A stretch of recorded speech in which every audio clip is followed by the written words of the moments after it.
This stream contains fast-flashing images that may affect viewers who are susceptible to photosensitive epilepsy or other photosensitivities. Viewer discretion is advised. Everyone wonders, ¿cuál es el secreto de las Américas?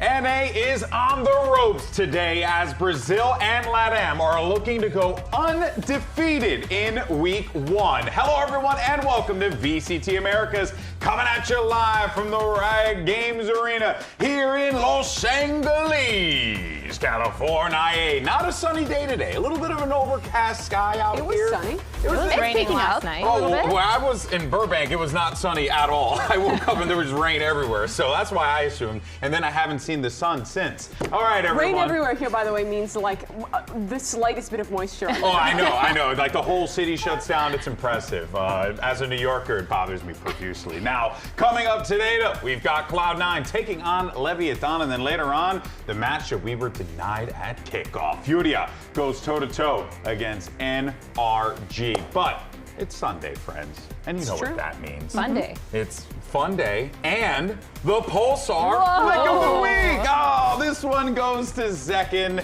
and of course, Zekin just doing Zekin things. I actually got to lock in and remember which one this is. This is against G2, the first round of overtime. Oh, yes.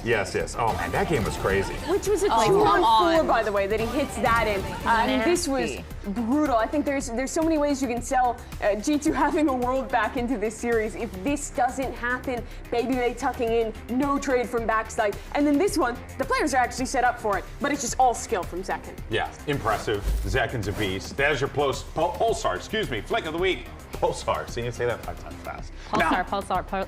Nope. See, you tried and failed, and that's tongue twister, I'm telling you. Now, we have a block party going on outside to kick off stage 1, and we have just a person to cover all the action that's going on outside. It's the biggest amongst us, Dan Dryad, standing by. Hey guys, I'm outside at the block party of the last day of our week 1. And the cool thing about it is that we always tell you about the block party, but there's so many different things that you can do every single time. We have different teams. We have NRG, we have Evil Geniuses as well. In the back, we have Cloud9. And not only do they have... Wait a second, what's happening? Happy birthday to you. I was like, they're not gonna do... Happy birthday, dear Dryad. Happy birthday to you. Blow the candles. Woo! Thank you, guys. Gracias. Gracias. I think we're fine. So yeah, we have a lot of things, including a birthday cake if anybody wants. GB, you want some? Well, I would love some. Happy birthday, Dan Dryad. Happy birthday. That's right. So if you see her walking around today, make sure you tell her happy birthday and bother her. I'm sure she'll This is when you never tell anyone your birthday. Yeah, it's true. It's Factual. true. Keep it hidden. Yeah, no. Mimi's birthday's next week. Yeah, that's true. All right. Now, before we get into Wednesday. today's action, friends, we got the party hats on. Why don't we play a little game, shall we? Let's have some fun. This one is called Most Likely To. Ooh. Now, while this is an unfinished sentence, let me go and explain how this works, all right? I'm gonna read a statement, all right? It's gonna start with most likely to. And then you guys are gonna pick the team that applies to the 4 squads that are on the stage today. There are your options. Blammo, right here, boom, okay, great. So here we go, first one. Here is your option. The team most likely to run off meta comps is... Oh, that's a good comps. one. Ooh, what would be... It's interesting, because my initial reaction would be to say NRG. But Yeah. I think the meta is... No, I don't think many other teams will play the double initiator. I think what they're playing will still be off from what the majority are playing. Oh. Okay, come on. Apparently Now I'm Dan's wrong birthday can't with happen. Furia. Why are you wrong with Furia? I don't know, but I'm thinking like Furia, I don't think they switch off onto the sky. I don't think they kind of... Do you think this guy's going to define the meta, though? I do think so. Okay. I do think there's going to be a lot of double And inning Emily, you got coming in. Leviathan? Yeah, I just feel like with Sato and Neon, they could do a lot of creative things. I think they might just try and stick to the old meta. I really don't know what to expect, but out of all these teams, I think Lev is the most This unknown. is a toughie. This is a tough this question. is actually hard. Especially considering where things are with the meta right now. All right, let's go ahead and move on to our next one. Of course, you guys watching at home in the chat sound off as well. So we have teams most likely to finish top 3 in playoffs. So which team is more than likely to finish top 3 in playoffs? I mean, I kind of feel like you just got. I don't think there's any other argument but NRG. Girl. No. Okay. Girl. No. Right. Listen, Show your work. They were on an upward trajectory. Zels has made a promise to his team, and he intends on keeping it. Emily, Okay. Yes? I know that this is only your first full year working with us. Okay. And I just want to tell you about Cloud9. 2023 Cloud9, 2024 Cloud9, 2025 Cloud9. We've been here before. I don't know if you This know happens that. every there's a time. reason And why I don't I've been there. I'm like, I've been here. I've believed in them. Yeah. Don't do it. Mimi was I have holding to the commit sign a to couple it. years ago. They have the también. ability to change. We saw it in kickoff already with the how open they were to kind of improving True. themselves. Yeah.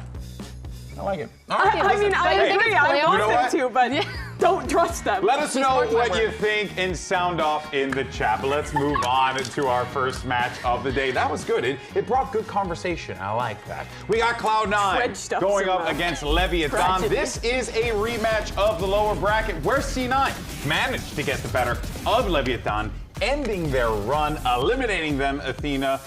Now, granted, C9 not able to qualify themselves, but this matchup was one where we were looking at it thinking like, oh, this was going to be back and forth. Instead, it was just C9. Yeah, I think this was one of the better BO3s that they played. I felt like I saw their identity a lot with that chamber of Oxy being really aggressive and making sure that they kind of get all those rounds down to a T. And it really felt like C9, they countered Lev so strongly. Yeah. They knew exactly what they were doing. They were so aggressive on their defensive side too. And it completely put a wrench in the way that Lev was playing, which was super slow. I mean, to almost counter that point, I don't think they were like overly aggressive on their defense. When I'm thinking back to their bind, Lev really struggled to find success in their defaults, and C9 abused that. We saw maybe a little bit of solo play coming in and kind of going to go pick off those ones. But then after that, C9 just kind of sat still and let them make the move into them.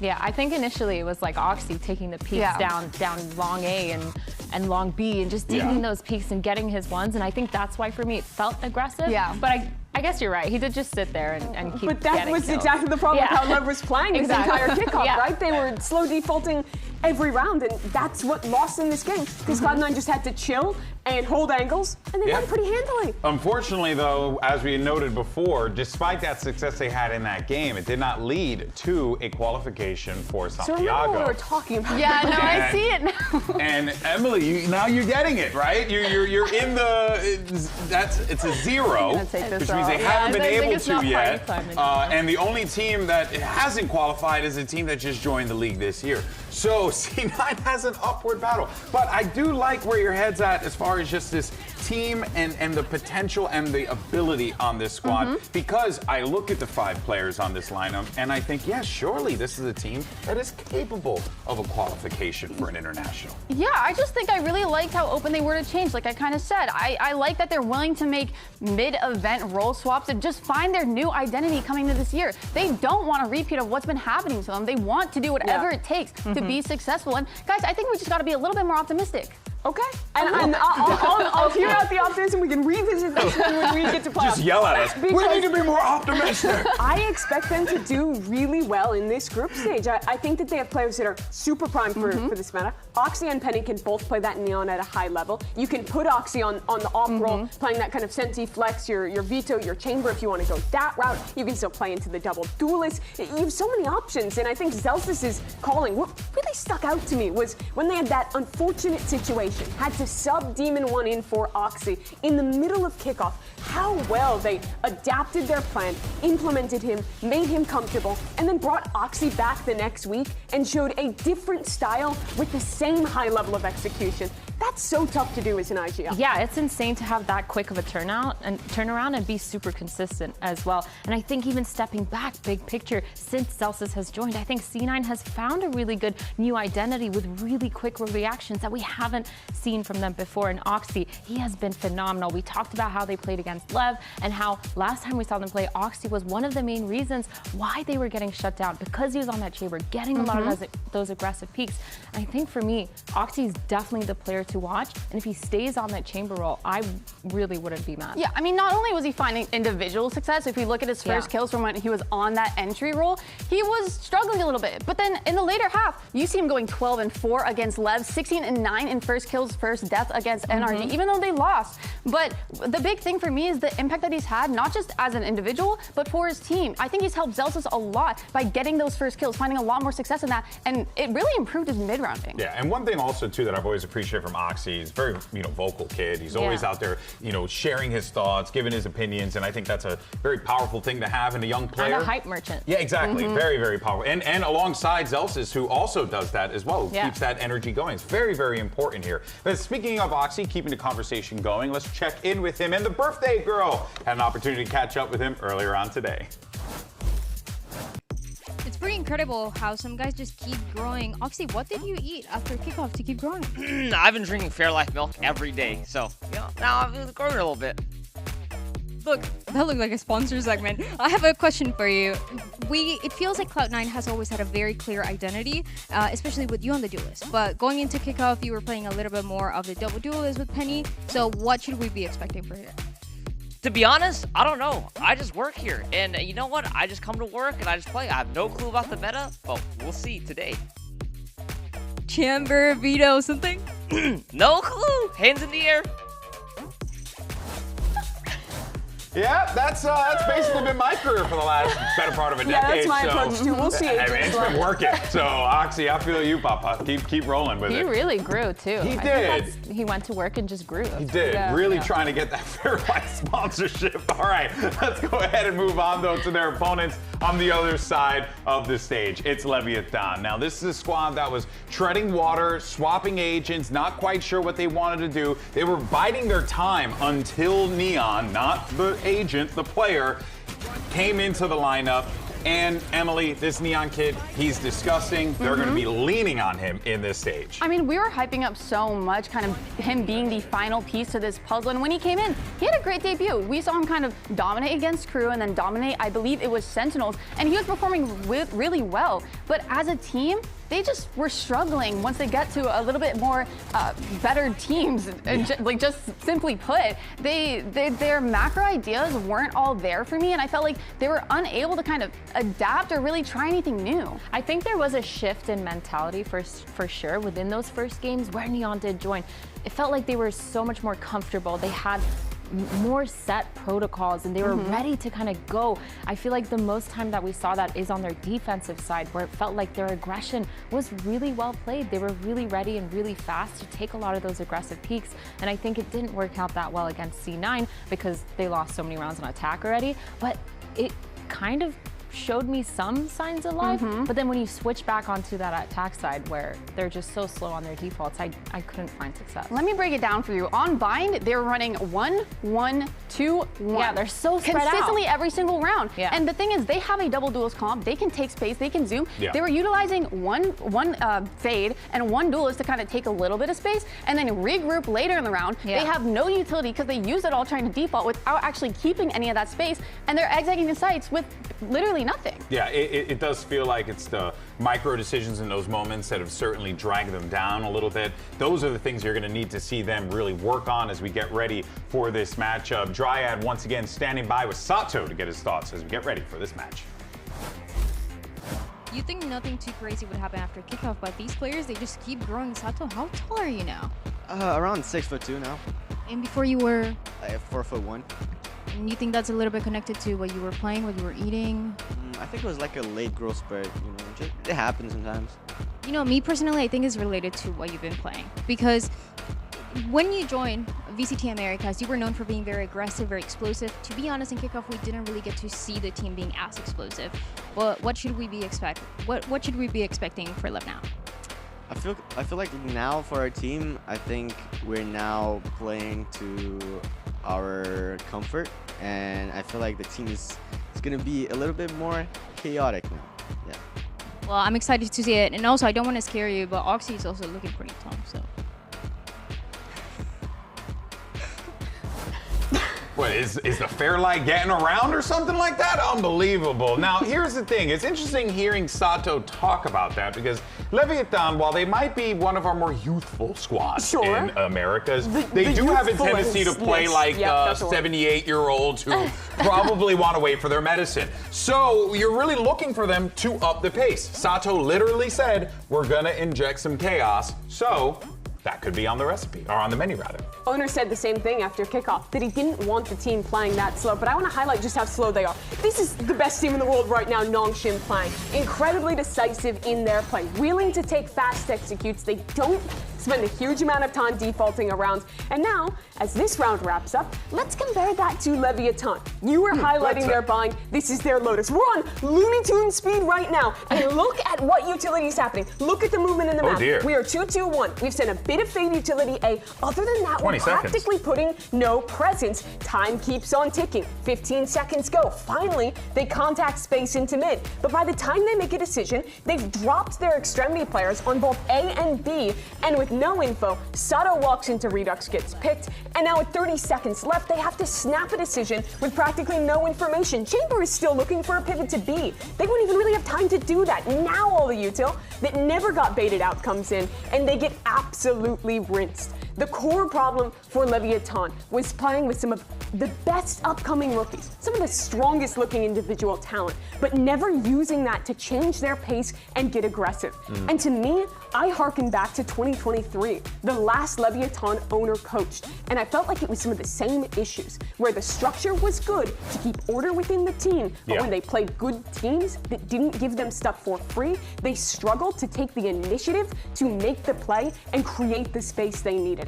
I need to see a Leviathan who is more aggressive, who has intent behind their defaults, and has learned from the failures of kickoff. Yeah, I mean, honestly, like an excellent breakdown, right? And it's what we are going to be paying attention to as we get ready for this one. Leviathan, lots of questions for this team, but we do have our skirmish side selection that's going to be in full effect for stage one, which means we got some more 1v1 showdowns. This time around, it's a good one. It's Oxy versus Neon. So we'll go ahead and watch this, but we'll keep the conversation going. Who's picking? Oxy's playing Neon. This doesn't throw us off at all. Knife round to start, okay. The knife round meta is coming around. Oh, a lot of jiggling. Oh, they're recreating a left backside default with the time it took. I also love that they're just doing like zoomers and zoomer when it comes to the players on the team. And okay, bringing out the op. Did they agree on that? I wonder if it's like if you won the pistol or if you won the knife round, then you get to pick what the next one is going to be. I'd do it like that if I was playing up there. I love the creativity coming into this. Honestly, doing op is kind of fun. Next step, but Neon's how do you know where I am? Are you stream sniping me? You're stream sniping me. And then Neon just chuckling, laughing, just giggling, loving his life. That's such a vibe, actually. Yeah. It's the odd reaction. Map changes are interesting for both these teams, though. That it's going to be that classic. Oh my god. Classic Cloud9 Lotus coming back in. They were always good there. Oh! He wasn't moving. He wasn't moving. Nice shot. Nice. Oh no. Yeah, Neon has to be tight about that one. Ooh, okay, there you have it. Neon gets the dub. Leviathan will get the first pick there. And it's a 5-3 finish. Well done. All right, so yeah, I mean, I'm looking forward to. These two teams are very interesting just because there's always like very similar trajectories that they both follow, but then sometimes like, you know, they each have their own unique struggles, but now I feel like this is it. This is their opportunity. Similar to what we were talking about yesterday with Envy and Loud. Like this is a big game because these two teams, I would say, are also comparatively near one another when it comes to standings and the bubble and like qualifying for London, wouldn't you say? But I think Cloud9 is clearly higher right now, and I think it's also important to note that the struggles for Cloud9 are always late playoffs. They always nearly make it and then fail, but they always succeed in groups. Emily has this does not look right. Emily needs to answer to us right now this because does not she look picked right. Lev I swear I predicted Cloud9. Why would I sell Cloud9 so hard if I didn't Way play? to throw Kurt under the bus. You should tell that Unbelievable. to Coach Immy, who in the hallway earlier, you told him that you predicted C9. Wait, you told Coach Immy that you predicted Cloud9? I thought I did. It's okay. To be fair, Coach Immy always corners people to try and get them to change their predictions. Yes. So you'll get it, over time. Oh, he was guilt tripping Myrna hard. That's me. I always pred against them. And also did get production confirmed. You did pick Lev. That had to have been a misclick. That had to have been a misclick. I don't believe Keep that. backpedaling. I don't believe that. I don't believe that. And the community, they felt like C9 will Okay, be in your heart of picking up hearts, the win who too. wins? Cloud9. Okay, I mean. In your logical brain, who wins? Cloud9. Okay, but then why did you pick Lev? I don't know. You tell me. She was having a crazy day that day. All right, friends, that's going to do it for us here. But we got two great matches that are about to take place on that stage. But let's get our first one underway. Here's Cloud9 and Leviathan ready to take the stage. VCT America starts right now.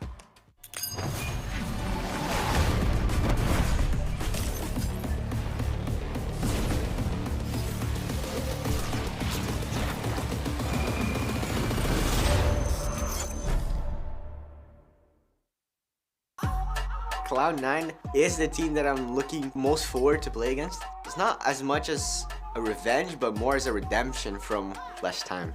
They beat my ass. Focus on fighting towards this A-side until it's lurked from. My God. Got 9 kills on the series on my birthday.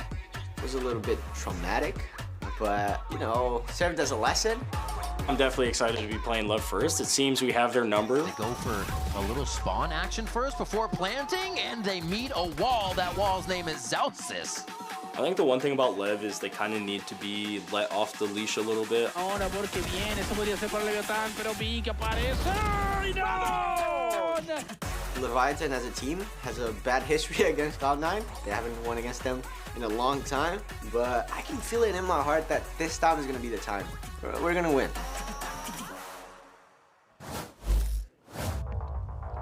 Riot Games Arena, let's get this Sunday started with your first team is Cloud9!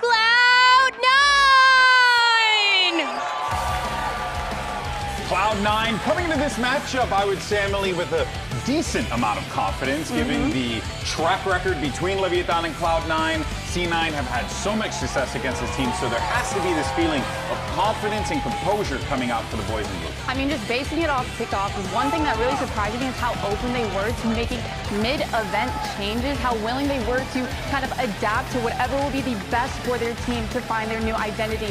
And we had the Penny and Oxy kind of switching up roles, Vic and Zeppa stepping up when they really needed it, and Zelsis coming in the roster, having to step up and be that IGL. He made a promise to them at the start of the year that he's going to take Cloud9 to their first international, and this is the first step towards making that happen in London. Y en el otro lado, buscando la venganza, es Leviathan! And just like we were talking about with C9, the Leviathan boys have to be bringing a little bit of pressure onto the stage with them as well, because they know, you heard Sato, he felt like it was in his bones that this was going to be a big day for them. They need to show up. Zelsis even mentioned Lev needs to be let off the leash. So if the captain of C9 is saying that, you best believe that Leviathan, they had to have put that work in during that offseason. All of the narrative around this team is about their style. Yeah. There's no doubt that they have some of the best talent coming out of Tier 2. This is a who's who of up-and-comers out of South America. And they proved that talent in kickoff. They showed how good these players could be once they got the full roster into play. But what they didn't show was that they had the style to play against the best, that they could adapt to teams that don't give them stuff for free. It's their opportunity to show what they've done with the month and a half. And knowing Cloud9's history and a new map in the pool, Leviathan take away that Lotus. So we go a bit more traditional with the Pearl Haven to start. Hey guys, again, not seeing Fracture. Yeah, what the hell, all. man? That's just mean. It's kind of messed up. It is very messed up, and a lot of these aren't teams, cool. I feel like, could be really good. But Yeah. looking at that first map of Pearl, I think that's an interesting pick coming in from Cloud9. Oh no, sorry, Cloud9. Yeah. Okay, no, that actually makes a lot of sense. They have really good protocols and openings on defense. They're really good at mid-rounding, kind of never leaving the attackers comfortable at all. And I think they're going to try and use what Lev is playing back in kickoff. They're going to try and pick out and figure out if they did make big enough changes to their macro or if they'll be playing the same.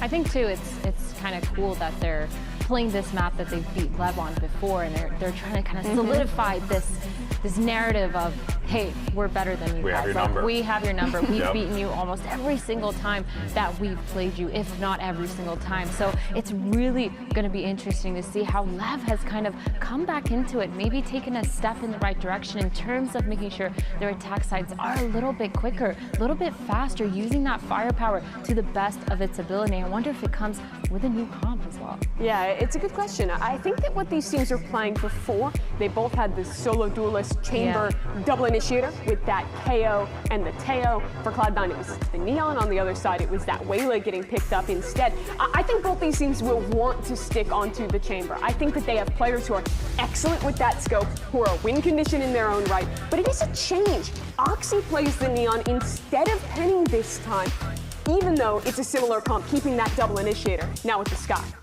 I think the Sky buffs has to be the best news for Zeppa, because he's like one of the only people that kept playing it during kickoff because he was so confident I like the idea in of his Zeppa Sky and Oxy really working together here in tandem, right? Yeah, they're really good at setting him up, but Whoa, on the other Sato side with here, the Phoenix. this is the greatest time in my life right now. And it won't be at all confusing that Neon isn't playing Neon and that Spike is playing Neon. Yeah, good luck passing this one, guys. Have fun. It will forever not mess me up. I can't stand it. Unbelievable. But this is very fascinating. That Phoenix is going to be interesting to see how that plays in here, right? I'm hoping that they pick up the pace with it, because if they continue to play a lot slower, I think they'll struggle. Yeah, great observation from our desk here, friends. All right, let's go ahead and do this. Map 1 is about to begin, so let's send it over to your casters. You got Riv and Van Silly on the mic. And I'm expecting this one to be scrappy in a good way, though. Both teams coming out of kickoff wanting to be more aggressive, wanting to find a base strategy where they're fighting a lot and really using the power that they're getting in scrims to put that onto the stage. Yeah, and definitely for Leviathan, they're super hungry for this victory. They haven't won against Cloud9 since 2023, and that's what Sato was mentioning here before starting this game. And if we kick things off in Pro, where it's been the most picked map here for C9. Although they didn't go 100% on this map pick, they were 2-2, splitting off a bit with that responsibility with Demon 1. It is time for that match star presented by Samsung OLED, and this match star is, I think it's going to tell us a lot. Who's going to be able to carry the pistol and then really start to put their foot down. Cloud9 wanting to be in control of these games with all of the thrifties that were kind of a plague. Situations they didn't set themselves up right for. A pistol round would be a good way here. Straight in, right onto the trademark, so Spike's a little slowed, but that does not stop Leviathan. Well, they did talk about it. They want it to be more aggressive, more pacey for Leviathan. A 5-man death ball to the A site, a 5-player retake. But this is all util versus util as Leviathan are pushing towards spawn, though. Those two duelists are trying to put themselves in a position to fight. Easy util to get in and out here. Still a little aggressive on it as everybody starts to back. The only separate fight now is Spike just on the left towards Art. C9 has pretty good movement in. They're not finding any shots just yet. Zelsis is going to be the front of this one. I think to see the first, maybe. Nice little stop. Doesn't even get up to half here, but Penny gets one as they know they're going to be closing in from A main now. It's enough. C9 doesn't know where to look outside the smoke. Lev played it nice and calm.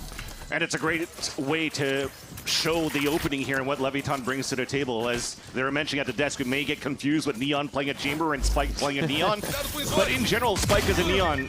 Remember yesterday, if you were watching the cast, where we were talking about Dante, Spike was another one that was a great Neon player in Challengers. So to give the responsibility for him and to give Chamber the responsibility for Neon is huge, because Neon has been an all-star opper through Challengers and also coming into the Americas.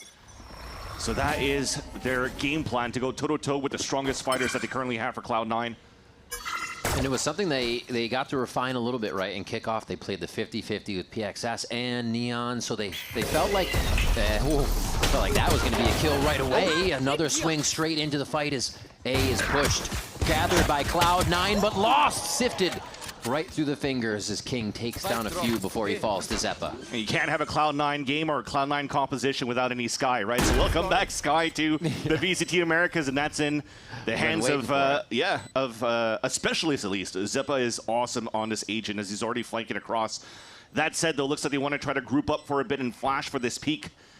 And see if anybody's going to come out, but it allows Oxy to walk a little bit down, but also giving a tell that there's a rotate coming through here from Streets.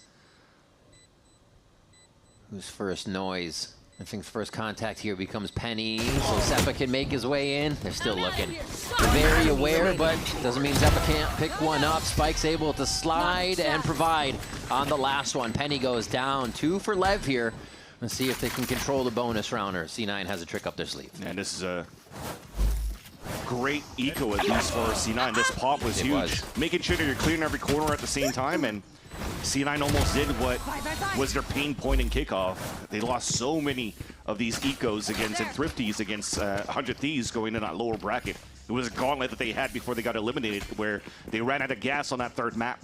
But overall, still, the protocols are there for C9 on this map of Pro, as Emily mentioned before. And they're looking for mid control. It should be something they also know a little bit of what the Phoenix wants to do. Zelsis was on this before, on Pearl. So, yeah, you know, a little bit of an inkling of what that agent can provide in attacking these sites. Maybe not with a Neon, though. That's what changes. As they hit the site straight through, that's going to be Spike in the face of Vic. It looks like control is there for Lev, but quickly C9 scrambles back in. King waiting for the peek. Zelsis just getting the info. Plays his life, plays the concuss, and C9 start to creep. Do they know that little bit of a backstab is there? The trades are still coming through, but everybody's looking, tunneling down long, and it's going to be enough for Neon to solidify the bonus round. And this is very good. Aggression continues for the side of Leviathan. A bonus round that they had, I want to know what it's going to look like once, you know, you have even weapons on both sides. But for them to continue to get the orbs up, get the ult up available for Sato, and then immediately going forward for that pop. The thing is, for the side of Cloud9, they're really good at these split retakes too, or just finding timings to not allow yourself to really set up. So you did kind of force and roadblocked Leviathan quite well at the very beginning of the initial push. But once King called that slowdown and the re-hit, it was really nice how they re-coordinated that for Leviathan's end.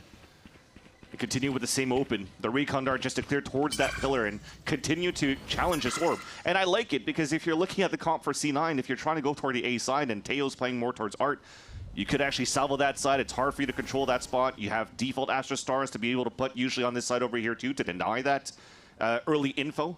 So for them to have this protocol to focus on the B side orb for Sato is actually quite nice. Because what usually happens for the defense, it's maybe a Chamber solo holding on that side.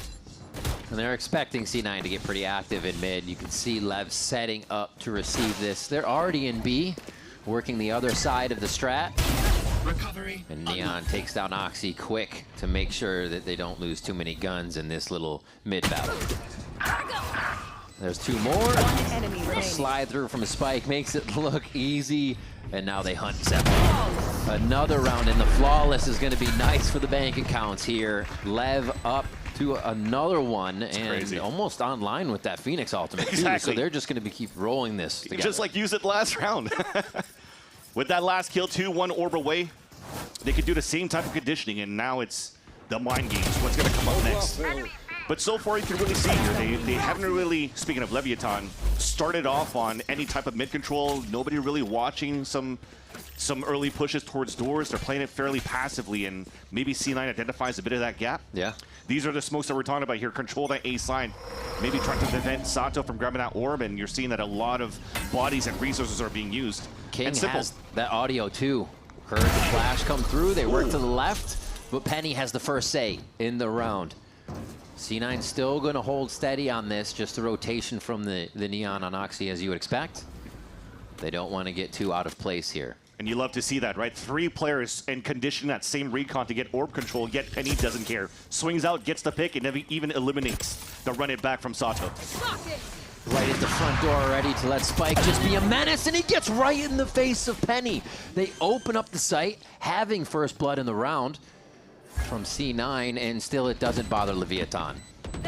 Crazy stuff. They're going to wait now for C9 to come back through, but this is going to be a trek coast to coast for King to see if he can get any help on this as the Seekers come through. Fast lane gives Oxy an entrance into the site. They look straight towards him, and he is traded out. The rest of the team, I wouldn't say they're lagging behind, but they're prevented from getting any of what they want, and they just get pulled off of half here. Trying to toy with them on street. There it is. getting the final kills to make this feel comfortable. All right, Cloud9, stop the bleeding. It looked like another round where Leviathan had the answer, but fell away. Yeah. It looks like King really liked his walks along the beach, but at the same time, when the Seekers come out, very difficult for him to find his timing, because you saw that C9 were definitely accelerating at that point. Love the entries, the over-aggression coming out from Spike that's getting a lot of value so far. But this is the type of telegraph stuff that we're explaining a lot, and a lot of coaches in Team C here for Leviathan. So very similar opens, very same push towards the spawn. This time, though, they're finally showing a new hand on the A side, and it's a walk contact.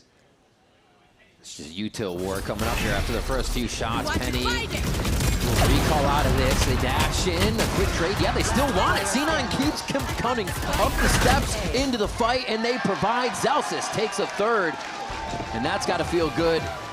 He hadn't been able to heat up yet, and now the ult's online. And it's basically a 5 versus 3 pretty much when they're fighting for that A main control, because you already forced the line out of Penny when he was forced to TP out, but look at that. Zeppa out of position, salvos are beautiful.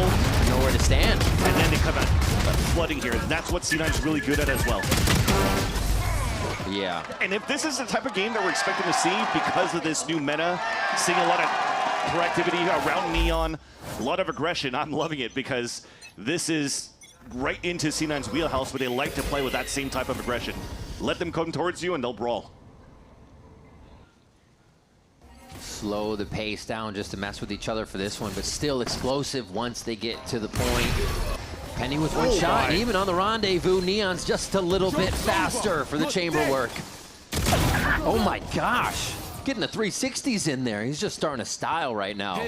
3 left for C9. Even with the ultimates up, they're gonna go ahead and hold back here so they don't provide any more. 4 ults there for the side of Lev as run it back fizzles out. If I'm not mistaken, too, Neon was able to pick up that free op or something like that. Drive-by kill onto Penny in the first place, who unfortunately dies into his TP.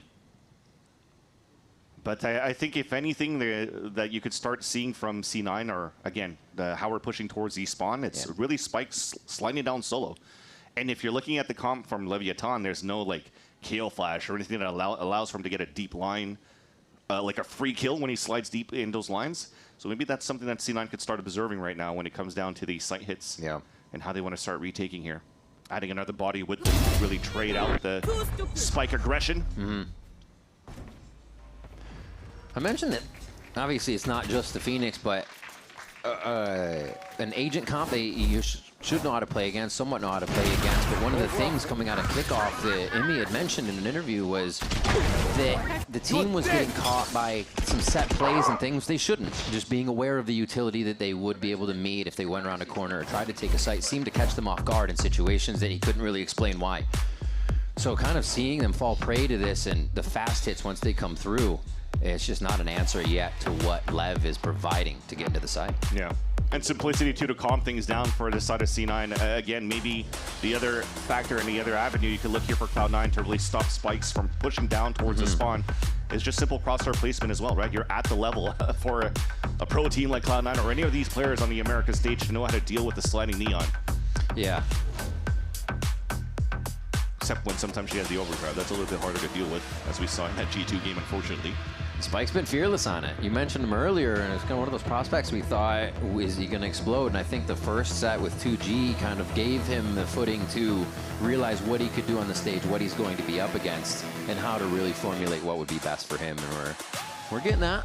Yep. Another first Lev game. I wouldn't say back, but definitely there.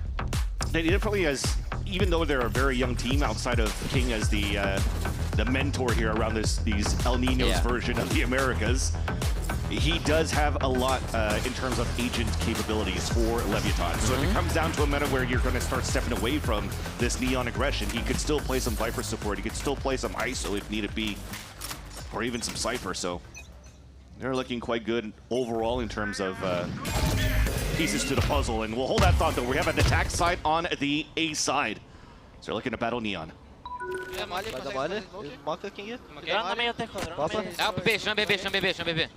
Quebramos. Cuidado, pique 8, vai. Você ia brigar meio, você ia brigar meio.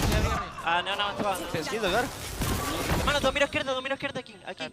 Quer voltar na esquina dele junto? Vou ropar ele, Tô jogando. Eu tô de mira aqui, King. Vai pressar lá. Vou bangar aqui, Tá na esquerda. Aberto. Vai. Spike down, attacker spawn. Vai de 120 dele. Boa. Vai a grafite, viado. Tô indo pra A. Quer guardar? Ah, tem bastante. Não, quero de... Trying to work it together here, but you could definitely see that they were trying to isolate Oxy. 5 players converting back, maybe that even 4 once Neon fell in the first place. But Zepa's in a good spot here to surprise. Ooh. But Sato gets that pick. That actually evens up the A scenario. A 2 versus 2 on that fight with Vic out of the picture. Pushed all the way up towards this long B. 30 seconds left. You expect no one to really be seen here until the spike goes down. Get one of those people focused on something else. Quick concuss. King does it within the window of getting hit and still gets himself to safety. This is so tough now. They lose all of that space for Cloud9. Penny's smoked out. He has a duel to fuzz. He has to wait for the full rotate from Vic. And now they lose all the information, but the last 2 players of Leviathan are posted up in a smoke plant, as they're perfectly set up here for this crossfire on site. 2 stars might be able to create a little bit of panic by taking one of the angles away, get the 1v1 they want. And he is going to buy that time just for this shot. Should be good for Vic. Oh, he hesitates to look towards Secret for a moment, and now it's just up to Penny to move in. And that's a shot from Sato, just completely where the angles he needs to be checking. 4K for him on this round. He single-handedly won that round for Leviathan. What did he do? Walk. Walk, clear every corner, and win every duel. A mistake came out there for Zelsis. He had a full kit, still salvos, still had an Armageddon, decided to contest here on that 1v1 when his teammates smoked out towards Flowers. But this right here... you gotta remember, that was the beginning of the round. This wasn't a different round. This was the round just a bit ago. Oxy did this. And it should have been a huge advantage for C9 in the first play, not only on a 3K, but with blows getting punished. Yeah. Because they were waiting for that flash for Leviathan to clear Oxy out, and he overextended himself in. Sato now saves the round and already has the run it back to take some mid control. So quickly in the face of Cloud9, just making them sweat. This has to be annoying to play against. You're never in the position to play your own game. You're responding always to this Neon to spike. And they just played League of Legends that round. Every single one of them just ran through a different lane. Crossed out, got some mat space, and forced the hand of C9 to push a little bit out to find information. And who better than Penny? You have to give him that responsibility. He is the operator for the team. He has a get-out-of-free jail card from that TP set up towards screens at that B site. But he lost that to Neon. And this gives a time right now for Leviathan to rework that map. The thing is, though, they're reworking and rewalking still into a 3-player stack on B. And it may not be super fast, but I love the kind of just flex of presence. We're 1 up. We don't need to do anything. Sure, fast Val is great, but they're playing it safe, and that's how they're going to collect more rounds. They still have to hurry up, though, because remember, Zelsis still has the full kit from that previous round, so he could stall, he could salvo, Armageddon. They're looking for him. Oh, they know exactly where he's trying to hide for that, too. Quick shot, Zeppa gets that, hiding in the corner, just in the cut, enough for a second kill. Can they get him out? This 2v2 is what the round is broken down to. King with 13 seconds as Lev tries to break their way back in. Blows on 1, and the spike is going to be planted here. No way, Lev pulls away with this round as well, right? With everything that C9 had set up on this round. Already known where he's going to be. The safe pair of hands with Vic. Can he come up with this one? Of course he can. Gets the headshot on blows, and he gets the defuse for Cloud9. You saw him running away, too, thinking that he may have had time to escape, and oh my god, he was losing that timing right after. But thankfully, you definitely know that in these scenarios of a 1v1, Vic could definitely win it back for C9. And again, another hero play, but this time for Zeppa. Not clearing towards that back of that screens for Leviathan because they were so focused on Hunter's Fury and taking down Zelsis towards the back hallway. He came up huge right there to allow Vic to play that 1v1. Nice! Vic! Nice round, Eric. Heading to the above. Focused. Laser focus for sure. Right there. They need that right now for C9. Can't all be Oxy getting all these frags right now for the team. Quick push. Oh, that. Neon's feeling it. You gotta try. Neon's feeling it. Oxy's feeling it even more. Yeah, puts the verdict straight down on him. The flashes come through a little bit more. That spike. Refining that aim, and Blows goes down. Now it's controlled by Cloud9 on this. That's also spike. Quick turnaround. That's also spike going down. Yeah, King gets 2, but Zelsis is there to cover. I mean, the round we saw C9 push up and get a little funky in mid, and a lot of these A plays does disrupt Lev. It's just what happens after. Yeah. Doesn't seem to be going in their favor besides this last round here. And you know that for sure. Somebody like Oxy and Zeppa, the combination of the Neon and the Sky, maybe it doesn't work the best for most of the teams, but for those two around C9, definitely it does. You saw how much value he's able to get here for Zeppa, to give that space for Oxy, to give information for Oxy, to push the line back so that Oxy could actually hold the angle in their favor. It's very nice. Now they change the tempo for C9. 4 players walking back towards the middle, as that's a missed shot that shouldn't have missed. Yeah, 2 steps to pass the door hit. C9 still in the face of Lev at the door. Incredible trades there to kind of whip this back into a 3v3. And they hold mid. Spike is unknown, which is kind of the big thing here. But Blows might actually peek it out. And now they know. Mid.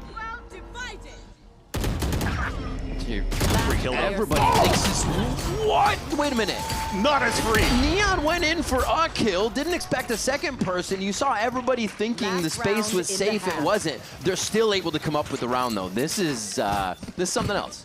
I think he even got that pick before that wall came up onto Vic. That's just unfortunate for Vic's side, but that should have been a free kill for Zelsis. What a shot. That's when you know you need to make the shot, but you think about it, and that's what stops you from making it. And that's just a number of milliseconds, right? If you're doing the human benchmark test between both Penny and the young Farger and Sato, Sato's winning it by a small margin. And that's good enough to get that pick. Look at them pushing down towards his B site. Oxy already falling down. Yeah, now it's a scramble for Zelsis, but he still has help here from Vic. The rotation is coming over from Zeppa as they throw the ultimate straight down B. Buying a little bit of time here, but honestly, Lev might like what they just saw since they can safely get to this site now. Felt desperate of when he wanted to use it because he's been holding on to it for quite a long time. They made a lot of noise. And the drone now gives his position away, so he has to escape it. But he's in heavy trouble. Wasn't expecting them to be looking off to the side, expecting a fight to happen. It was Spike that gave it to him, still pushing towards the back, unrelenting as he goes in with a shorty and low HP. Another kill onto Zeppa, and Cloud9 may be able to get these rounds, but Lev just seems to strike right back. Dude, this is looking good for Leviathan so far. Fast pace, fast tempo, mid-rounding without an IGL. They're still winning their fights. Off again, coming down to low fraggers. Just TDMing through the map, wall contacting, and now going for execution. As they finish the half with a flawless over C9. Definitely in control of the pace of the game from the attack side, but you know, C9 may have the same. We just have not seen that yet from them. Really nice job by Lev following up on everything they needed to do with the sight hits. It looks so calm throughout this first half, but there's a second one to go, and we'll see if C9 can come back when they hit the attack side.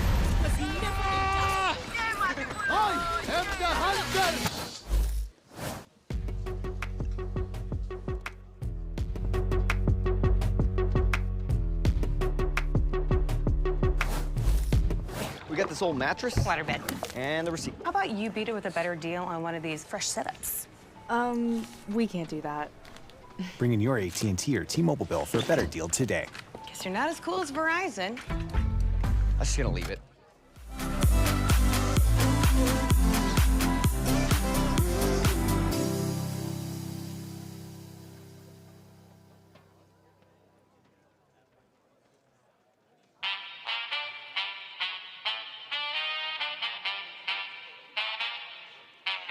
Me busca lo mío, por lo mío siempre me la he bebido. Saben que me busca lo mío, yeah. Gasto y gasto y nunca pido recibo, ahora me busca lo mío. Vale, llega la tenis, la combi mochino, y no le cambiamos el chino. Ahora me busca lo mío. Te pregunté porque por esto yo me jodío. Pa' mantenerme todo el tiempo prendido. Tratar de apagarme la movie, ninguno ha podido. Me siento bendecido. Me cambian el tempo del beat, nunca me salgo fuera de ritmo. Cada tema que suelto es un himno. Es que me puse pa' mí, o fue que me llené de egoísmo.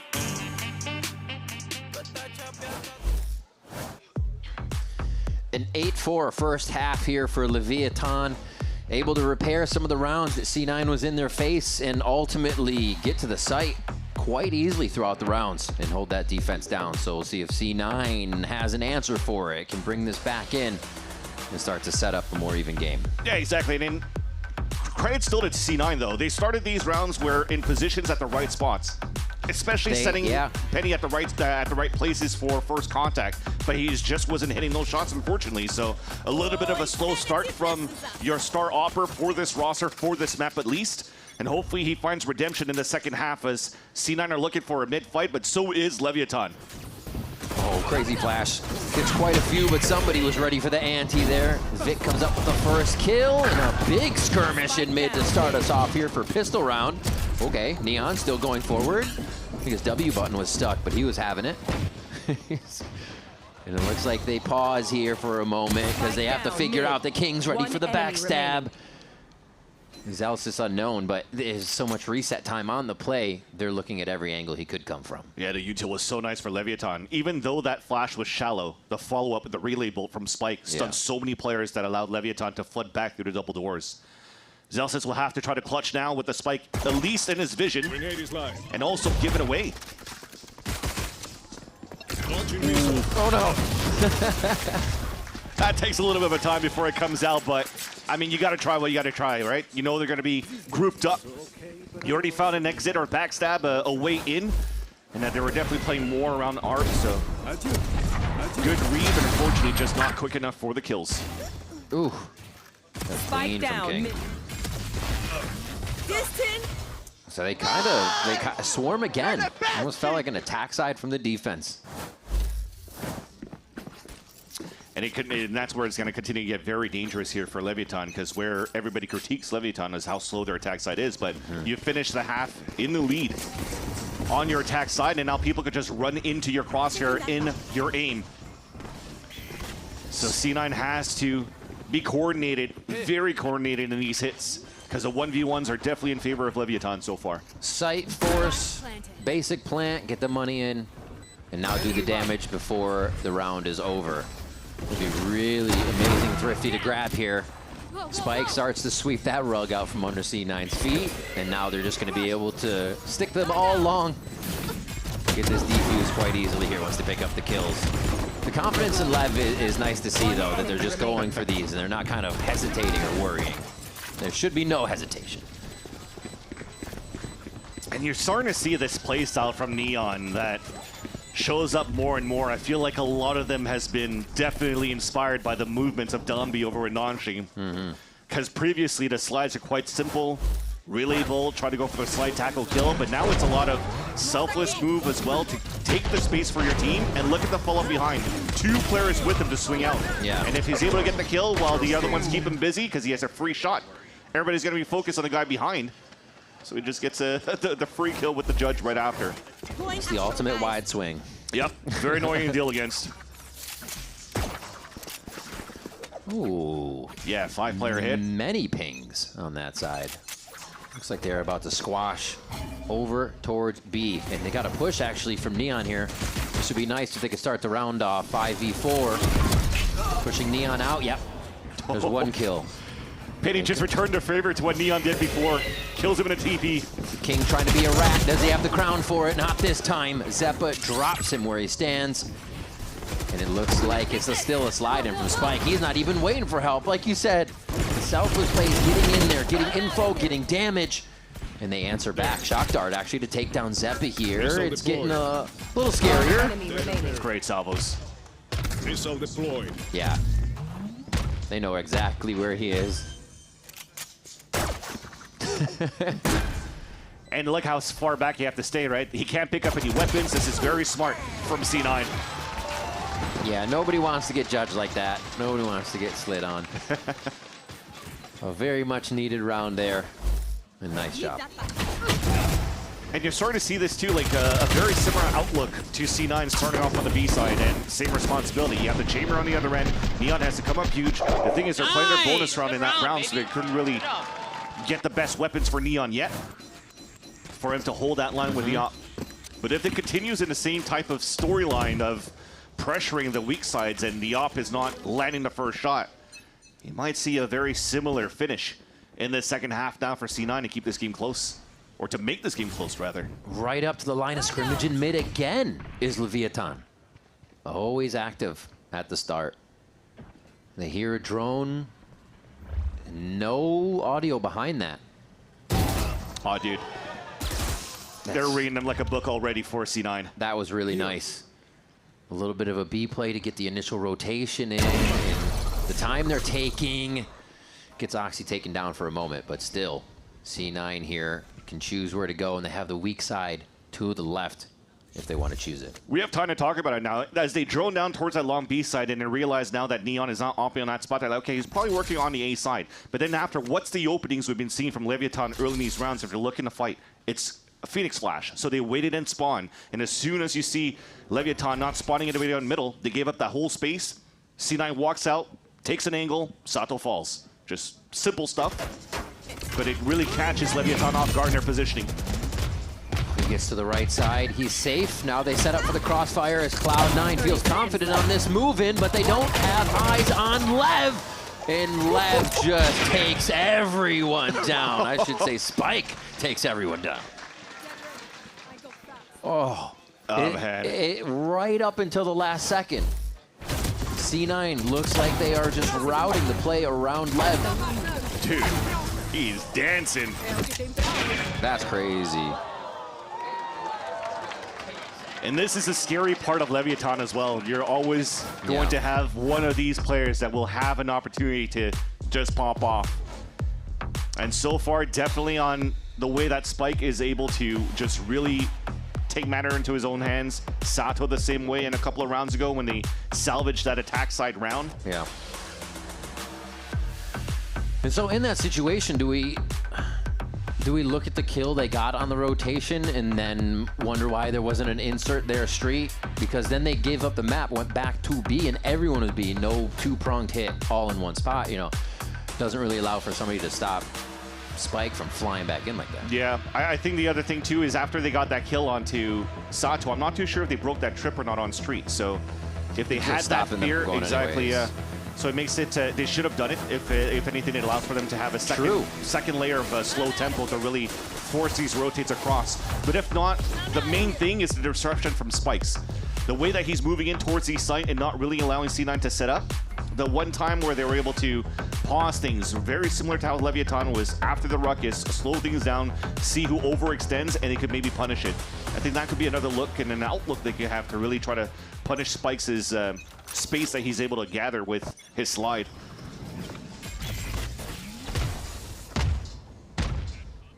No fight there. Cloud9 trying to get back in. Let's hear what they are putting to work. Could be close to be long on the angle. Yeah, we're gonna dog. We're gonna dog. Yep. Dog from here. I'm gonna go left into back. Okay. Recall again. Let me peek this. Ready? Yeah, go. Recall. Yeah. Recall. Peek it. Walk down. Yeah. I'm not. You can give me bomb, Eric. I'm not gonna. I'm gonna scale back hall. Okay. Yeah. I'm gonna drone. We go. Ready? You ready? Droning. Close. One. Clear. One back Close off. Clear. I'm going back hall with the guys. Good flood street. I'm pushing right. They're just playing the flood or something. They have Phoenix Soul. Okay, give me bridge. I'm doing bridge. I'm gonna get in. I'm gonna plant default. I need to hold my street. Hold my street. Okay. Yeah, I'm gonna put my TV down. I stun for street, guys. Call it, alright? Flash time. Three one. Very stun. 3-1. Flooding. Phoenix ulted. Call it. Stun. I'm stunned street. Come out. Can we break this or no? Then back off. Missiling his body. Missile his body. How many missiles do you have, Jordan? None. I have ulto. Guys, wanna ult first or I suck? One more flash. I'm gonna ult for them. I'm gonna ult for them. Guys. Could be Yeah, out. they're out. Ulting. Keep flash. 3, 2, 1, flashing. We're well up, Eric. We're well up. 3. Two more. And one jet. I suck. Two more. All three. Last one on site. Just chill. Nice, boys. Let's go. You want the ult? Got chaotic there towards the end. I had a couple of question marks coming up on that one on the stall that they're trying to do. So one, they caught the stun, which was great, but it was a little bit too early. So the two duelists were still able to flood out here for Leviathan. Thankfully, you're able to hold that back site. But when they had the communication between Vic and Zelsis to say, are we throwing the grab wheel or are we ulting? and then he ults into the right side to defend Oxy instead. That's huge util on the miscomm that could maybe turn back in favor of Leviathan. But thankfully, those players in the back of the hallway stayed alive here to save that round for C9. Yeah. I like the fact that the way to get to Spike was to have somebody in the same spot just with a shotgun now. He's going to dash into that spot every time to take out back halls. On the lower buy, too, they had, what, 2 rifles and a Lucky and a Stinger, and they made it work. So great on them to leverage also the ultimates for Cloud9 in that Pulse plan, especially when Zelsa's got that plan, because if it wasn't for that plan, he didn't have the Armageddon. Lev on a bit of a lower buy. C9 will temper their aggression as they go in. I think this is kind of the entire identity we've seen from them from the start. They may be worried that Lev's going to make a pounce move at any time. So they really want everything to, all their ducks in a row before they do hit the site. This insert in drone is very good for Cloud9 because now they can take full mid control. So, or they push out towards Art, they wait to see if anybody's pushing out towards the door side, and then wherever they get the pick. If they're able to punish Leviathan, they could always finish towards B. But if they get this pick towards the A side, though, with the walk down, that allows Vic to go for the super late lurk from that B site. 30 seconds in the round. Spike is mid here. Could actually get into a fight as C9 are feigning towards the site, and now the Spike is down. Lever just going to start overdrive. King goes in with a kill from the right side. This is the lower buy than C9's last round. Penny keeps it alive for a moment here, but he is treading some heavy water right now. Gonna go into blows. He knows blows backs up 10 seconds. Gonna need that time to plant. And he's just gonna be able to stare him straight in the eyes and make a shot. Oh my gosh. C9 let another one slip through their fingers, but mainly because Lev just had the answer. It was a simple, you gotta land your shot. That's exactly what I was talking about. They're trying to make the noise towards the A side. They couldn't find any contact. They sold that fake with the wall. Zeppa had to win that fight against Neon. Had first shot towards it, whipped it, and that drops the Spike. It now forces C9, this hand, to push all over the place. And because Leviathan already got that first pick, he didn't need to rotate anybody yet. King gets the free kill onto Vic on that B site. So all of them getting dismantled when they had such good map control in the very beginning. And unfortunately, another one of those thrifty that might come in costly for C9. It seems so interesting because they look like they're ready, so aware for Lev to do something. And the moment the strat begins, they forget someone could be here, there. They could get hit with the util, and the state of the game kind of loses its way. All right, still trying to get in. Penny looking for the close quarter combat there. Couldn't get anything down as Spike drops him. They're still finding some kills around the map here, but Lev stands strong with 4. Wow. And they're not going to lose any numbers after that play either. Neon gets another one here. So confidently taking the site back. Walls drop, and Lev is just on the other side. Oh, no, you didn't. Okay, Vic's able to stay alive for that, but he's still getting swarmed from every angle, and there's just no answer. Leviathan sweeping through Cloud9's pick of Pearl. And a great answer back. Talked about redemption, but the revenge starts on this map too, where it did go in C9's favor the last time they played against each other on Pearl, and it has looked good with Spike and also Sato at the point and Neon as the anchor. Not afraid to swing through to pick up some fights, not afraid to overextend with the op as well. And I was scared too, because we were looking at the skirmish. You have Oxy playing against Neon, and Neon's already opting out. You kind of just let him warm up into the game. So you should have changed the strategy a little bit there, but hopefully the strategy changes for C9 for the next map. They were ready, and if there's one thing that is starting to become real after that game is that Leviathan is adding aggression to their gameplay. We're going to see how the second map turns out. Don't go anywhere. More VCT Americas after this.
play themselves in. Sato with the stick, backside control there. The flash is perfect, but no clearance on the king. No clearance at all. I just feel like they took the longest road there, but I like it. The calling feels like it's been pretty inspired. Good timing for Oxy, and he mows him down. Leviathan dominate on that first map with a 13-6 and owner. I remember last time that we talked, I was asking you about how passive the team felt for the fans, and you said that the team, first of all, needed more time and that you didn't necessarily agree with it. So now we got to see that playstyle that you've been preparing. What was the preparation like after kickoff to make sure that everything is looking as clean as it is right now? You know, the last time that you asked that question, we were losing, and every time that the team lose, it seemed like a little bit more passive. And right now we are winning, so of course we look more aggressive. For this team, this is actually the first tournament of the year that we complete like a whole process of the preparation. You know, the kickoff was difficult for us in that sense. So I think that the boys are like more relaxed and more prepared, and they are having fun. I mean, it looks pretty fun and they look so explosive. Thank you so much. Coach Owner said that they needed that time to prepare, and the results certainly speak for themselves. A 13-6 conclusion on Pearl scores Leviathan a map 1 victory. And a lot of that just came from just how good Leviathan were working together. Just, you know, hitting these sites very effectively, being aggressive, as you heard Coach Owner saying. They looked very aggressive because they were winning, but you can tell, Emily, that there was a difference in their approach. I mean, they were doing things that made sense. They were picking up the pace a lot. The only time we ever saw them exec previously in kickoff is when they were egoed, and even then it looked good. So I'm glad that they're starting to pick up the pace, starting to bring in these much needed changes. And throughout the whole entirety of that first half, we saw them prioritizing Phoenix Orbs, kind of going back and forth, and then ending in a site together as a team, maybe with one lurk, that being the chamber, and it was very successful. Yeah, it feels like with the way that they're playing, their comp as well, it really added up.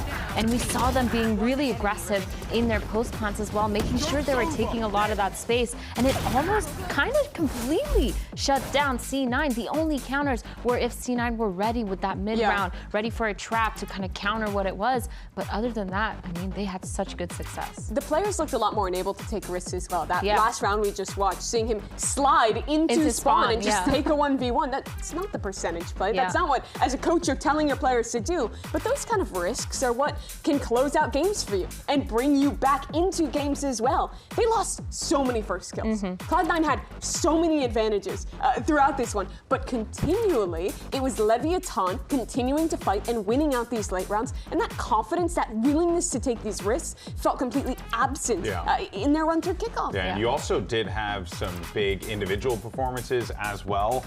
We, of course, hyped this guy because he deserves to be hyped. Neon playing the chamber, of course, but the thing is, Athena, he was bringing the numbers as well. On the opposite side, though, the chamber on the C9 side not finding those same the same results, the same numbers. You definitely get this different vision. Yeah, it felt like completely night and day. I mean, just this clip right here, getting that 2 kills in that window spot almost instantly, and that was like, what, a 3v4? It was so hard to do, so hard for them to win, but just with that raw firepower and the chamber positioning, it was really good. But Penny, on the other hand... Yeah, do you think it was the right move to switch him to this chamber? No, in the pre-show, I was literally hyping up about how impactful I thought the swap was originally at the end of kickoff. Seeing this, Oxy back on the Neon and Penny back on the chamber, it kind of surprised me because that's not what was working for them originally. Do you think the team's skill ceiling would be higher if Oxy was swapped back to chamber? I mean, the way that I see it is that you have Oxy. I feel like he's going to perform on any role. Sure, he's a great offer, especially. Great offer, yeah. He was struggling a little bit on the Neon, so I get why they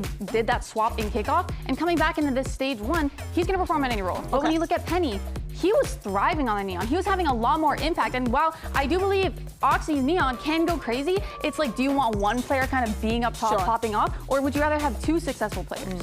I can really understand it, though, because I think for so long, Oxy has been the #1 win condition for this team. I think that's still true. And I think we're in a meta where as teams move towards playing more and more solo duelists, having your duelist player be an expert on Neon and have consistent success on that team on that role is so important. I think playing the sacrificial neon where you're going in and you're dying, that doesn't work to the same level. The metric for success right now is Dombey, and I think that Oxy is the player on this team that can get closest to that level. Yeah. Yes, you're sacrificing Penny some. Yes, he's going to be a worse chamber than Oxy was, but I think he absolutely needs to step up and deliver on that role, because I think you're limiting your ceiling if you're taking Oxy off the neon. I mean, based on what we were watching too, the way that Penny was playing that chamber, it felt like a lot of the time it was his positioning that just wasn't the best. Sometimes he was getting like a couple of whiffs, which we all do every now and then, but some of those shots were crucial. There were a couple rounds too where the angles he was holding just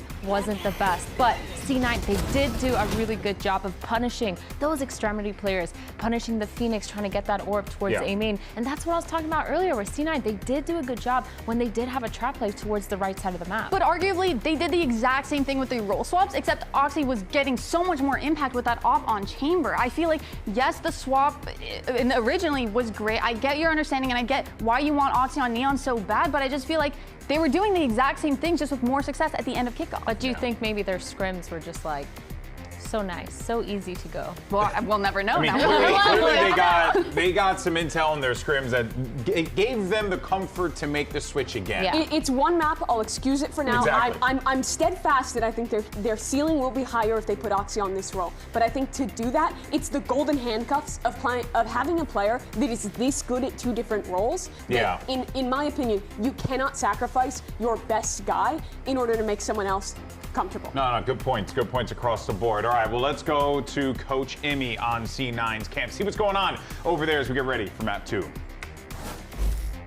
We usually see a Cloud9 that dominates against Leviathan, but this time around, it didn't really start your way. Something that I want to ask, though, is for this first map, we saw a swap compared to what we saw in kickoff with Penny and Oxy and the roles that they were going to be playing. They're both incredibly flexible players. They can play whatever, and we've seen it in a few matches. But what is the decision-making for who is going to play what in this situation? We tried out both, and Oxy's been dropping 30s as he does, so, and Penny's also been playing really well, but these guys just had a plan where they just ran us down, and we lost a lot of advantages that we shouldn't have lost, so, yeah. What should we expect going into Haven? Hopefully not more of the same. Hopefully a little bit different, but yeah. I'm hoping for a map 3. Thank you so much. I mean, you know, Coach Emmy frustrated about those mistakes that Cloud9 were making. Leviathan, on the other hand, they were vibing, having a grand old time there. Of course, so question on everyone's mind is going to be whether or not Cloud9 can step up here. But speaking of, though, we actually do have some definitive proof that Emily did, in fact, submit her vote for Leviathan. No, you can see it there. You know what it was? She I hit the submitted button. these on April Fools. They made a custom graphic to prove No, you didn't. They You didn't get my submitted joke. it on March 28th at 6:13 and 53 seconds in the morning. I don't know why you were up at 6 a.m. Wait, why was I up at 5 a.m.? Yeah, what is wrong with you, Marina? it's What is good. wrong with Why you? are you waking up so early? It's probably EU time or in the afternoon, and it's just because this is why 24-hour clock is way better. That's a complete discretion. But there's never any confusion when you use 24-hour clock. There's the reason the world uses it. Sorry. That's actually wild. We were actually talking about why the 24-hour clock is the one. AM PM is a waste of writing, and I hate it when you're not using 24-hour clock and they put a 0 in. Oof, Move yeah. us on, move us on. Mimi's got a lot of pet Move us on. peeves. Mimi's got a lot of pet peeves. All right, well, guys, look, we're getting ready for Haven here. And Dryad had asked Emmy what we should be expecting as we get ready for Haven. And I guess that's the question I want to pose to the panel here. What should we be expecting from C9? Because we cannot see those errors again like we saw on Pearl. One thing that Cloud9 like to do is force the other team to play into their game plan. We saw that when they went up against Lev the first time, conditioning that A main and then setting up for a mid-round mid-trap. And Lev fell for it the first time. This time they called their bluff. We saw them get absolutely destroyed in A main by Cloud9. And guess what? They went there again. So Cloud9 had to be ready to pivot from their original game plan and make sure that they have a backup plan for when Lev calls their bluff. Well, let's see how C9 and Lev play this one out. Can C9 force that map 3? Don't sweat it though, folks. Raven Vans got you on the other side of this break. We'll see you in a few.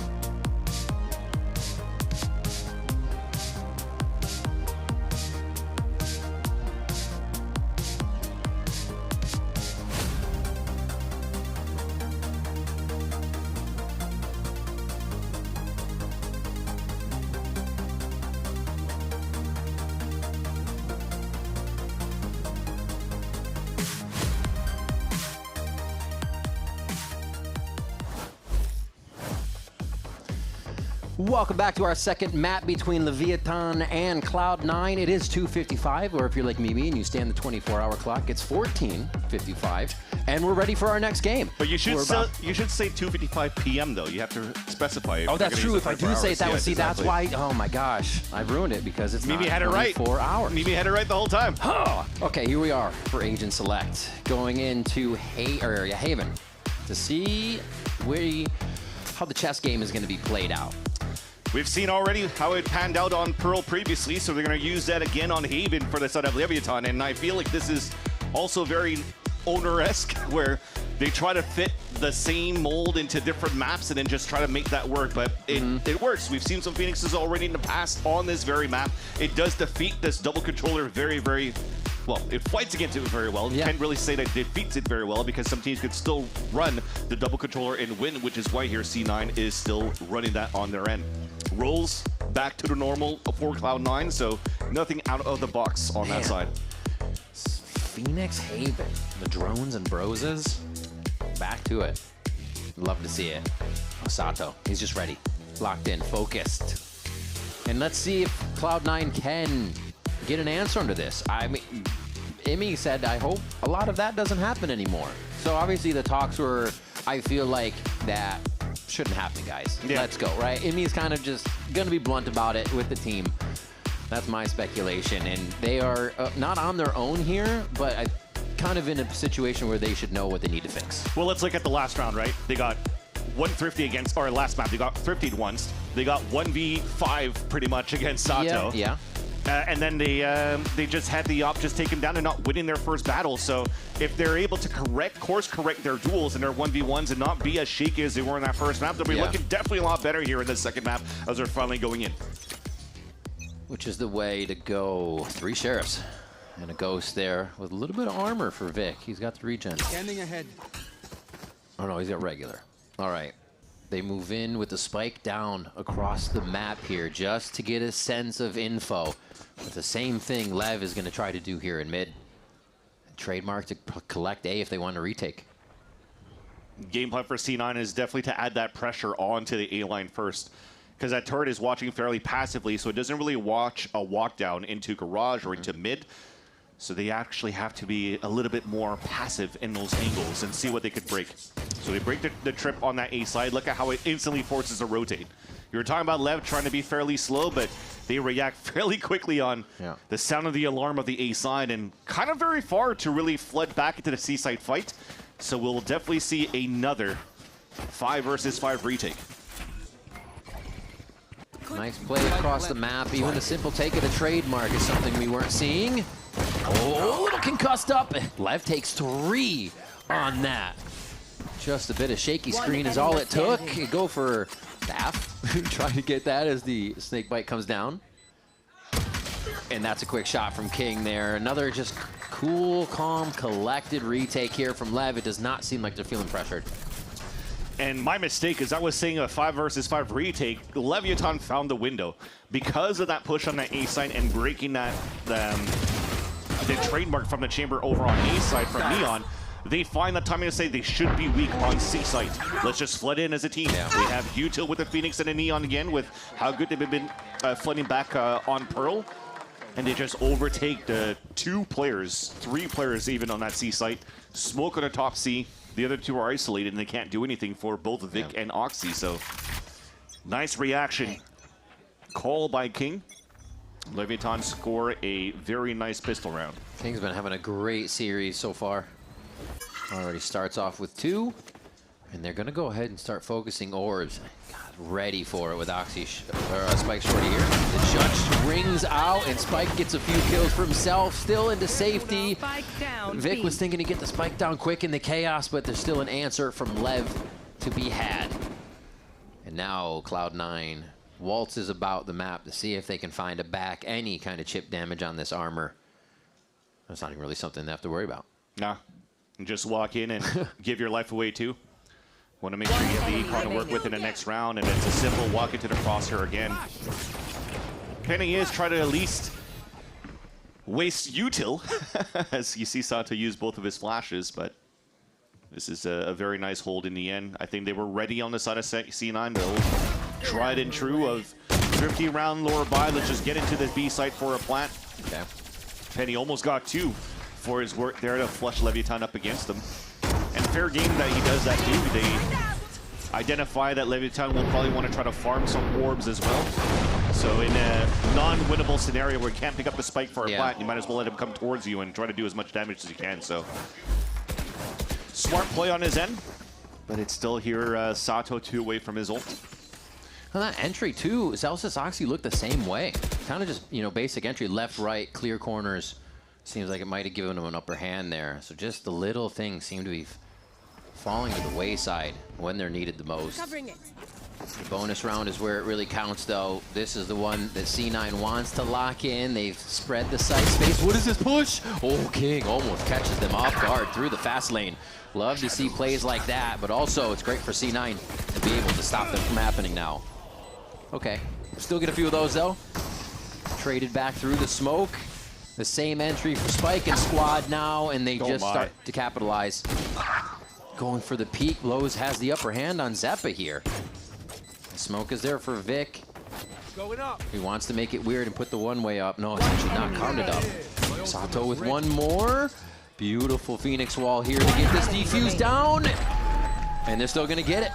The push up from Sato, the 3K from him, builds onto the ultimate for Phoenix, and Lev stop another C9 bonus from going, or taking that away. You see the nice thing too of having a Phoenix and your Neon in a composition, and probably a nice little understanding if you're watching these games, you're like, how is Phoenix really good on this map? How does it play double controller? Those walls that they're using to slice out the map in a retake is a very similar style as having that default wall from the Viper for the Flare retakes on C-side. It's just now you're a little bit more proactive with these two duelists that allows for you to do the very similar walls for any type of slice retakes on these sites. And then you add flashes on top of that. You're adding a lot of disruption too. It's just very nice how they're the meta is approached here and evolved from this double controller to this. And yeah, they can do no wrong with the spam through smokes for Leviathan so far. How do you get into A without smokes now? Your wall, right? Your walls to encroach into the position to use the smokes. Fingers crossed it's Oxy that's going to put the walls up. It has to be. It's fast lane to enter in.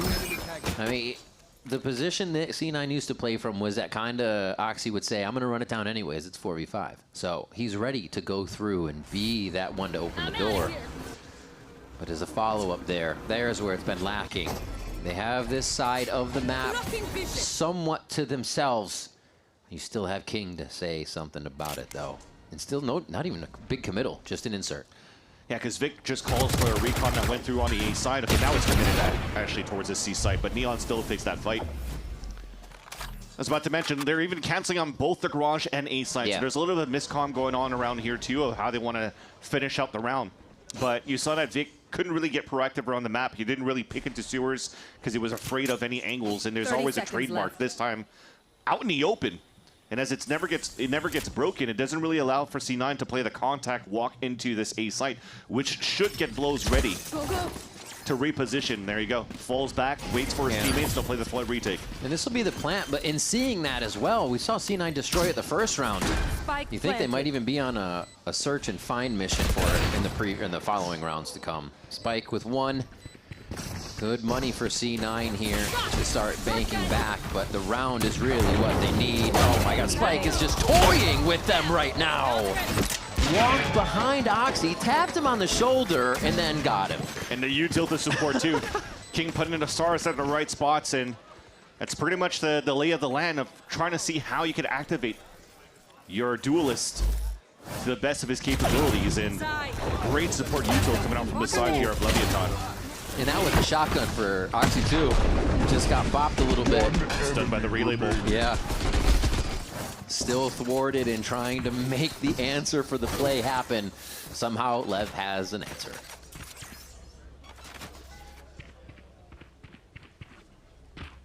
C9 seems that they don't really have an answer. It's all the questions of how they could really work that map and still trying to study the playstyle of Leviathan so far.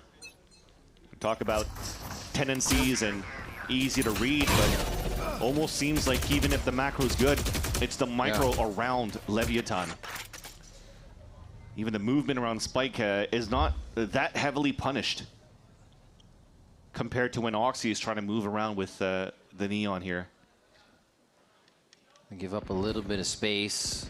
But it does seem like they're on a bit of a search and find mission to see where some util might be and what that bigger advantage entry would look like. It's like they delete sites from getting hit right now on the side of Lev. A is pushed, so they know it's not A. B has a trademark. It still could be B. Zelsis hits a nice shot to start the round off, but still, it's not a panic movement from Lev.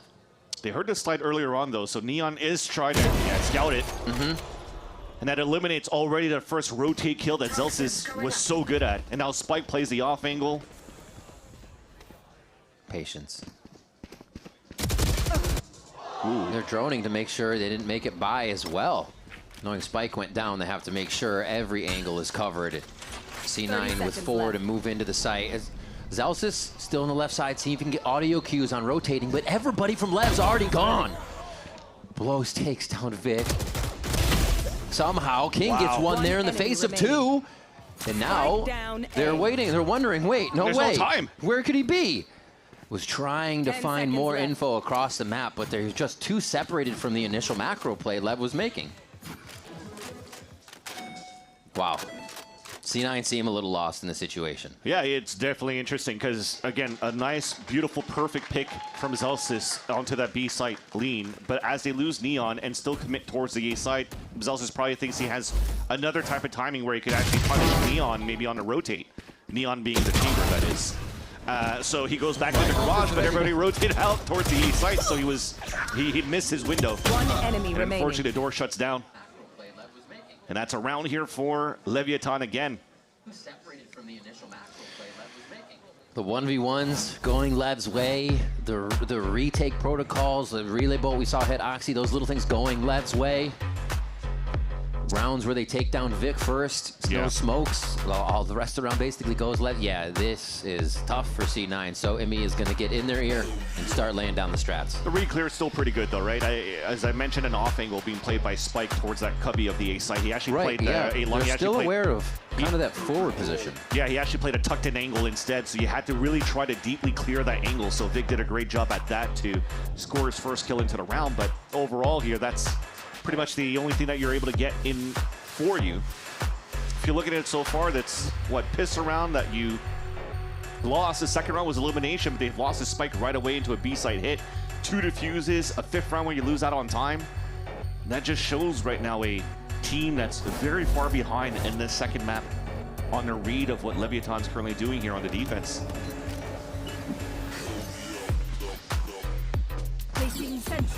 Operator Neon. Now he's just looking to shut down plays right away. He's going to get himself into sewers fast. He might meet the molly, though. Zelsis has been throwing this. Holy. Never stopping. The Spike's in the window. You just saw him on the left side of your screen fly through. Man is on fast forward this game. It's insane. And he's going to have the... Oh, okay, Smoke's there. Smoke's there. Slow down for a moment. Sato now from the other side, though, and they can't even find safety if they wanted to. He's running and gunning like Rambo. Here comes Spike now, trying to finish a little bit more. Zeppa get doubled up from a slight high-low there. 5 now, and the timeout squashed by Lev. What a change of pace, too, for Leviathan for that round. It gave so much time to, on Emmy when he called the timeout for Cloud9 for Owner to look, okay, what's the state of the game?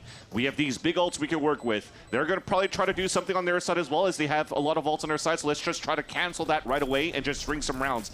And a trap play that they have is instead of the Hunter's Fury towards the A lobby, they go for the crunch into window and grass. Nothing they can do here for Cloud9 side. They pincer the other 2 ults on the other end with Neon on the flank. And then Sato playing the running back on that back C site. That's wild. And the amount of confidence this is building in Leviathan, not just because they're winning, but the strats are hitting 100% everything they want out of them. So they're trying more. They're feeling confident to go for more, and that's catching Cloud9 off guard even more. King's just slapping his decks because everything's working out perfection on everything he's calling. He's like, dude, this is so good.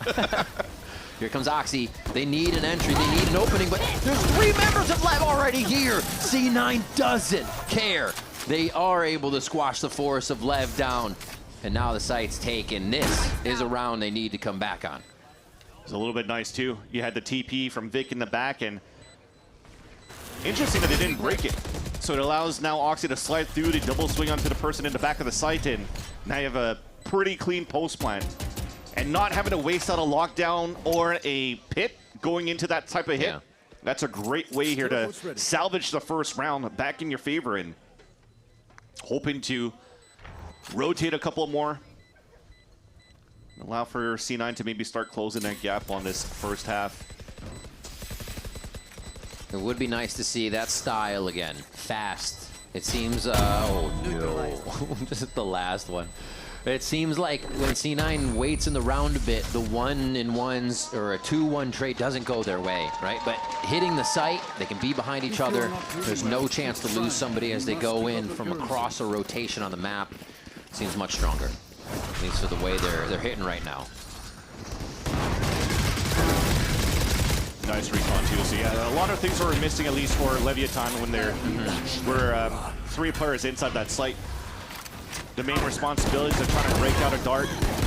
That wall allowed that TP to happen too. That's probably why the Vic was able to fully stick it. So quite nice in the timings on how they're executing that site.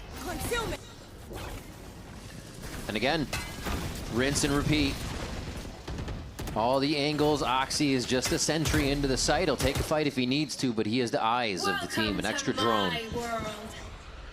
The ult goes down. Remember, there's quite a few more here if C9 feel absolutely pressured in the situation. This is scary, though, because a lot of them are playing inside the pit to deny spawn, but 3 players of Leviathan are looking to flood out from Garage. Relay bolt everything for Spike here if they want to get in. Sato looks up. They were expecting to see a little bit more util before the entry. And the walls drop. Oxy's huge with Zelsis for a moment, and that's a 3rd one in an instant. As Oxy brings it up to 6 kills for himself in his 2nd round for C9. Locked in on that one for sure, and good thing that Zeppo was the one that threw out his Hunter's Fury instead of using it as a lifeline towards the end of the round, as if everybody falls, I could try to save it for the team. He's proactive with it. So it forces the hand of Leviathan to scramble around the retake from that Garage ramp. Or just too many players to deal with here for C9 on site. Thanks to that pit, they could put 4 players right there to go for those trades. Now back to the standard. Looks like we're trying to potentially take Sewers control for the KG ult as well, unless they're able to get the instant opener against blows on A. He's got the anchor smoke. Holds for as long as he can to hide. Zeppa tries to feint the plan, but it's already Spike and the rest of the team getting inside the site. Cloud9 never had a chance. And they're just looking now for Zelsis. Playing a little anti-flash as he moves through the wall. And he has a welcoming committee just on the other side. Oh no. That's what you got to deal with. And he gets one out of it. To take that, but Lev will take the round and be much happier. And at least he's still got Spike, who's been jumping in and out of that wall.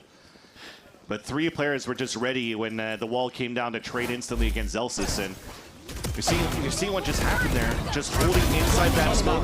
Looks like C9 almost felt like they had the timing to move into the site.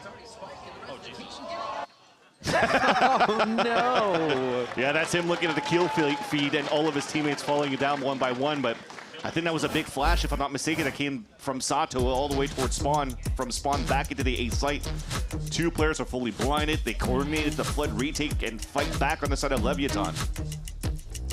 So as much as it looks on that first map that you had a little bit of hero plays from a couple of these players, but the team play is actually very good for Leviathan now as well. He's going down the notes. He's going down, counting every finger off there to get back in their ear. Setting kickoff, the timeouts, he felt like some were on him because he went back into a previous way of them using timeouts to calm the team, which is actually something he gets out of Zelsis now. So he said going into the stage, he wants to focus on a more tactical approach, getting the team back in line with what's really going to work against a team that's giving them trouble. So we'll see if this one can count. Lev has just been able to read C9 like a book here. He also hates the fact that he has to face against Leviathan as the first team of this stage. Yeah. because again, as he mentioned that, you know, Leviathan should be easily read or readable for us to be able to fight. We don't have to play too many antis. But at the same time, if the protocols, you know how they're going to play, and even if you know how they play, you're still losing these rounds. That starts to settle in, and you're starting to find doubts here on your preparation going to this game. So having Zelsis is good, and hopefully the timeout is better, but it's not. First blood for Leviathan. He backs up. Rendezvous puts him safely for a re-entry into A. And this scatter in the smoke, the anchor smoke, is a big place for the fight to go down. And oh my gosh, Lev's just able to find every kill outside of it. Still towards the left side of the site. They're just reading the way a C9 hits methodically every time. A few up ramp, and they're just waiting for the sewers guy. And how stoic they are for Leviathan on that site. Look at this first pick after the Zelsis. As Blows gets that pick, he just hides the corner. Yeah. He doesn't care to run down to break the lockdown. And you know for C9, like, we got to protect it, we got to protect it. We could delay some people. So to run through the smoke, get picked off, and again, another round that just does not work. The duality of man. There you go. Holy. And it's true. I mean, Blow's over there just using the anchor smoke like a boss these last few rounds here to collect multiple kills. King, he judged from the left side last time. Why not from the right? Those little switch-ups enough to quickly catch C9 off guard, knowing the play is always a quick dash into sight. Again, seeing the method that C9's using and being able to stop it at the front door. Yeah. It's desperate times for C9 too. I do like a little bit more of this buddy system at least now, because last round, why are we not together to protect the lockdown? Why are we not taking sewers control together? Coverage. Great punish. And it's close to that minute mark as well, so. Teleport's ready. Very similar type of flash peek a la Jogamo. Punished now by C9. The advantage back is back on their side. Also a weapon upgrade. So 4 rifles to work with in the Pulse plant against 2 now of Leviathan. Big shot from Zelsis there. Build more confidence with 4 alive. An operator most likely saved if the timing of Penny isn't right here. Oh no, they're actually just going to force through. They have a pretty good chunk of change in their pocket. Zelsis falls. Penny creeping around from the rat position here as the rest of the team is just buying time. One enemy remaining. Sees the gun, and there's the second one. Penny coming to life there at the end. Some easy shots for him, but getting back online, getting on the board a little bit more as they get the rounds in there. And Zelsis had to be selfless there. Yes, it's obvious that he has to swing on that tap, but he has to jiggle, try to give his life or something to delay so that you get value out of the Viper lurk. You gotta draw Penny. the eyes. Exactly. And he did. And then Penny right here draws his crosshair right to the domes of the last 2 players. It works out. They salvage some rounds here. The last one to go with, thankfully, with all these rounds that looked very much in favor of Leviathan. It's a strong buy they can have here. Changed up. Zelsis putting the alarm bot there, alerting C9 that this play is getting rerun by Lev. This absolutely squashed Cloud9 the first time too, so adapting in very much needed rounds. Could get a 4th one here to end the half. Yeah, you saw it. The Hunter Sphere is available for Blows. The setup position was the same way. Great, great pivot from C9. Nice dodge out on the concuss. Easy from Penny too. Seems more comfortable that they're reading the plays of Lev now. Before it seemed like C9 was scrambling for their kills. Blows here, ooh, just on the heels of Zeppa's jump. Penny and King kind of read each other, but have to give up the time it takes to look a little longer. Last player Jump shots drawing the eyes of Blow, gives C9 another one, and it looks like they're going to nicely be able to finalize a 4th round. Kind of just deja vu to the first map we saw in Pearl. It took a little bit for them to get online. They finally get online, but it's still a battle for them to get the rounds. Here a little bit cleaner, and hopefully they can bring this in the next half, fans. Yeah, definitely took them a lot here to get these rounds for sure. And 4 rounds after a dominating first start from Leviathan, that is going to give you a little bit of confidence moving through again when you have a perfect read. That's exactly what I was talking about. Okay, if they have a read and they're getting these picks, the confidence is going to come back. So it's a great way for them to finish this half to start strong on the next. We're going to swap sides and take a quick break. Don't go anywhere. More action when we get back.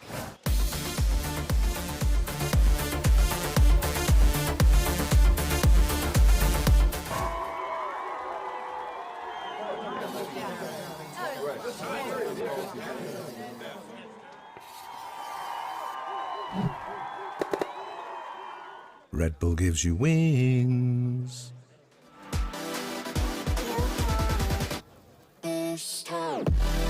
Okay.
Welcome back to VCT Americas, an 8-4 first half for Lev.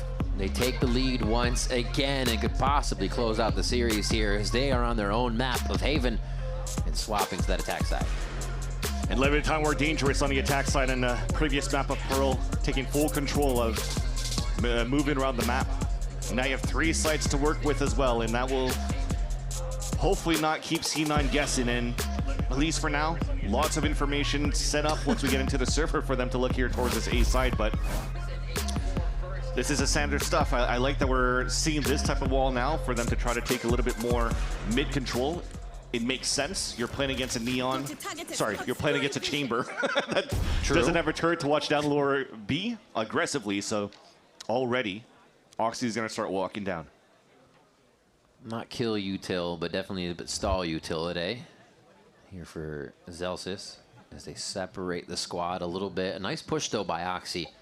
Going to be able to feed information in these early rotations. The stall they need to get a bit more in position, both hugging that right side, but what's the angle they're going to look at? They put themselves in the corner of the box and it's just too hard. Spike, hello. Gives Zeppa a quick handshake there as he's already pushed up farther than they expect.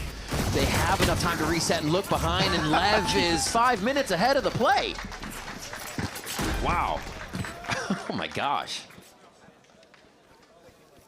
At the beginning too, Oxy got the position inside the window.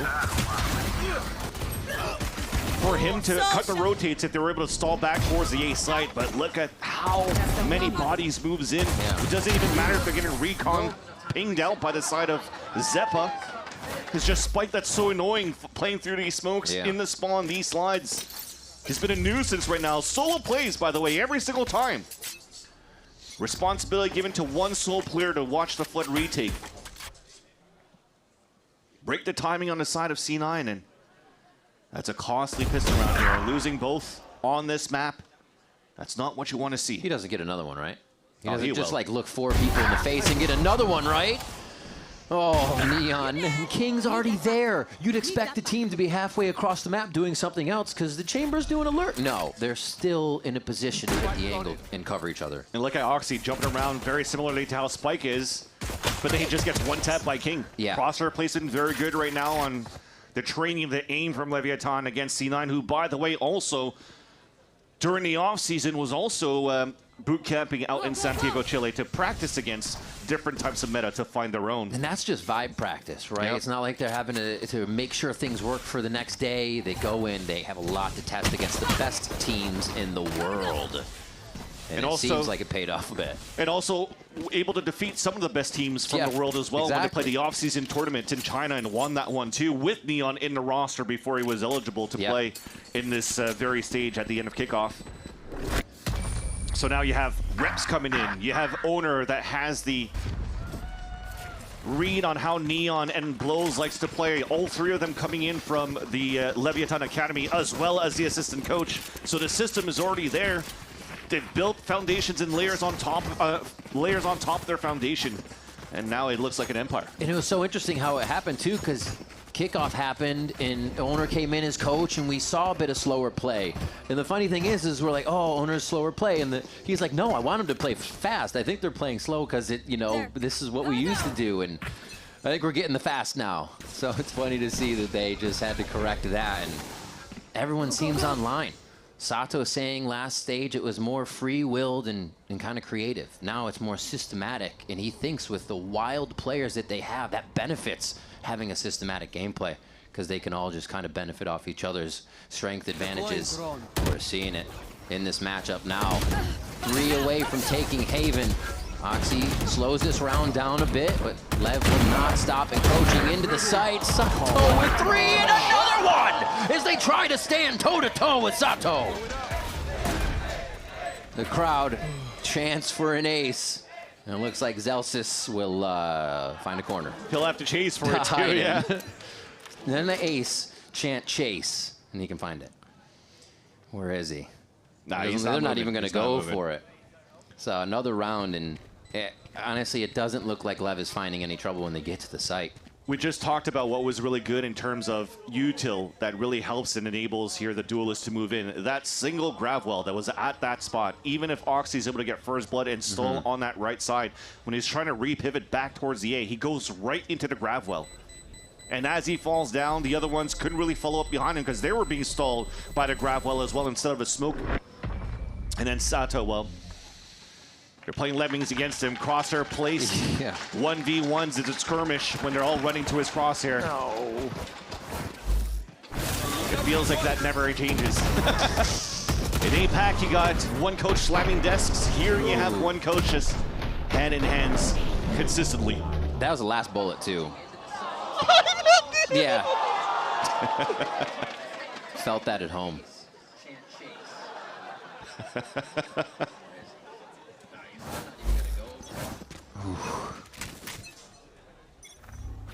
Results for Owner. He is ecstatic right now, seeing his team be able to put up these numbers in their first match on stage for stage 1. And here, they'll even slow it down. And this has to, get under C9's skin, because when this happens, they start peeking out, they start looking, because they're not really sure what is going to be effective against Lev right now. Biggest thing is really playing around Zelsis' information. And they're going to smoke out the turret too. Actually, the star was placed and they broke it even before, so. Same results. You're sort of forcing players to peek out for info, and almost there, you got that, almost got the punish from Zeppa peeking out. With the recall smoke and he continues to jiggle, he should be calling that there's nobody really moving there. So C9 works together. Instead of giving up C site, they push into the garage, re-clear the area that was taken up first place by Leviathan. But the thing is that they think that it's still an A main control. They're squeezing to their teammates. Joke's over. You're dead. And now they know, no steps are being heard, no runs, no util, everything is C. So this leaves that 5v5 retake. Util's there for C9, they lose Zelsis. And they're still going to be pushing in. You see how aware they are of the timing too, right? They took a long time, hit the site, and they still think somebody can be lurking at that point. Just on the ball right now for Lev here, about to thwart or try to this C9 retake. 2-2 from garage and spawn. The quick shot is traded back from Neon as Spike helps out Lev a little bit more. Oxy with the judge, rolling through, picks one up, but he's low on HP here as they're somewhat limping around. The King concussed, they not really have eyes on the Spike, and it pulls Oxy away. Half there.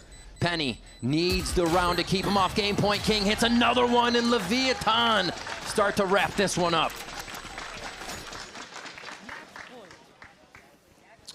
Map and series pouring out for Leviathan. The push continues to be very good. Oxy tries to do whatever he can with this Neon and the judge. Nice slide kill for great too. One enemy remaining. Taking that space for the team, but that lurk, the double flank in the very beginning, they separate themselves a bit. Zelsis gets instantly picked off by an outlaw, and Vic is like, well, I can't run into the outlaw. I'm playing small shield, so he gives up that space. So those players playing offsite has better control now. We saw the value that they have with King staying alive with that Nova Pulse. So yeah, nothing working here for Cloud9. Seems defeated from coach cam to voice comms to facial expressions from across the board. And nobody is really there. There's no Vibe Merchant that's going to try to lift up their spirits unless Vic could come up huge here on the hold at the long C line. Thing is every time a corner is breached, it's 3 or a bunch of util and something. You're always only good for 1 against this Lev squad. They make it so tough. Spike all the way to the back. They've clean taken the site. And they're going to hit the trademark on the way around, so they know they have a bit of time to breathe before they even see anybody. They're going to use this time to get a push on spawn. Looking both ways, pushing back C9. They want to have the time to use the teammates to get back in, but they're just being taken out. A good hit by Oxy to come back in, but it's only Oxy and Zelsis here. Blows hiding in the corner. They're not going to hit the shots. A big one from Oxy here versus Neon. And that's going to be the kill that they need. Nothing else. It couldn't have gone any other way. Oxy gets the round for him. 5 for C9. They stay alive in the series. Another big round by Oxy, and this time finally has a little bit of teammates to follow up and support him. Great hold and stall leads from the beginning. It almost looked like it wasn't winnable there for both Zelsis and Penny on the crossfire setup towards spawn. And great util to push them off so they can't swing off each other anymore. So it became 2 individual 1v1s. All freaking good. C9's done this before.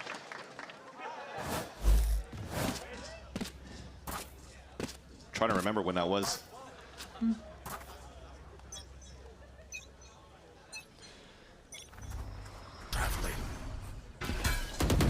But at least it starts with that.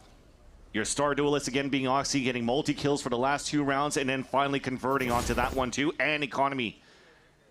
Plenty for rifles for Cloud9. The only thing though, it's half shields. Neon goes with the op no matter what on the attack side. Leviathan goes back to a slow tempo. Penny found out, sitting, judging, waiting. He will not be able to do anything from that position. Called on the util as well, so now it becomes a worry for C9 in that garage area. Still playing A on the wall so they can anchor each other. C9 on this one is just allowing Lev to make the first move, but again, it's always very fast at the front door. Can anybody be there to answer? Tries to get that king play in that we've seen at long C. Good for 1. Again! They don't expect the timings right now. Lev is just moving too quick into these positions. They should expect spikes. He's been doing this the whole series. Right, but that's the thing. He's doing it in different spots every time. So they're like, oh, well, I'm safe for the next 10 feet. No, you're not. Actually, you have to consider he's around every corner. It becomes a nightmare to play against him right now. Falling, blows, gets a headshot on Zeppa right there. Vic trying to stay alive. The last one here is Lev. Puts the finishing touches down. Oh my gosh, it's actually from Neon there with a slow-mo Hunter's Fury looking cinema as Leviathan 2-0 Cloud9. Sato gets what he wanted. A redemption arc for sure for Leviathan. Again, no victories for this organization since 2023 against Cloud9, and comes back with a convincing one this time around. That seemed like a 100% trust in the process for Leviathan. They brought home what they worked on, they amped themselves up, and man, they came in strong. King out there putting up a lot of numbers from that top spot. Everybody else playing their hearts out here, and the team cohesion in the plays look fantastic. Yeah, you're definitely going to be big smiles for King walking on this stage right now in the front of everybody else. Again, when all the calls are working.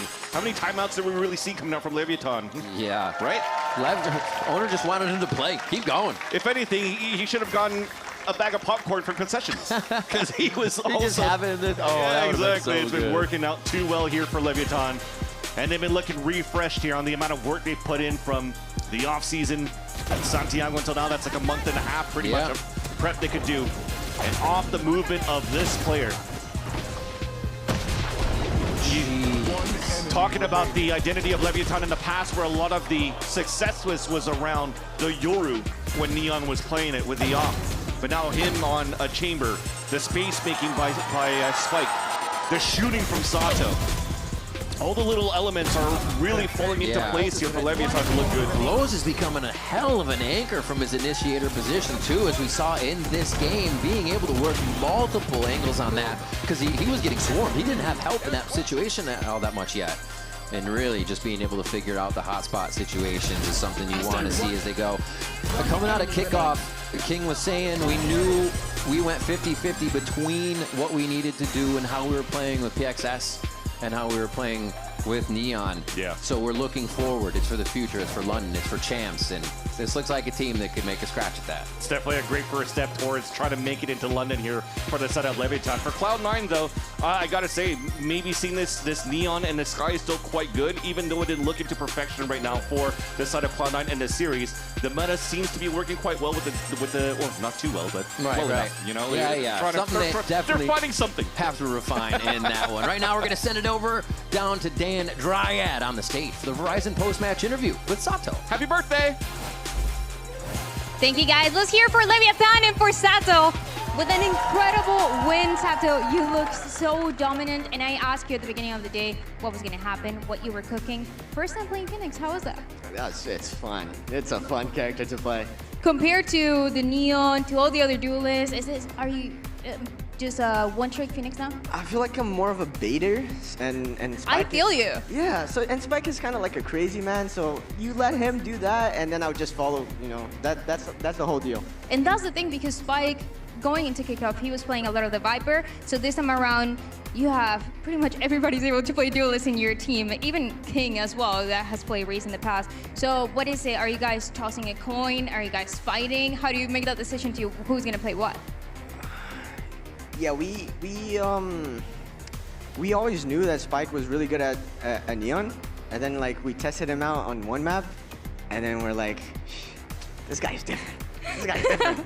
and then we started running it more, not all maps, but like this kind of method we found for our team is working pretty well because of our aggressiveness and because we cannot stand still for a second. So. Do you think that method works because of how aggressive or the natural playstyle for each one of you? Yeah, I feel like King really likes to have that kind of aggressive playstyle, and obviously all of the other four also like that. So I think it's working pretty well for us. The last question that I have for you, something that owners said towards the beginning of the year is that the end goal was not to make it to Masters Santiago, but to win London and to win champs as well. It was the end goal and the long route that they were taking. So how do you see that now? How are you taking those possibilities and the growth that the team has had? I feel like that really makes sense. One of the things we talked about before coming into this match was like that this is the first time the team actually had the preparation that we wanted to, and because the other time we had to play with a sub. Neon was not of age yet, so this time we finally went into a tournament like prepared. So feeling good for stage 1? 100%. Thank you so much, Sato. Congratulations once again. Can you hear one more time for Leviathan and Sato as they get the win of stage 1? This is everything that we have for our first series of the day, but when we come back, we haven't seen them since Masters Santiago, is NRG and Furia. Happy birthday. Thank you.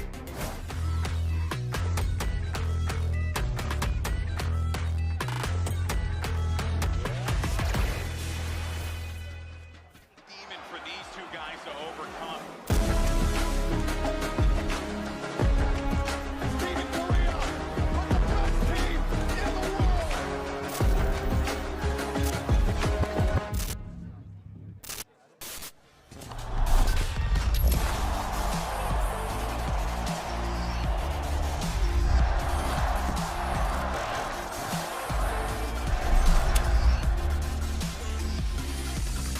The human body was built to move.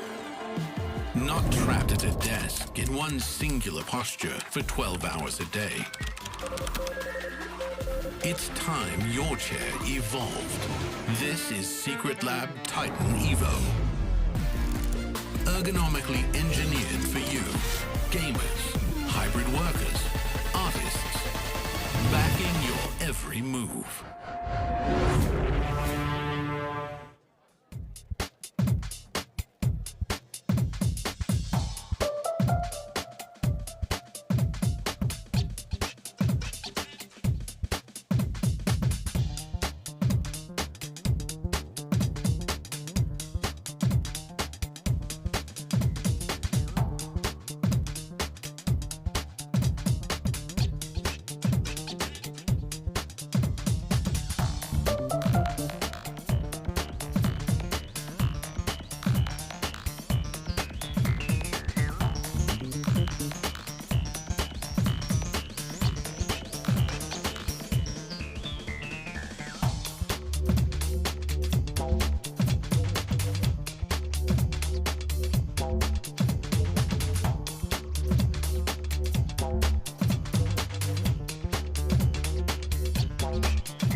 players dropping down. Time!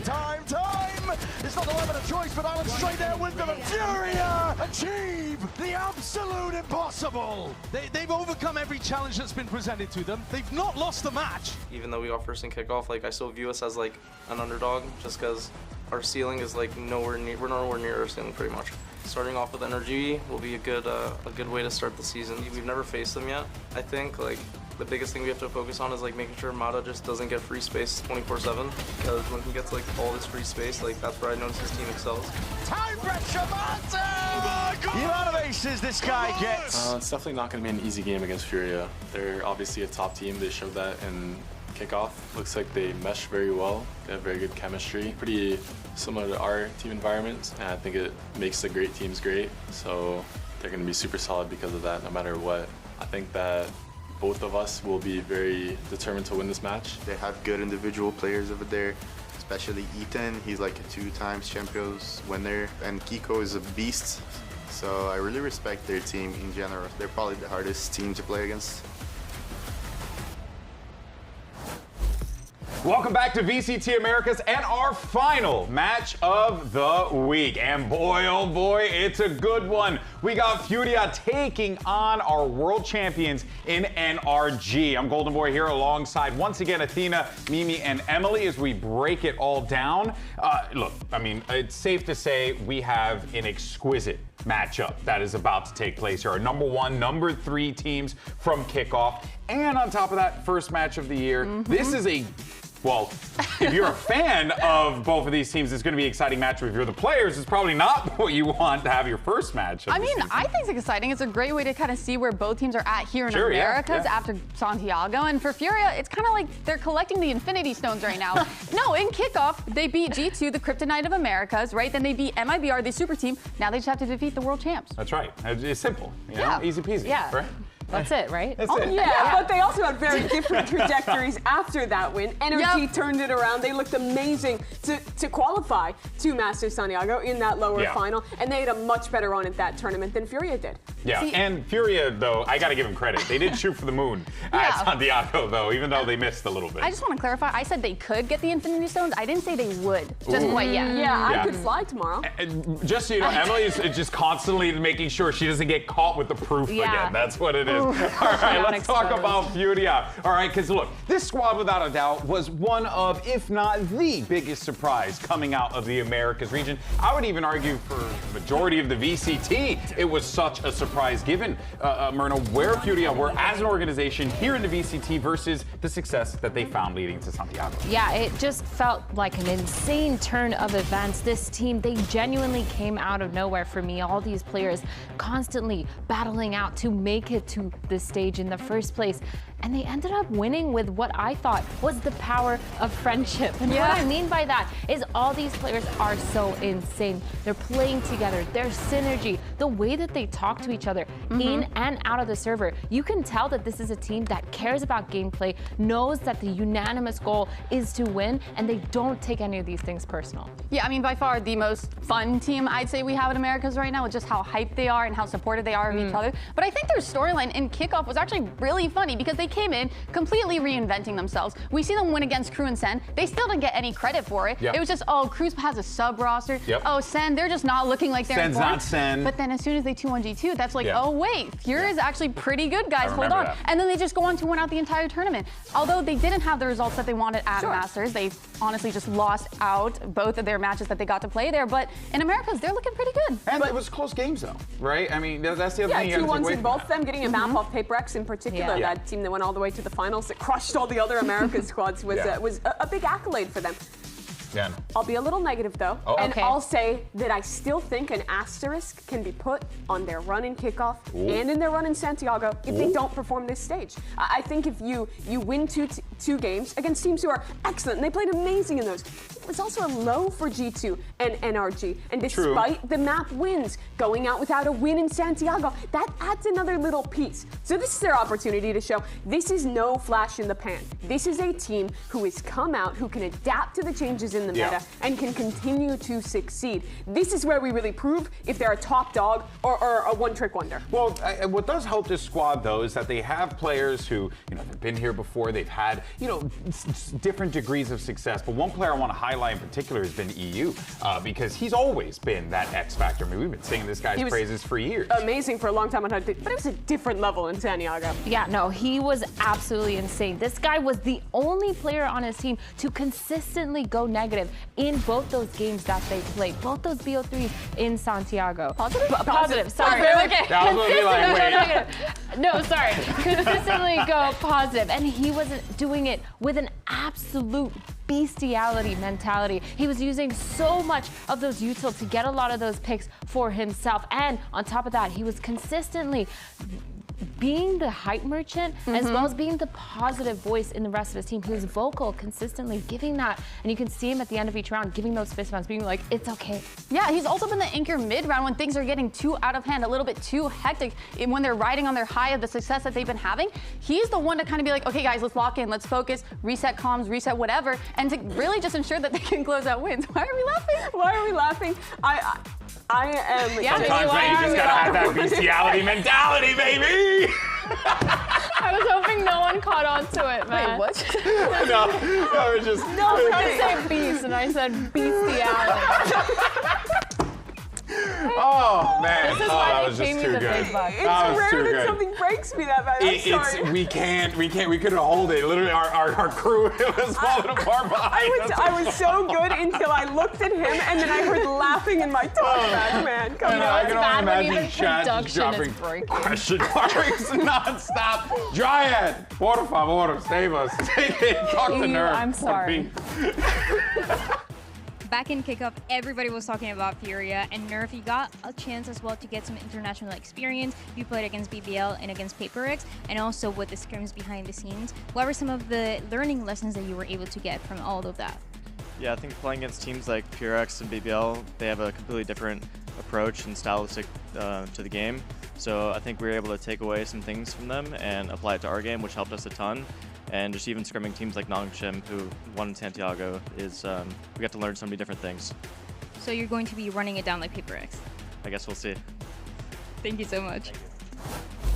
All right, now, of course, NRG, look, these guys have avoided that Champions curse so far. They managed to pick up a couple big wins. They won the lower bracket at kickoff, and they placed third at Masters Santiago, which, honestly, when you look at, like, how things were shaping up, how strong Nongshim were looking, how devious PaperX were looking, For sure. it really is a credit to NRG that they were in that conversation in the top three. And when you look at how they were playing at the beginning of kickoff, this was a rough run for them. The losses early on, that middle bracket loss to G2 especially, came as a big shock, but they improved massively at this tournament. They were the one team fully committed to the double initiator, and their execution was incredible. They had great reads of how to deal with opponents playing that double duelist meta. They had specific preparation for the top level squads, and their players that needed to were stepping up big time.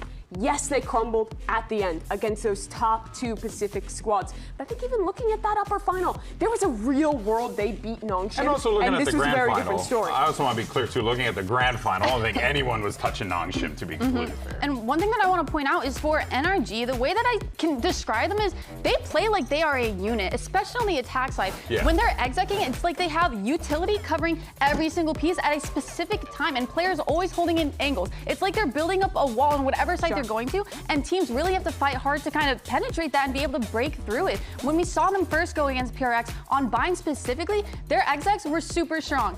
Sorry, I just see smiles all over the place. We're happy to We're engaging with you. I'm happy to talk about NRG. Yes, no, and me to PureX, be angry? Yes, PureX were not able to break that, right? And then when we see them go up again on Breeze, they were doing a lot better. We saw them kind of finding holes and not letting NRG just play how they want to. Yeah, I absolutely agree. I think for NRG as well, the nerfs that have come through, the changes to the meta, only benefit them. Yoru killed, they don't play Yoru that often. Sky buffed, who's one of the best Sky players of all time? It's Ethan. He was already playing this. Everything feels like it's lining up, GB, for this to be an even better meta for NRG than it was before. And you were talking about the plans and the ways that they approach the game, a lot of that's got to be attributed to Ethan and, of course, Coach Bonkar. Great synergy that those two guys have been able to build together here. And Athena, I know you could speak to this specifically because of your experience as well. It is so paramount when you have that IGL that is able to make these big plays, these big swings, and be able to keep you in the game with some great gameplay himself. I feel like Ethan, just as a player, has such a good job of being consistent in the game. He doesn't have to frag out because his IGLing is textbook. I feel like when we're watching NRG play, I don't find that many flaws in their gameplay. The only reason why I feel like they lose rounds is when you're playing against the Danby or when you're playing against the something. They are just getting these unbelievable picks that put your team between a rock and a hard place. But I think Ethan does such a good job still managing to call around that, try to kind of retaliate or get some of that space back or get some of those frags back. And I think they just fell short of that. But other than that, Ethan, he is insane. Plus, like you said, the Sky buff, that's only going to make him even stronger. No, the way that he was playing it before we even got his heals buffs was so smart. Before, when we saw old Sky, we would see players using his flashes for util and for fighting because it came back. But with this new Sky, you had to be a little bit more reserved with your utility. When you're watching him play, specifically on Split, he never used it for utility until the mid and late round because what is that going to do for you, right? You know they're there, but what are you going to do? You start predicting that flash, then they're just going to hide from it. And he knew that, and oftentimes just had his players take space early on and then use his flashes later to set them up for success.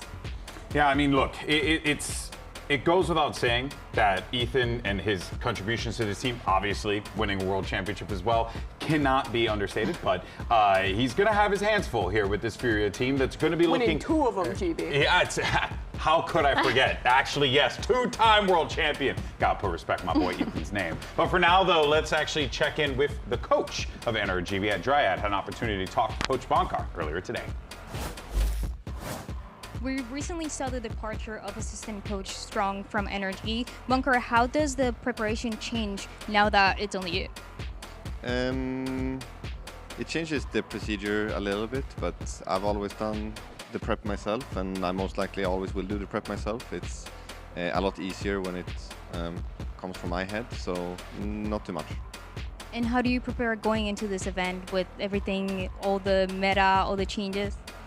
A lot of testing, just keep testing all the time and being open-minded and having healthy discussions within the team and just listening to everyone. Looking forward to it. Thank you. If there is one team that I know had those conversations and those conversations were effective, 100% it's NRG, because you have players on the squad, Mimi, that not only have incredible minds for the game, but they all have a lot of versatility and they all have just a uniqueness that they bring to the table. And Coach Bonkar has been able to take advantage of that to great effect. For sure. He's at the helm of this, but I think this team is just so well suited to succeed right now. I look back at this list of players. Ethan's best role is buff. The style they're already playing with Double Initiator is in a better spot. The overpowered character Yoru that they don't play, he's nerfed away. Mata, one of the best entry duelists at having good spacing with his team, at being very intelligent about his positioning. I would say he plays Neon.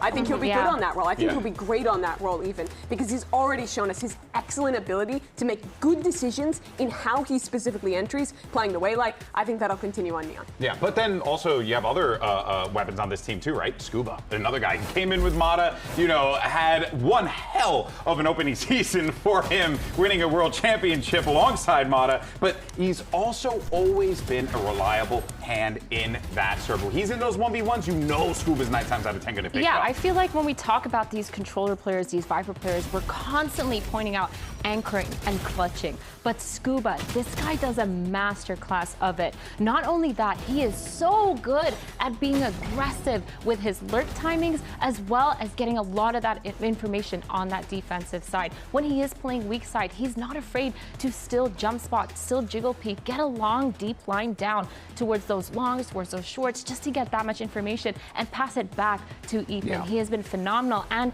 consistent the whole time too with it. Yeah, and oftentimes I feel like he's kind of the saving grace of the team. You were talking about his clutches, but even further than that, like when I think about specific rounds, especially on attack, again, when they're execing, when things start falling apart, when they get disrupted, he's always there to kind of save the day. He's always there having his players' backs, and that is such an important role that he plays. Oh, 100%. It honestly does remind me a lot of Leaf from G2, right? A guy who's just like reliable. You know, he's always going to give you something. Maybe a multi-kill this round, a kill here, but he's not leaving the round without taking something away from his opponent. And I think that is something that is a testament to Scuba's skill, and of course we'll continue to see it as you know, the season develops here. But let's go into some skirmish side selection, shall we? Because we have our 1v1. This is a good one. Mata versus Koala Noob. So let's see how this one shakes out. We're going to have a Viper and a Reyna in play here. I think that's going to be the Reyna for Koala. And already Mata starting things off. He's also been the skirmish guy for them as well. I think that's valid. If you have an aimer on your team like Mata, I would just send him every time. And he's so calm. Yeah. Too. Every single time. He gets up and he's just like, yeah, man. I would hate playing him in a 1v1. Yeah, it speaks to both these players' mentality, though. A lot of teams don't want to send their star player, or really anyone, because they don't want to interrupt the warm-up, they don't want them to get tilted if they lose, those kind of ideas. Neither team has a concern here, but they carry themselves in very different ways. Koala is this really happy-go-lucky, energetic guy who's kind of that sink for his team, whereas I feel like Mata is just calm, consistent, so level in the way he carries himself and in the way he plays. Yeah, I mean, after all of his experience that he's had so far and the team that he surrounds himself with, I feel like he's not the kind of player that you would expect to ever shut down or tilt or anything like that. So I'm not super worried about that. And honestly, this is kind of a warm-up, no? Just 1v1ing two of the best players on each team.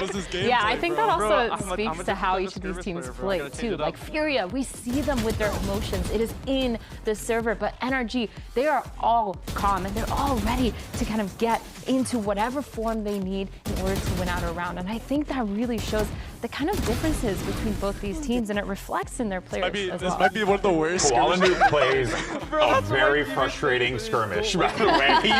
He is constantly peeking corners nonstop, whereas everyone else is just going for the straight-up 1v1 contact fight each other. No, and then he gets the win. That's insane. That's funny. We spent a lot of time talking about how well suited NRG was to the meta changes, but I feel the same way for Koala. Yeah. I think you can be worried about a lot of the AWP abusers right now, right? The people who were getting the most value with the AWP and the Outlaw on Yoru when it was strong. Think of a team like BBL with Lovers Rock, who both of these squads ended up playing. I'm not worried at all about Koala because I think he's just as good when he plays the Jet on Breeze, when he plays the Omen on Abyss, or when he plays any other role at getting value with his AWP and being confident. I think both these teams are actually very well suited to see the Yoru nerfs and be minimally effective. Yeah, I think even on Haven, he was playing Omen and still getting those entry peaks with that AWP. It was kind of insane. But I do think the meta definitely favors them. I don't think they're going to be bullied off of angles anymore. I think Koala is going to be able to kind of push through and be that person that's kind of in front. So I definitely agree with you. I feel like this meta change isn't going to affect them that much. My question is, if Furia goes towards single duelist, is it going to be Koala perma towards that kind of flex role? Did they put a limb on the Neon? I feel like a limb's going to be Neon, for sure. His movement on Waylay is kind of insane, and I feel like he already was playing but that, I also think dive he role. was kind of the lightning rod of a lot of the struggles for Furia. I felt like towards the end of Master Santiago, he was really struggling to get value the way he did in Americas with entries on that Waylay. And I think we need a return to form from him of how he was playing in Americas, especially if he is swapping roles. Yeah, it felt like they couldn't get any of the initial first picks, but also you're playing against, like you said, BBL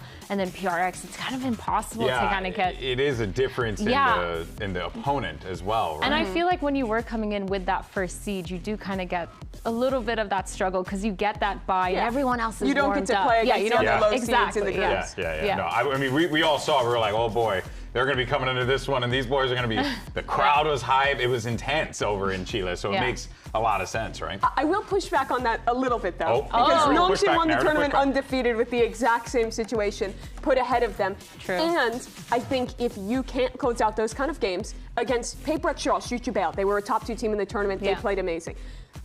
Not closing out that BBL game affects me more in terms of thinking about Furia as like a top 2 squad now. I'm not in my opinion. She is affected. Safe to say. She has been affected. I've been affected, folks. Yeah, and you know what? They are gonna have to pay for this. In any case, so speaking of They that, don't, for the record. we did get an opportunity to catch up with Koala talking to him about his play style, how's it changed with Furia and the journey he's had. Let's take a listen.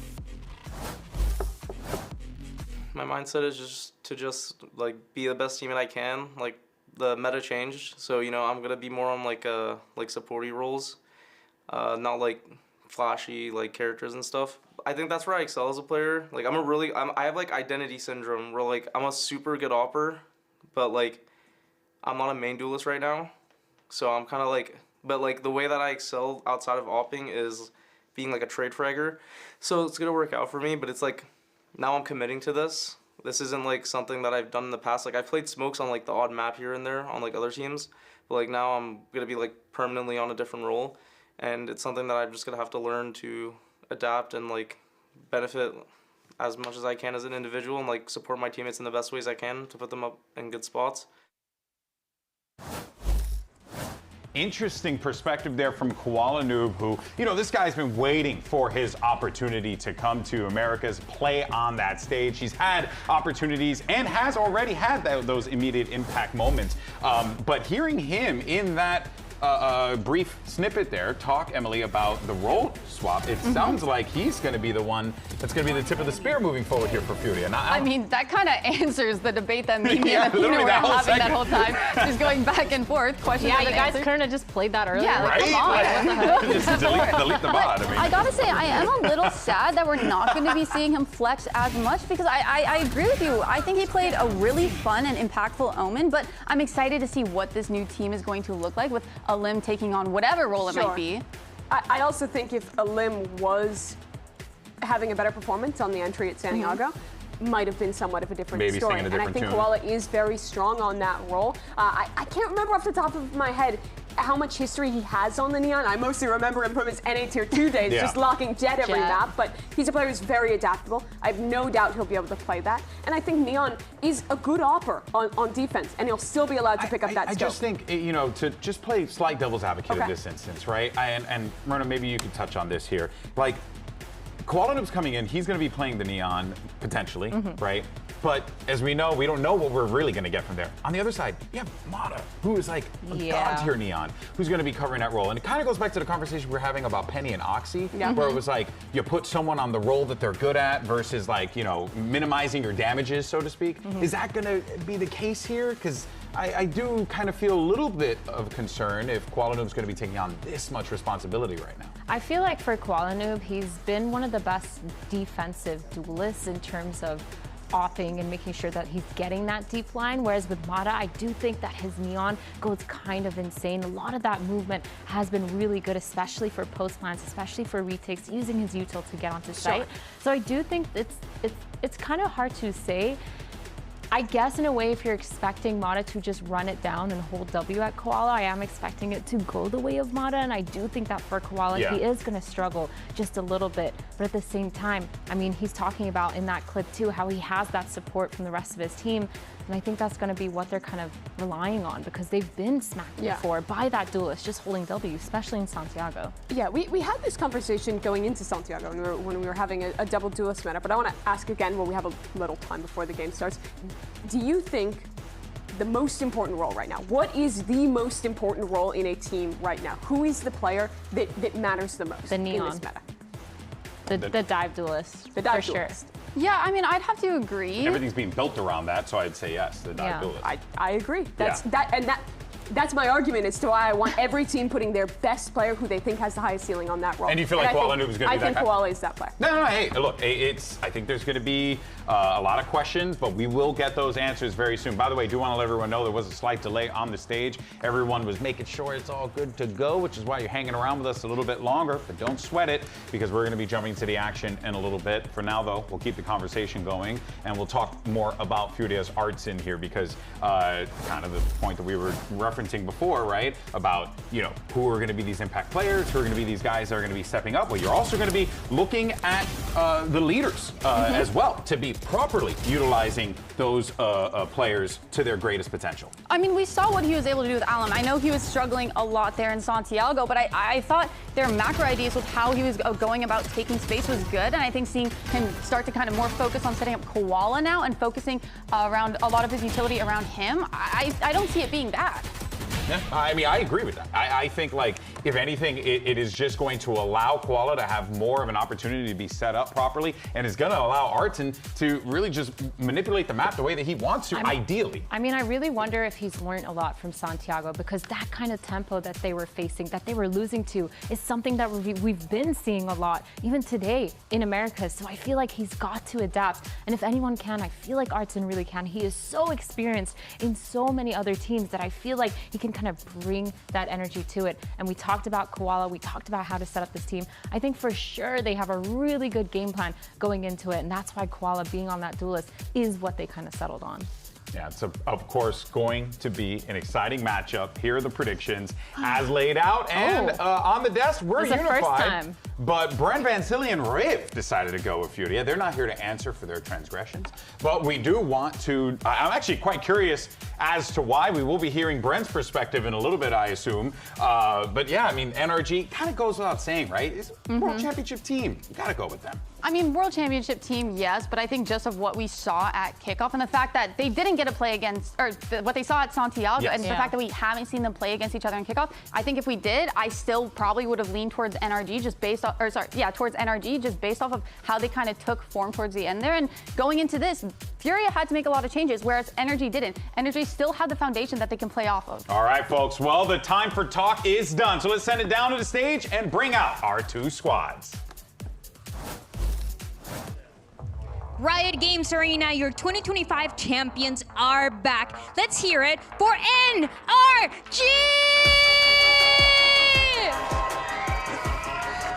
NRG, your world champions, making their way to the stage here to kick off stage 1.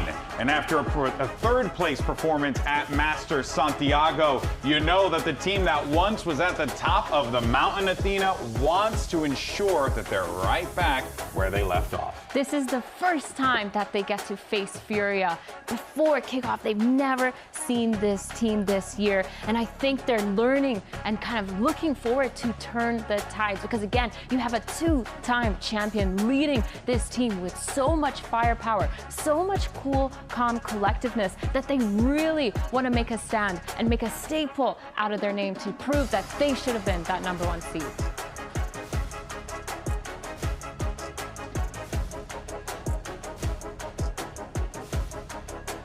E agora, do outro lado, o time número 1 do kickoff. Make some noise, façam muito barulho pra Fúria!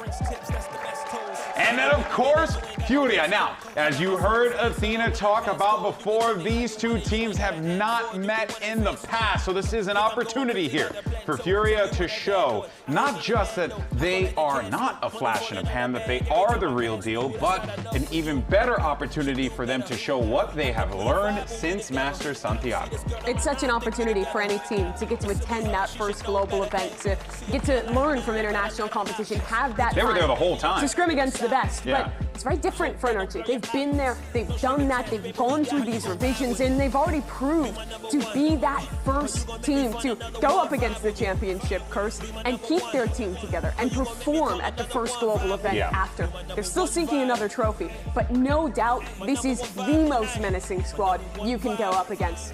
But if Furia could beat them, if they could do it here, I think that is the definitive proof of how legit they are, that kickoff was not a one-time deal, and that they can consistently be at the top of the Emily, we got Fracture! We have Fracture! It wasn't instantly banned! They said it wasn't possible. And look at that, they were wrong. Yeah, Damn them. Now I really hope we get to see a third map. I mean, Fracture being back, the fact that we haven't seen it yet, when a lot of these teams, I feel like could be very, very strong on. I think these maps make sense. I think for NRG picking Pearl. That was a wind-up there. Sorry, I was just like, yeah, fracture. Anyway, I think Pearl makes a lot of sense for NRG because we've only seen Furia play this one time in kickoff, and they lost it to Crew, and it was the Crew sub-roster at the time. So it is a rough map for them, but I'm wondering, since they let that through, since they know that this might be what NRG picked because they've won this so many times, 6-1 is their record so far this year on this map, that maybe they've changed something up in order to counter. I mean, going into the second map split, we have seen so many VODs and footage of NRG on that map, and Furia, we haven't really seen a lot of it, especially now that they have made a couple of these role swaps, or at least hinted at it in that little post-match, or in that little interview. So we don't really know what they'll be bringing. I'm excited to see if they will be sending Koala in a lot more and just kind of going to take a lot of that space, and we'll see if they bring it here on Pearl. I think 2 surprises in this agent select for NRG, and even though it is the same as what we've seen before, keeping the Waylay 1, despite the nerfs to that Pinder. Mata's movement on that agent is obviously excellent, and he's very good at executing on it, but it is a little bit more difficult now to hit that usual combo on the agent. Interested to see how he pilots this one compared to others who played the Yoru with that. It's a little less common to see him go for that combo, but on the other side, Koala locks the Phoenix. Yo, deja vu, anyone? It feels like we may have just seen this. I just saw this composition. But for all the talk we had about him saying he was playing the primary duelist now, this is a map where it is a limb on that Neon, and him playing the Phoenix. My question is, does he op on this role? What's his play on the defensive side? Well, ask and you shall find out, because it's time to start the game. We were denied this matchup at kickoff. The time is finally here, and we got 2 great casters with the call. Here is Bren and Sideshow. Thank you very much, guys. Yeah, bound to be a fantastic match between these two teams. You've got the #1 seed coming out of kickoff versus the current, former world champions, right, in this form. And now we get to see how they're tested with a new meta on these maps with the changing map pool. If we get to Fracture in map 3, that's bound to be sick. Oh, dude, I'd love that. But then we start with Pearl, right? And Pearl's also an interesting conversation to even have, because this is a map where, for NRG, they're quite comfortable in this map. For Furia, they're not. They've been banning this. They've been avoiding Pearl, but they have had about a month to prepare off the back of that Santiago performance. Yeah, the maps are really interesting. You've got super comfort territory for NRG, then very comfortable territory for Furia, and then a complete unknown in Fracture. I'm very interested to see how this Neon Phoenix look works for Furia. We've seen tons of different teams running this. I think it fits them. It seems like it would suit them. Yeah. But NRG are one of the best teams in the world on this map. Set up towards mid here. NRG looking to receive some form of aggression, and Mata takes point. Bullets though going straight to the head, and that is going to be that saturation. Lay it down, stuns on top of it, ensuring there's no quick follow-up. God, that's much harder to get the saturation out in time there. Well played by Mata. Barely gets out of dodge there, just going to be retreating to safety, and it looks like a full retake setup over towards A.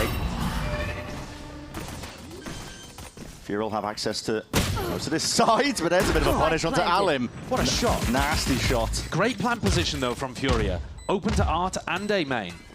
Will allow them to get really good post-plant positions here. If Kiko could take down Nerve on the flank, that would make a massive difference. Extremely disciplined, though, from either side. Nerve has got his eye on it, just with the jiggle. Spots it. Tension drawn. NRG, though, are making moves over towards this side, already gaining a bit of ground. It's a tap to try and pull out some form of util. Wall 10 flying forwards, but that's our flank. Dealt with. Nerve's gone still. Arts in an EU. Kicking and active now, looking to see if they can put a stop to most of this, but bullets still raining down on them. Shot through the box, it's a lot of damage done. Art, he's got a lot on his plate. Addison just can't quite do it, not against NRG. Pissed around early on for them. So crucial there that NRG both managed to take down the Astra with pull disabled, and then are able to get half on the defuse as well. Kiko is inside his monitor. Bro's living in the Matrix. He's fiddling with the audio. Yeah, he's leaning over to it. One enemy remaining. Don't really think about that as a piece of post-plant util to deny the defuse. But yeah. He just threw it out. It actually does a ton of damage if you can land it onto somebody. Yeah. Bonka very happy there with success on this map. And Ares being picked up by Brock. For all that he's known for these kind of spam weapons, he doesn't use the Ares a huge amount. He does not. Just the one salvo, and all quiet from the rest of NRG here. But now we're going to start to see again those signs of life. Alim, Bucky in hand, he's traded out quickly enough here, but damage definitely being done. Another situation where it does look a bit more awkward for Mata using the hinder there, but he did manage to get it off, just overwhelmed. Neon can put a lot of pressure over towards A main. Going to be a slow round here from Furia. You can already see them thinking about the long term of this map, how to play it, making sure that they farm up the orbs. Yeah, I mean, there's another one over on the other side of the map that Koala could try to play for if they want to go in that direction. He's got the Marshal in his hand at the moment. I think it's pretty unlikely that he's going to be doing a lot of opping, generally speaking, here on Pearl. Yeah. Phoenix just does not suit that. And I agree with the desk that Koala should be pretty resilient to the changes that we've seen. He's not going to struggle as much as some other people in terms of this patch change. But on this map, you're probably not going to get him with an op in his hands very often. That, if they want to run it, would be more for Alim, I think. 30 seconds left. Well, Furia just cut noise, looking to go for a bit of a re-hit now, and the hand is revealed. Didn't really do the due diligence of clearing a lot of that Killjoy util, so NRG still have players ready. Here's Brock just spraying them all down here. Ares in hand, big reveal from the drone, and he's adjusting the aim with Kiko by his side. Looks good in his hands. That's a swift dismissal, isn't it? Now, does he have a game plan in terms of... one of the things that Brock is amazing at is going and looking at the VODs of the teams he's about to play against and destroying some kind of set idea that they have on the attack side. But you don't really have a lot of footage. You know, in fact, you've got zero footage. That's a great point. Of Furia playing this composition on this map.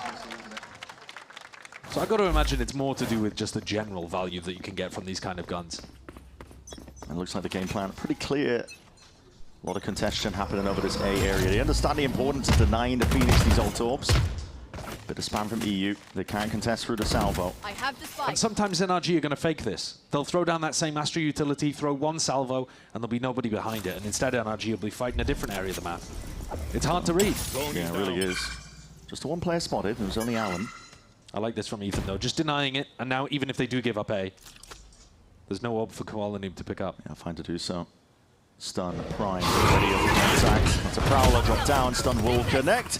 Alim's there though. Pulls the back of the box, already cleaned up Scuba. Walk laying down that suppressive fire, but the Rifles are winning the day for now. Quick little fight occurring, and Matt has cleaned up on the flank there. Deep push, hoping that nobody was home from that pressure. Risky business. And it's really slow and steady gameplay by Furia. They're not willing to rush into anything. No, I think this is the right call. Nerve opened up B. Furia took a couple of pot shots, but then extracted themselves, and they're going to end on the easier side. There's still going to be a little bit of danger, but there too. Yeah, in a 2v4 scenario like this, it should be fairly chill. 30 seconds left. Brock's waiting. He's got his shock darts out, hasn't he? Looking to deny the plan. 25 seconds left. Time pressure here. He's got to respect that because he is low. Shots from Ards in. He's hoping to deny this pressure again. Watchful eye onto it. Hold on, Kiko. And now just leaves it down to Brock, and he's low as anything. Plant down. Furia waiting, biding their time. They call for the swing together, and they take the fight. Little bit of damage done. Otherwise, though, well navigated for Furia.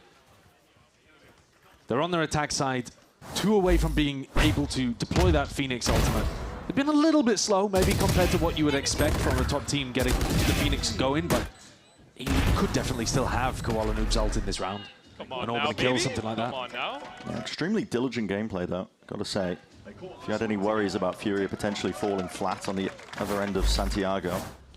Here we're back to an A-main skirmish. Once more, NRG deploying 4 players in this area of the map with an Odin and an Op. Early on, over the top. Sidestepped and avoided. NRG are forced to concede their space, but Alim's just wandered right into that. Down in the salvo at his feet. It's a lot of damage taken. He could have avoided that. Yeah, I don't really know how he's ended up dying to it. It was great utility pressure to keep NRG back. Maybe he took a bunch of chip damage from the Odin or something. Yeah, it could have been. Unseen. In the meantime, though, Furia have been quite good about getting into double doors. They recognize how many people were fighting over A main and have taken space elsewhere on the map. It's an instant reaction, isn't it? And very passive positioning now for NRG because they had to give up mid in the early round. So now Brock's just got his eyes trained on it. That Killjoy util was dealt with. Drone's going to be used about that minute mark now. NRG get that info. Brock, he's going to know these angles like the back of his hand. Yeah, it's a good job you didn't get tagged by that. Yeah.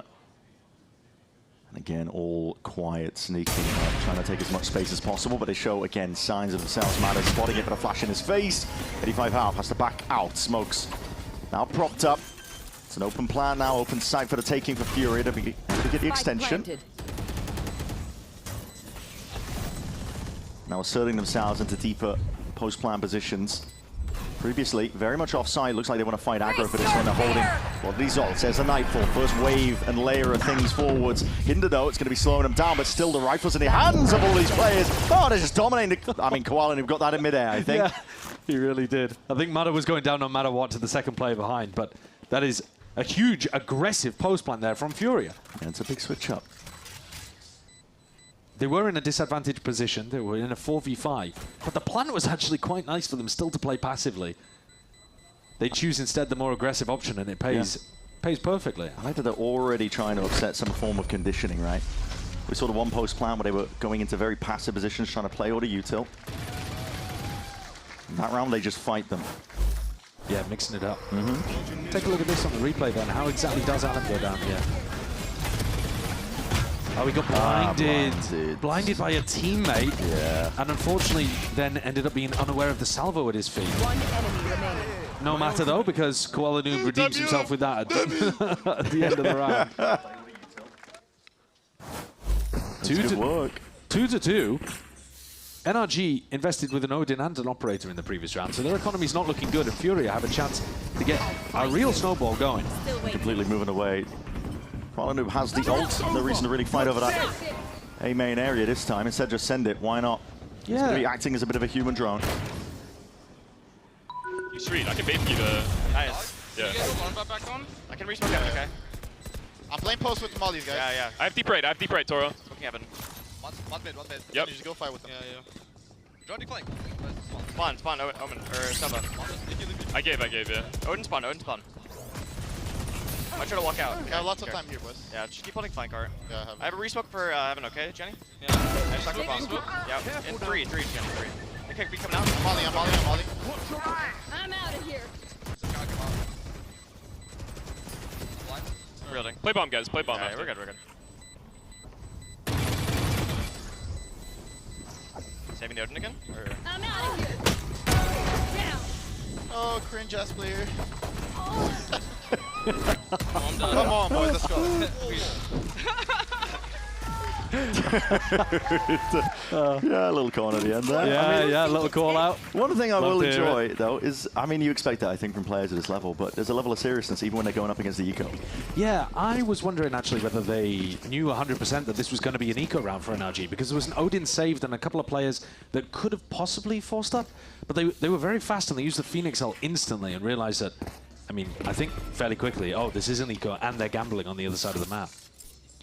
But I think Koala Noob will be all right that he invested the Phoenix ult, but it does now mean that they don't have a big way of knocking NRG back down onto an eco here. Do have a Cosmic Divide, though.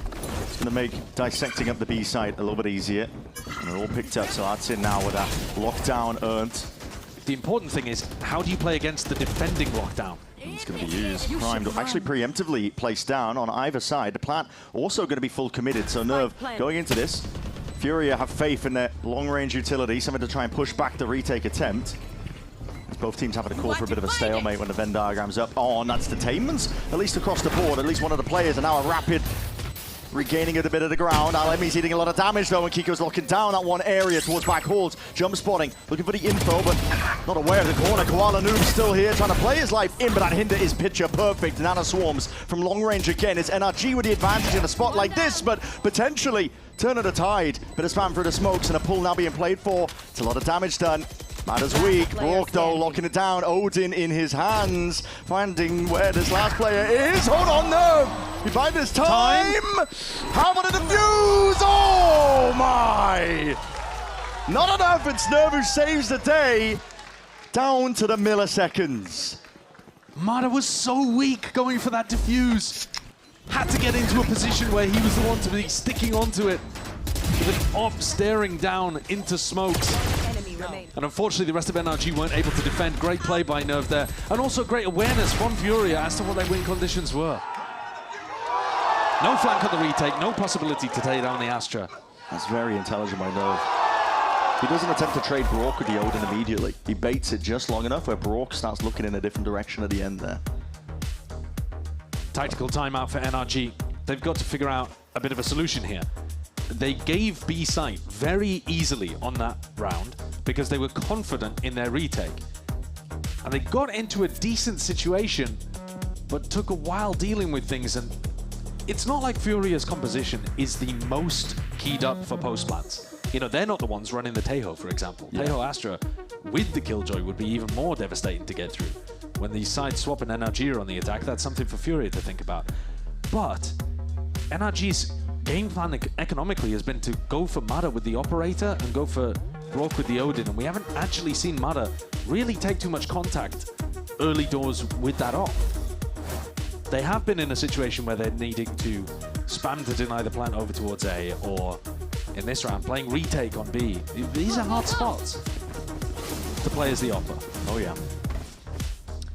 And most of the early rounds involved some kind of skirmish here on A. This is where NRG looked to fake it. So one salvo, those same pulls, or the same smoke, sorry. Similar util though, offloaded by Furia. But neither team takes A main, and I think NRG can be fairly happy about that. Big reveal on a dart, I think, as well. Clears that space. NRG are aware. Furia weren't taking it. They set up themselves here for a bit of a play towards the mid-angle. Kuala-Noob. Flash ready. Power broken, and that's going to be sending it, but the anti-flash positions are played for here. Mana just peeks out at the right time. An attempt, though. That's from Kiko, who's waiting in the side of the wings. Brock looking to supplement Hunter's Fury from long range. Skipping a hop over the top of it and just avoiding most of the damage. This is spam through the smokes. Artindo can hold on against that one. Ethan finds the perfect timing to strike. Accelerating fast there, Furia. Alim doing a great job of increasing the tempo and disrupting NRG. A 2v2 retake again. Ethan did well to equalize things. He's got a big ult here too. It's going to be tough though. Yeah, again, they're up against Nerve. We'll see what utility's got ready and waiting. Yeah, I was just looking at the cooldown on the pull. Yeah, one star. He's just got it back. Laid it down. Slow take. Armageddon's now going to be used just to clear out that backwall position. Give them a bit of peace of mind, but it's a big tool to be used. A situation like this, Dart broken immediately. Time. An attempt at a body block here, Ethan. It's perfect. He's got at least half. That maybe potentially has earned them the win con, but Alim, overdrive in hand. Delivers them another round. 5 now for Furia, and they are getting one step ahead. The post plants are lovely. They've been winning these rounds by getting into post plant scenarios and then playing the situations beautifully. NRG really tried to scrap over things here. Brock's ult, a major distraction. Found a pick. A couple of players tried to play off it. Scuba swung towards the bottom of B-Link, got destroyed. Mada was trying to play off it as well. He got taken down by a judge in the face. A lot of people, I think, we're looking at Furia and thinking, maybe they are going to be a flash in the pan kind of team. This team has demonstrated some serious ability. And they just keep doing it, man. Keep it rolling. Outlaw in the hands of Kuala-Noob. It's a perfect round for it. And you're right, Josh. They have demonstrated that perfect ability, but it's the little elements that they throw in. Yeah, I think they've just got a great understanding of how their meta works, their team fights work.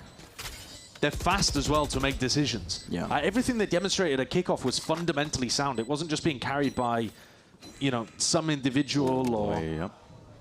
One enemy remaining. Not going to go for the disrespect play. Yeah, I thought maybe we'd be in for a knife there. No, but you're exactly right. This is a Furia squad. They've got really well-drilled, I think, fundamentals of the team. We use that word a lot. We toss it around, and sometimes it loses its meaning. But this is a team that right now they're playing with intention, I think. Every move they're making. Definitely. And they play fast without playing sloppily. Yeah. One enemy remaining. They're in a great position in this map. This map should have been favored towards NRG. They're incredible on this map. They have great ideas. The metas come towards them. There's a lot of teams right now running very similar compositions to the one that NRG were pioneering when it was anti-meta back in the previous patch. They've got to win this one. Operator for Mada is punished immediately. And the follow-up from Scuba, no attempt at a trade. Ethan's right there. The stun will barely slow them down. But an instant, Brock.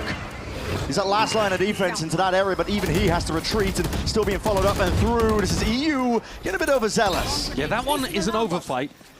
He heard the Prowler connect and wanted to confirm the kill. But it's still a player advantage from Furia. They did so well at the start of this round. That planter's down immediately. They're using the information. They saw that 2 players were there, but this is a fast position by Kiko. He's trying to take a flank on a rapid timing and hoping that it's unexpected, but it looks like Artin is aware of it. Yep, Crosshair was very well trained. Exactly, they are shooting today. They are. Both these teams are trying to hit as hard as humanly possible. But Furia just a little bit harder. That could well be curtains in this map, honestly, for NRG not winning that round. The opening peak from Mata got destroyed. And then the follow-up skirmish over towards Art still ended up going in Furia's favor. Look at this, the repeat from Scuba, who's got a goose egg on the board, by the way. Scuba's 0 and 6. It's not...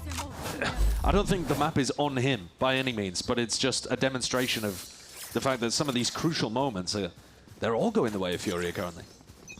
Kuala Noob, I said he wasn't going to op on the Phoenix. Well, here it is. What do I know? Yeah. They're so far ahead in terms of the money. Doesn't matter if it goes wrong, really, for them, does it? No. All that space on B-Long conceded up here by NRG. They have stall setups here, but Nano Swarm, alarm bot's going to be triggered early. Okay, this time NRG know for a fact that it's towards B. They've heard noise over in this area, and the Tejo drone is cleared fully out over towards A main. Yeah. The only issue is there's a lockdown waiting for Furia and no counterbalance. NRG, they don't have any ults of their own to be using a situation like this. Only the one player spotted from the drone as well, broken up. Doesn't really spell out the whole picture. They've got fantastic retake ultimates here, though, with Mata and Scuba. But with so many players stacked over here, they don't really want to be playing full retake. Yeah, still slow, cautious. That's the way that Fury want to play. Trying to make the most of Kuala Lumpur when he has this operator in his hands, but now looking to send it on this timer. Hits that 40 seconds marks, moving forwards, and all the angles really accounted for once more, but still this is a rapid flood. Attempted the defense by NRG. Barely there with the bullets. Brock eventually falls. There's a lockdown that's going to be used here, and Scuba, I mean, he's just sitting. He's stuck onto the side. He's going to try and make a play into the final moments, but he will fall as a result of it. Plant down. Fast on the flank is Ethan, but I believe heard out. Yes, Hardzin's got his eye again watched onto that. He understands the angles. It's so clean from Furia. They go for the exec before the lockdown. And then as they draw NRG into a skirmish, the lockdown catches people. Yeah. It's so nice really what we're seeing from them. I'm assuming there was a slight window there. Because Hardin was watching the flank despite the alarm, but he must have known that it went down for a split second. Yeah, they're really aware. Very aware. They know that their job is to fall back into more passive positions in post. Frog had no awareness that back hold was compromised too. Walks out through the heaven smoke and didn't realize that he'd been seen completely by a player on the side. That's what I'm talking about. I mean, the Phoenix op is so weird. Yeah. The Phoenix op is weird. But yeah, whatever, you're up 7-2, and the only rounds that you've lost are the pistol and the follow-up. Dominating them. They really are. The timeline is unbelievable. Time out. They are shredding them to pieces. And this, by the way, should have been their least favored map in the series. It goes to show what a month can do. And a composition change. Yeah, precisely. Yeah, it just bears reminding people that Furia kind of looked awful on this map when we saw it from them earlier in the year. It was one of those that they, I think it was their debut map actually, in kickoff. Alim looked a little bit nervous, overplaying his hand on the neon. They looked a little uncoordinated. And they didn't want to go back here very often. Now they've left it open in the veto, and you can see why. Yeah. What a difference in styles as well from the previous series to this. I mean, this is as slow going as you can get. Very methodical, always trying to think about all the pieces. Creeping up onto the line here. Outlaw into the hands. They've been tracking the economy. Kuala Lumpur could do some damage to this one, but playing fully offside. Lockdown's going to be used again preemptively, this time by NRG. And a deep push. Alim is all the way behind them. Hold on, what the hell is all of this? That is unbelievable! Going for the jump up onto the box, but Kiko catches a bullet into his head. Now they have full access to the side here. Cosmic Divide is going to be splitting this one up here. Start to see the util raining down. No sound cues to really be working off Prowler. Just catching that contact again, but Ethan, he's got his eye on, again, the appropriate angles. Good snap back as well, just watching all of these players. And there's only so much that Nerf can do from a spot like this. The pull just used while he's being pressured by too many players. NRG finally get themselves on the board outside of that pistol follow-up. The only round where Furia get themselves into a post plan and kind of mess up the execution of it, but eventually, I suppose, one of these had to work for NRG. This could have been the play that won Furia the round as well. Alan coming around behind. He sprinted through Secret. No noise cues given because of the Cosmic Divide. Almost a beautiful play. Yeah. I'm worried for NRG with how passive they're playing on defense. early on in the half, they were fighting over A main, but didn't really take like solid skirmishes. Now they're just sat back. It feels like Furia have bullied them into submission. Turn out. Marder's not really been able to get anything going at the start of these rounds. They are also going away from him. Yeah, they are running away when they feel, at least checking the money, seeing if he's got an operator in his hands. A lot of contact plays by Furia. They're taking as much space as they possibly can. Last couple of rounds, they've just contacted through A main and called NRG's bluff. Deep drone is going to be used by Ethan nice and early, but already the hit might start to come through. It's Hunter's Fury. Lead us from Brock here, across the map. That's going to be looking to put the punish onto them. Qualanu's going to be dropped. More damage other than that. Alim, though, is very much alone. He's on a bit of an island here towards the back of the site. Nightfall's going to be scattering, not much to help him out. Kiko, the stalwart defender, trying to push them back. Posture, potentially. He's got Scuba by his side. The damage surely done. Artsin now left in an impossible scenario. 1v3. Overfinding from Furia.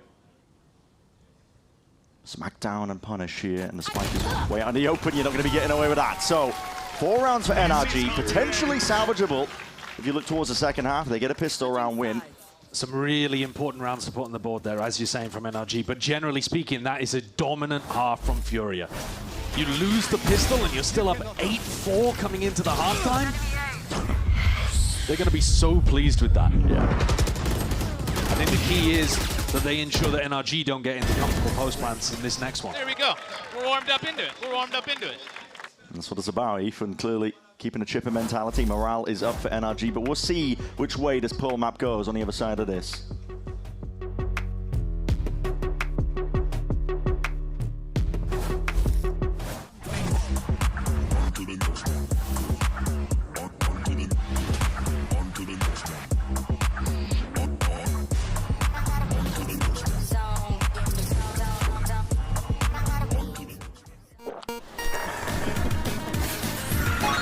Red Bull gives you wings.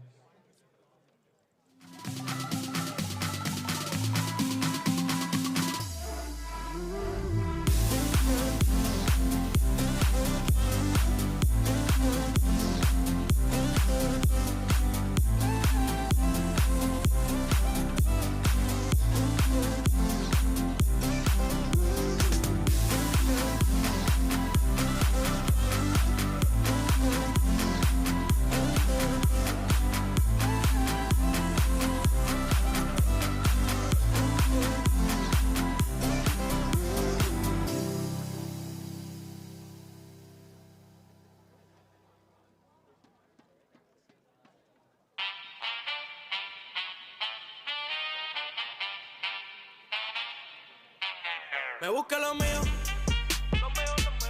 por lo mío siempre me la he bebido. Saben que me busca lo mío, yeah. Gasto y gasto y nunca pido recibo. Pido recibo, ahora me busca lo mío. It was a dominant half of Fury here, but we're not willing to count out NRG just yet. You don't become world champions by sheer luck, and they've got that grit and resilience. They've done it before. They know what it takes to come back into maps like this, and already you can see popping off in the coaching booths. Yeah, I think that's an incredibly important point. NRG are a difficult team to put away. Even when you get an advantage over them, you've still got to play really great to make sure that you actually get the map victory in the end. So, Fury are on their defense side. They've got lots of opportunity here with a new composition that NRG haven't seen before. Don't know exactly how Fury are going to play it. To throw, you know, interesting looks at them. There's a bit of a scrap though, potentially in mid. It's a jiggle. Hurt though with those sound cues, and Matters looking to get an opportunity to jump on somebody. The immediate reinforcements arriving onto the scene of the crime, looking to put a stop to it, dropping bodies in that lane angle. There's a fight occurring all over the place though. Both teams are trying to take advantage of the timings that are being taken. Ethan's already slipped his way through Art. Good deal with that turret though. Not quite the best weapon for the job, but he gets it done in the end. But Art is in. Oh, I love that cancel. Really good call from Ethan. Takes down the turret, baits these rotates coming over, and now all 3 of these players are over towards the A side of the map. He can cancel Ethan at any point and start pivoting back through to B, decide to go for the A split, and this is how he as an IGL ends up messing with teams. Can Furia get the read? They spread back out. There's just too much to cover here. You can't stay stacked. Unless you're really confident in the retakes, but against Scuba and Ethan, that's tough. Footstep Potentially heard from the drop down and now making all the noise in the world. Smoke in the face of Alam. He hears the contact play occurring. As the team's in there, he's going to be calling for reinforcements to the right. He's very much alone. That damage done. The right click's just not paying off, but blind shots firing into the dark again. It's Alam hoping for a little bit more. Plant down though, and that's the important element. NRG look to play this one, but do they know about Artisan? Waiting from behind here, looking for the right timing onto it. He's cleared up a ton of space, and it's given Alam the awareness that there could be a player lurking onto him. Players though, back's not open just yet. They're just missing the timing on one another. And a series of question marks from both teams, wondering where they could be. Alam's position spotted out, but low as anything, and Brock just missing a mark there. Alam onto that high ground, never removed, and he denies it all. What a map from Alam so far. A far cry from the debut Pearl that we were talking about earlier on, where he struggled a little bit. He's grown into himself here with all of the success and experience gained. He plays the distraction on top heaven beautifully, and then even ends up getting both of the kills in the end. I like the positioning from NRG, but without a pistol here, Furia in a perfect spot to close things out on NRG's map pick. Yeah. One of those positions where you got the plant down, you got a bunch of kills. I could think about NRG going for a force buy, but they don't bother. Bit of exploration towards mid. Very spread though from the rest of the team here, and just a one smoke off, seeing how much they can get away with. It is a much deeper alarm bot than normal. It's not going to be catching that lurk into lane, but there's a level of awareness from Furia already. Yeah, there is. They understand their defensive setups. Oh, there could be a moment here. Nerve was holding. I think he's just giving it up, and EU's going to pick it up. And Yeah, there isn't seems like really too much of a timing there that NRG could have gone for. And the rest of them just sitting quite happily, comfortable into their positions on the defense side. Haven't really been pressured that much. The alarm bot did go down, so that's causing a bit of concern, but Furia are fully aware that they've lost control of the entire middle section of this map, and they've got an eye on almost every single exit. At the same time, though, they are not reinforcing Artazine at all. Artazine is just calling for them to stay stacked on A. Recalling my boss. Furia are still going to be left wondering where is this hit potentially going to be ending here. We know NRG are moving. They do have the right read now. Yeah, they've got the right read. And they've got the guns for it too. They'll be putting a stop to it. Stun has just sidestepped an EU. I think that shot was meant for somebody else, but Alan's there to help out. Fade and switch, take your time with it. Kuala eventually brings him down, and denial of the orb, I believe, towards the end. Ensuring that there are no consolation prizes for NRG. It's a really good read from Artazine. The fact that his alarm bot gets broken, the turret gets smoked off, and people are chipping at it, and yet he still calls for 4 players to stay stacked to defend an A split. He's got a great idea of how NRG wanted to play that one.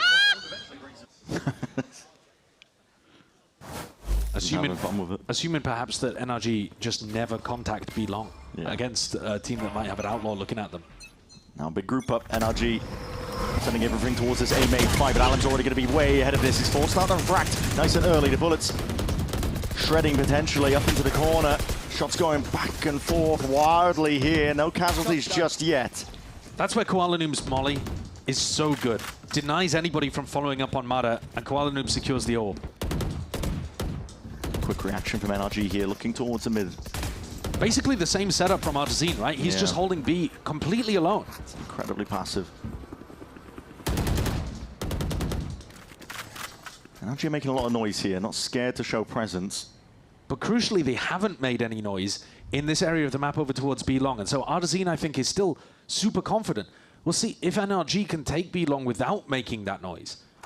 I think that's what they're waiting for. Artazine's thinking, there's no drone. Ethan would definitely be Tejo droning B long if they were genuinely coming B. 40 seconds roughly on the clock here. Time to make the moves, and now here it is, that Tejo drone that you were talking about. And I think this should inform the rotate. Yeah, look, as soon as the Tejo drone comes out, now Artazine feels confident that this is actually B. Hearing multiple footsteps. Sin getting close into that, but that's okay. Preemptive Mada just spamming it just in case. Fully aware of the dangers that could be lurking around the corners, but EU, speaking of the dangers, he is stunned up for now. Just spotted off into the corner. Can't quite claim that kill. It's all Mada keeping it in his own hands, and he's got his team into a winnable spot in a round like this. A must win for NRG. What? Okay. Spam into the pillar. It is must win for NRG. Ethan is weak. But surely with these post-plant positions, you've got to imagine NRG Got to be favored to win this still. It's clinical stuff. Taking a peek as soon as those smokes are popped. I think Kuala-Noob's pretty happy about that. Gets his ult online for the next one. Yeah.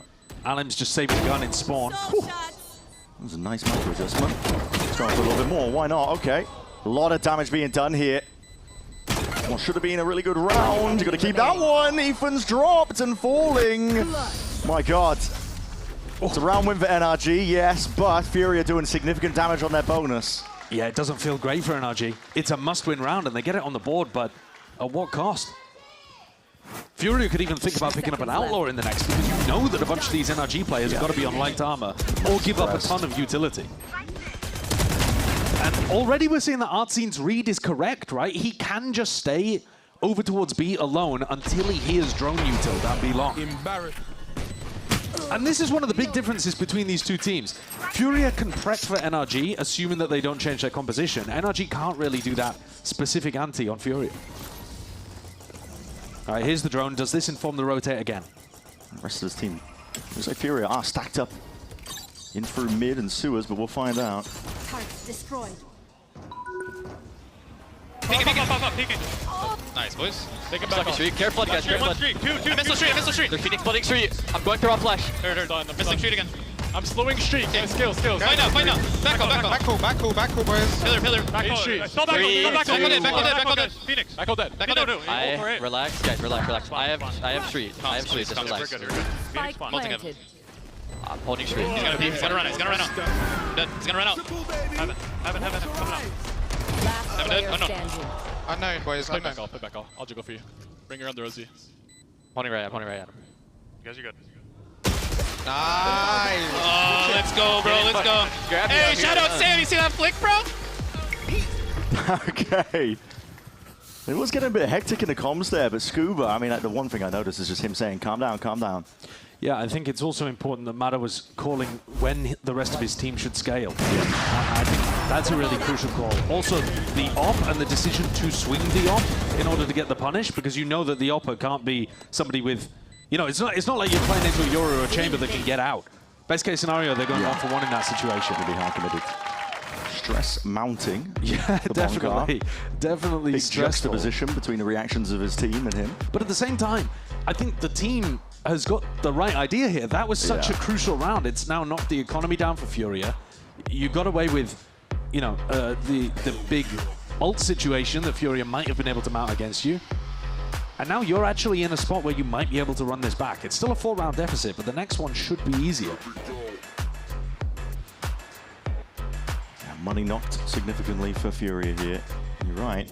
4 rounds can quickly be evened up, and a team like NRG, they've got the caliber of players. We were talking about it. Grit, resilience.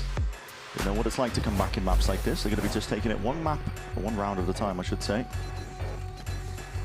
Few ults online. Alan does have the overdrive in case he does want to use it if they get into a position where it feels a little bit more winnable. I'd like to see Artazine swap up what he's doing in some of these rounds. Maybe the next rifle round, he's going to change things. Because at the moment, he's just been doing the same setup, this 1-4 setup all the time. And while his read is good, like he knows when they're coming B, in the previous round he just swung and gave his life away too early, and the rest of his team wasn't quite there in time to be able to win things out. Out of his own, Mata tasted her own medicine. It's basically the exact same situation again. Yeah. But, you know, this is fine. This is an eco round for Furia. But what I'm saying is I want some adjustment, some different layer to it in the next. Because right now, Ethan's identified they can go B on a fast timing. Plant down, min-maxing a couple of these orbs. Brock's going to have the ult. You're going to use it in future rounds. Kuala-Noob or Nerve would love a kill and a death in order to get closer to these ultimates that are super good for retake. Now I'm just trying to pressure contest over towards the flank as well. Pull attention towards him. The rest of his team also alongside. And you're right, these ults, I'd love to build up to them in a big way, but around like this. We're playing into the final few moments. Salvo's maybe to just flush them out. Root them from the hiding holes. This Ethan is going to go hunting. It's going to be flashed up though. Alan with a quick punish. Start again to reciprocate on either side here. Bit of a handshake with that util. The pistols are doing a significant amount of work here. I mean, Alan is just getting away with quite a lot, but you don't want to save it into the next. You do want to go down. So Still around with NRG, 2 players surviving. Koala Noob not quite getting there with the Phoenix ultimate, but Nerve now has Cosmic Divide, so big tool for the retake that NRG are going to have to think about. Whether you save Brock's ultimate maybe to play for that, maybe try to save some salvos, you know, so that you have long-range pressure and can wait out the Cosmic Divide, or whether you want to play on-site and use these ults early. It's a big decision for NRG to make. And we do see the defensive setup swapping over for Furia. So Ardazine, now that it's a rifle round, going over towards A, looking to just jump peek on B, but still keeping the stack of bodies in the middle of the map. Both teams making an adjustment out of the tac timeout for the rifle v rifle round. The dart wasn't broken early in A main, so already this looks a little bit different. This feels like an ult combo. Yeah, here it is. Convergent paths. Alim seems to be able to get out of there. Stuns, fast lane, all just going to be used to see if he can get the hell out and bide his time, play his life. NRG potentially going with a bit more pace now, but again here, orders Killjoy util. They know it's a bit of a different setup. The Molly over the top. Scorched feet there for Mada. And calling for a bit of a disengage. NRG very good at this. Pauses into the right places, but might be meeting EU. He's going for a bit of exploring. This is an off angle from him. And this could be everything right now, but he's just not able to get the kill. No claiming on that. Mada wins the fight out. And now does Ethan call another cancel? EU bought enough time that the defenders could have reinforced B, as we can see. Fakes on fakes. But now NRG have full control of the middle of the map, so they can go in whatever direction. Furia have to play a bit more spread than this. Ardazine needs help. It's a heavy stack, isn't it? Furia overplaying their hand over to the one side of the map. It's all on Artin. Now it's just going to be sidestepped. 30 seconds left. Doesn't want them to be alerted to his presence. Still going to be playing to control backside control, but that is a plant down for NRG in a forward position by Ethan. Remember, the Cosmic Divide is in play here. Massively forward position, and Ethan unaccounted for, but that's a... No! Throwing under Fury, that was meant to help him out. Alan now leading the charge. Overdrive is going to be unleashed, popped off. Bullets raining down, but that Cosmic Divide is going to be denying a lot of it. The util has to come in handy for this. Any attempt to try and deny this. The fuse from potentially going off, but it's all going wrong for NRG and also right for Furia. What a problem round for NRG there. They got everything right in terms of their macro to get into a post-plant situation. With advantage, really. Ethan decides to play in an aggressive position, which I think is the right play. You know that you're up against an Astra ult. E2 Brock?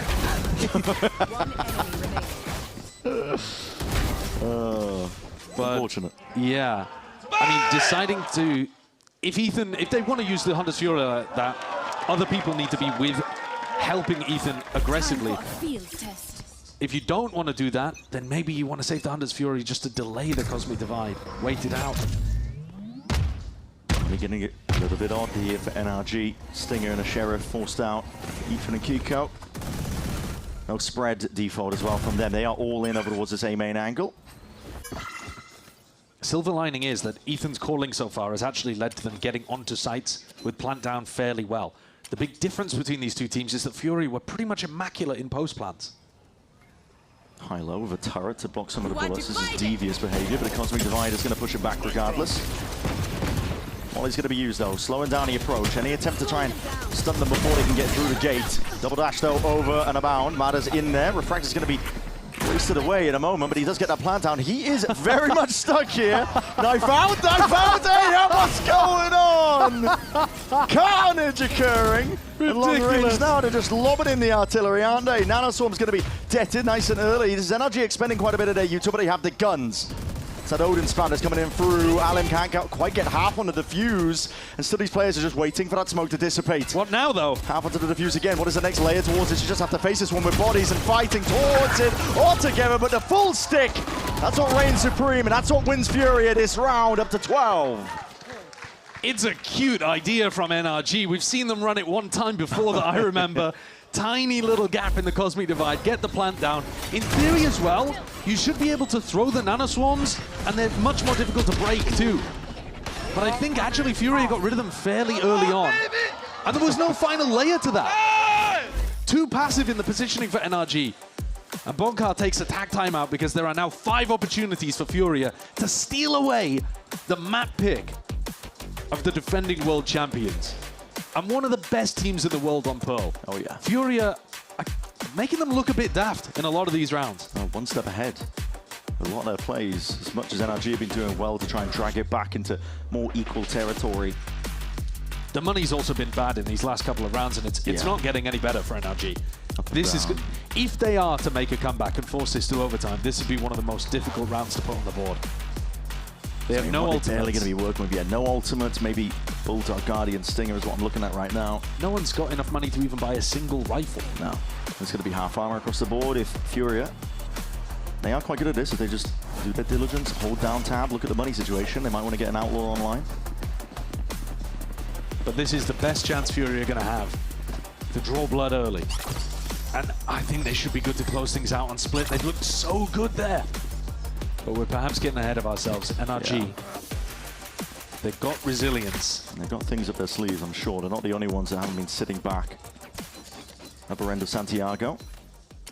Both of these teams walked away from that event quite unhappy. You can be sure that they've been working on absolutely everything here. So a quick drone from NRG.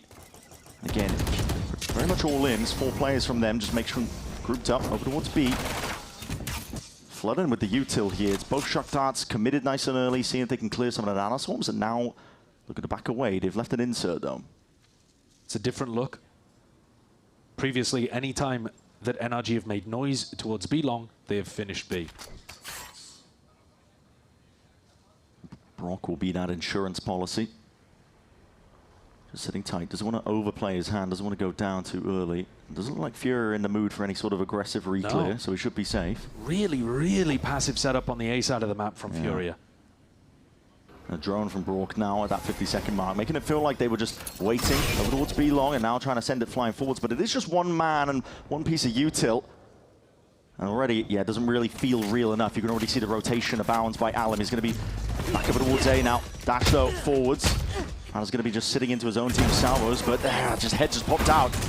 Popped off, clean off the shoulders. Allen now looking for a little bit more. Sliding and gliding to the side. That's Kiko removed. It's into the trade, and that is too damn fast. No one ready for it at all. And late to the party is Brock. He was just trying to sell that fake. This defuse could be thoroughly stuck now with full safety in numbers. Adsin is going to be sticking this, but he needs to get a handle on it because the damage, oh my, almost a world. But Furia get it done, 13-7 on our opening map in this series. Split coming up next.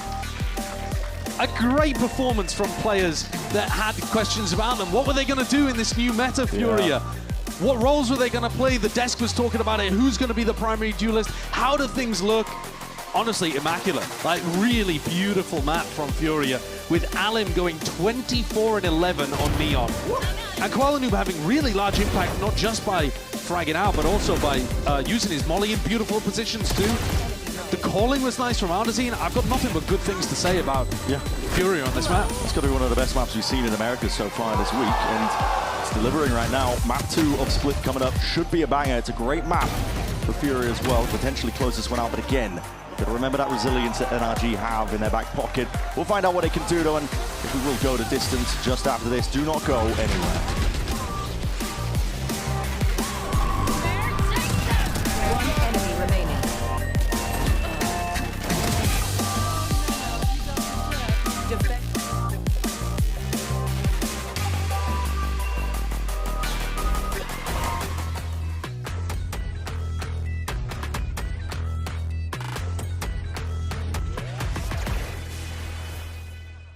XL2566X Plus, which uses the newly developed Fast TN panel and upgraded Diac 2 technology, provide clearer and sharper images, helping you focus and avoid the distraction of unwanted after images caused by rapid motion. Zowie. Want to find your fastest server every time? Express like a pro and optimize your connection in one tap. Express and game without ISP throttling. Express and shield yourself from DDoS attacks. Express and choose the VPN trusted by gamers everywhere. ExpressVPN. Experience gaming the Express way. Fast, stable, competitive. Outplay the world. It's time to Express. Unlock free cosmetics, including Lightning Kicks Buddy and more. Scan to subscribe.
Koalanu with a rifle. Potentially, looks like he was lying in wait there. The sight and the spike. His way out to the open. MIBR, they make a call to try and fight forward. Attempt to be blocked here. Happen to defuse. The salvo though will have to be respected. The vulnerable applied. So potentially significant damage done. And potentially but a shot from block!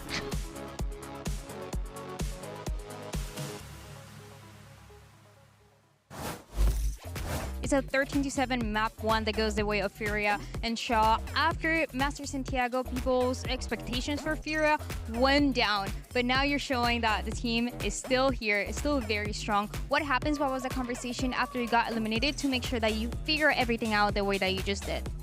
I think we tried to fix some psychological problems. We have a lot of rookies in this team.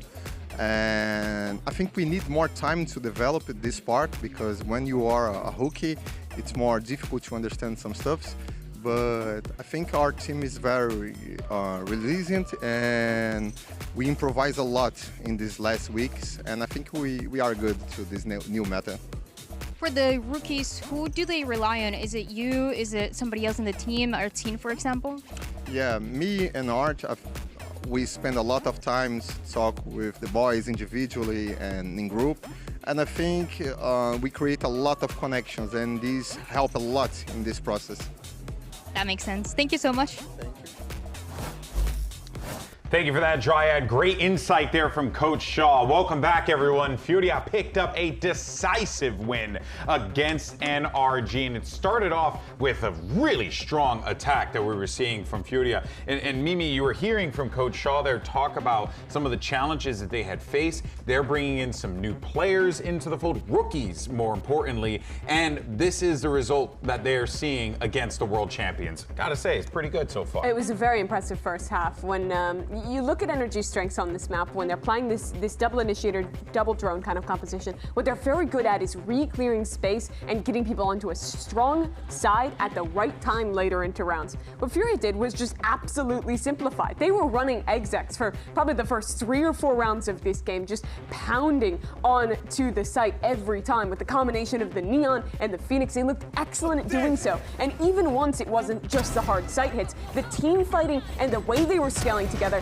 just like a step above NRG in this match. Yeah, it felt like at some point they didn't even have to go way too aggressive, because NRG, they were struggling to even get out on site within those post plans. It looked like one of the players is anchoring. Furia absolutely dominating by getting that initial pick and then spamming to deny any kind of information coming out from those sides. But NRG, they were just hesitating to come back in with their retakes. The fast floods that they normally do felt like they were struggling to kind of speed up and make sure they match that energy of Furia.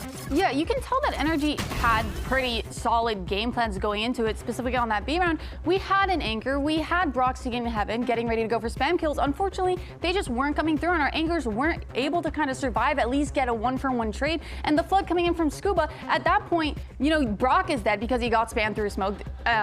Great job by Furia for kind of predicting that. Unfortunate that they couldn't get an anchor, and Scuba was just kind of left like, do I flood? Do I play more back? Yeah. Either way, he felt the need to go for a hero play to at least even out numbers for the rest of his players. And it's a great job of recognizing the game plan, because back in Master Santiago, back in kickoff, this is how NRGs like to play this map, leaning into those fast flood retakes. So I was really impressed with that. I think the Phoenix also helped out big time with dealing with that. I was seeing so much value out of the mollies, especially on their hits over towards B, when they were throwing it towards street and stopping the players who would normally fast rotate in from street and be able to flood. That was great. And also flashing deep, normally saving one of those flashes into the post plant to be able to further disrupt, I also thought was really, really good from Furia. You know what's actually crazy is Koala saved so many of his flashes because he was just taking his wands on Mata with the operator, on whoever is pushing towards that A main, and absolutely destroying any of their trap setups or their aggression just by peeking them. And I think that is kind of insane to be saying right now. Yeah, and I feel like they carried over that same pace, that same momentum onto the second half.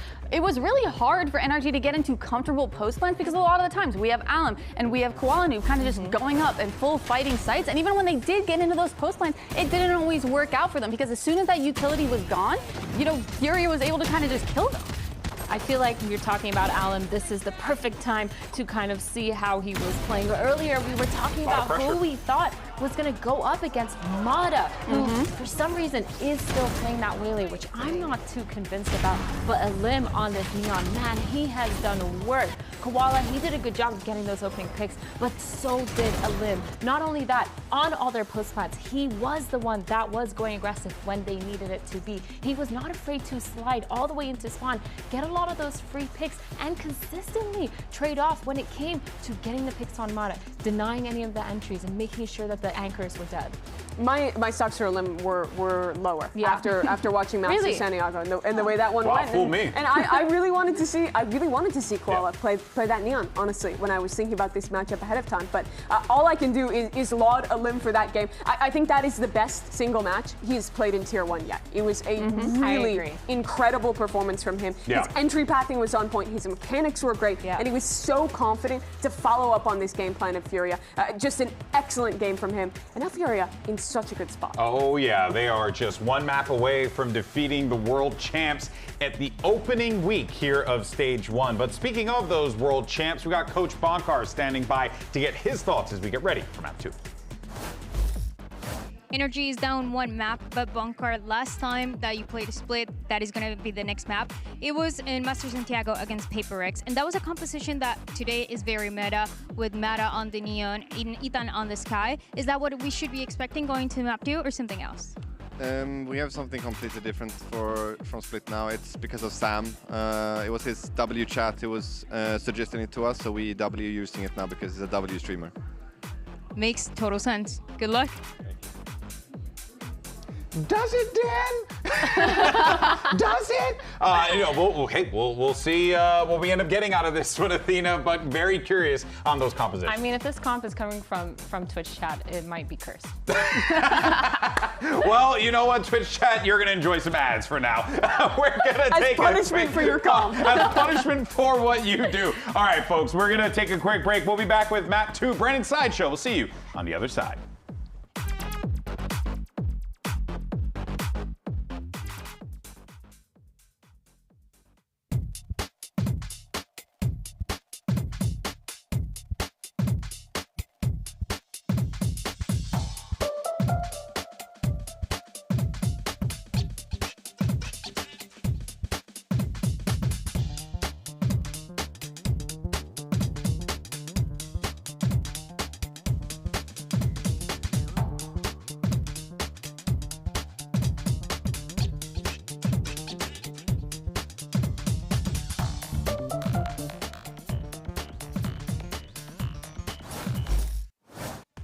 Straight back into the action here between these two teams, and Split is the battleground where they're both going to be facing off. And for Furia, they're off to an absolutely incredible start, to be honest. The map pick of NRG went their way, 13-7. And so Furia sitting quite happy as they go into their own map pick of Split now. We take a look at the compositions, and that is what Bonkar was referencing. Okay, yeah, so if it goes wrong, yeah, blame Som. we know who to blame, exactly. Well, everybody mass unsubscribe from Som. Oh, yeah, I mean, do we blame Som or do we blame Som's chat?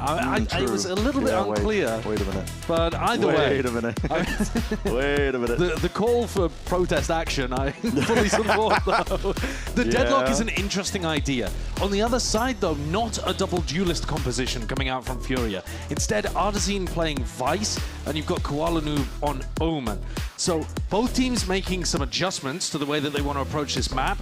Probably both teams slowing down the game a little bit. Furia used to be lightning fast, even on the defense, in terms of how they would refight over areas. Their ult usage was super clean on Split as well. But with these changes, I mean, based on the meta changes, Pearl went the opposite direction to what we were expecting. That's true. You never know. In theory, Furia have an advantage on Split, I would argue. But the reality may be different, and all eyes are going to be on the deadlock. Brock on the deadlock as well, by the way. Certainly interesting. Different look at things. I'm glad we're back to some form of normalcy as well, seeing Viper on Split.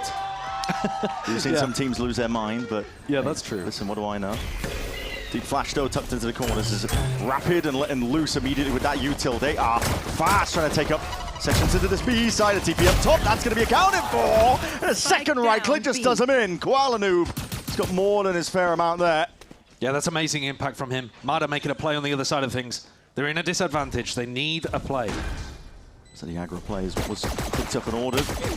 All drop down. These classic shots are just not quite working out. Barely just sailing over the players' heads. Furia, though, dropping down and slowly asserting themselves over the side here. And Matt is the one who's got to get a bit of a move on. He's found a perfect timing. That's going to be it. Deleting! Oh, my! Complete collapse. They pinch Furia before they can even get started. Mada and Brock combined together for all 5 there. Brock actually walled off Mada from reconnecting with the team, by the way. Mada was forced, once he pushed CT, to actually wrap on the heaven flank. Otherwise, there was no way that he was going to be able to reconnect with this squad. Yeah. But he was lightning fast with picking up that second kill. Awkward, but we made it work, bro. Yeah. A bit unintended, but like we were saying, it worked out in the end. Well, he also threw the Gravnet very early on. It looks like they're going to go for that again. So if you're contesting early B main space here, you've got a Trailblazer in your face. The Gravnet's actually been saved this time. Brock was throwing it off Trailblazer contact. Previously on the pistol round, he just threw it off rip. But if you imagine fighting into B main early on here, or even refighting now that the Sonic sensor's down. I mean, it's looking clean. That is going to be tough. Yeah, it's looking real clean. And that is designed to try to nerf Koala Noob. Normally, it is the defensive Omen who is going to be fighting in that area. Sometimes it might be Alan.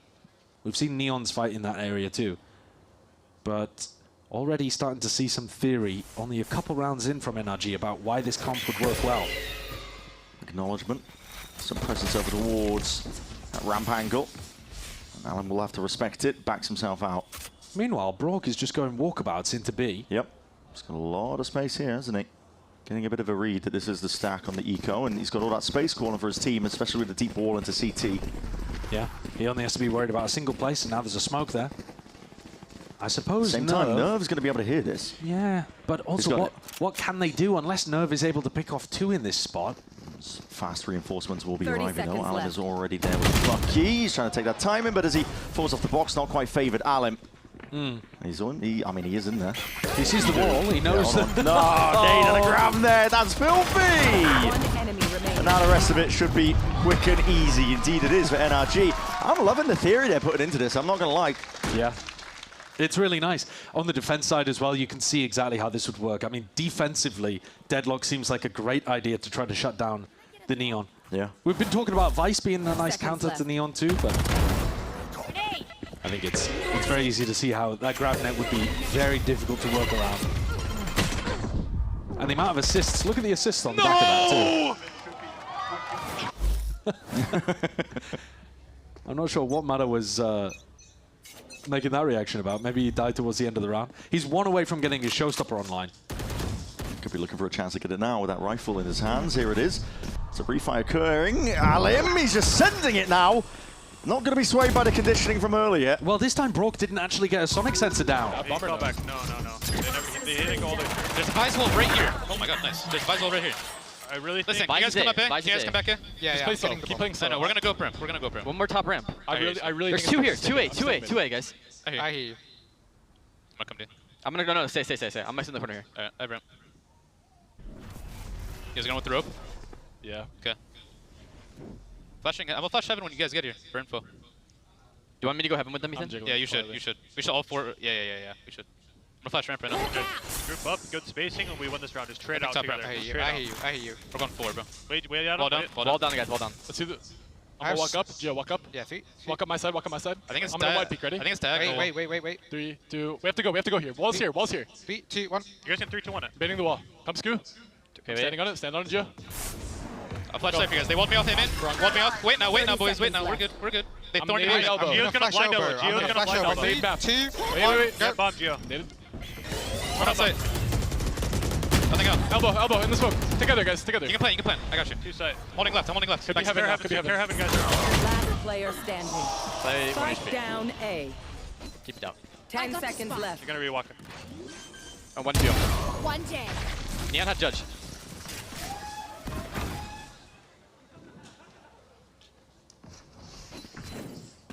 Bro, Scoo, you guys can't catch it. That is a massive play from Koala Noob over towards elbow. The 2K... I mean, the comms, they have like 10 different ideas. And then they align on one towards the end. And what I really appreciated as well, though, is as hectic as it's sounding, is just, I think it was Ethan just saying, every now and then he adds in, I hear you. Yeah. Just making sure there's confirmation to it as well, making sure it's just not going into the void. Koala though, definitely making the round-winning play there. They might have been able to plant for Heaven with one holding. Decided to take the fight into him, and he sprays down 2. Snakebite this time over towards B main instead of the grab net. Trailblazer.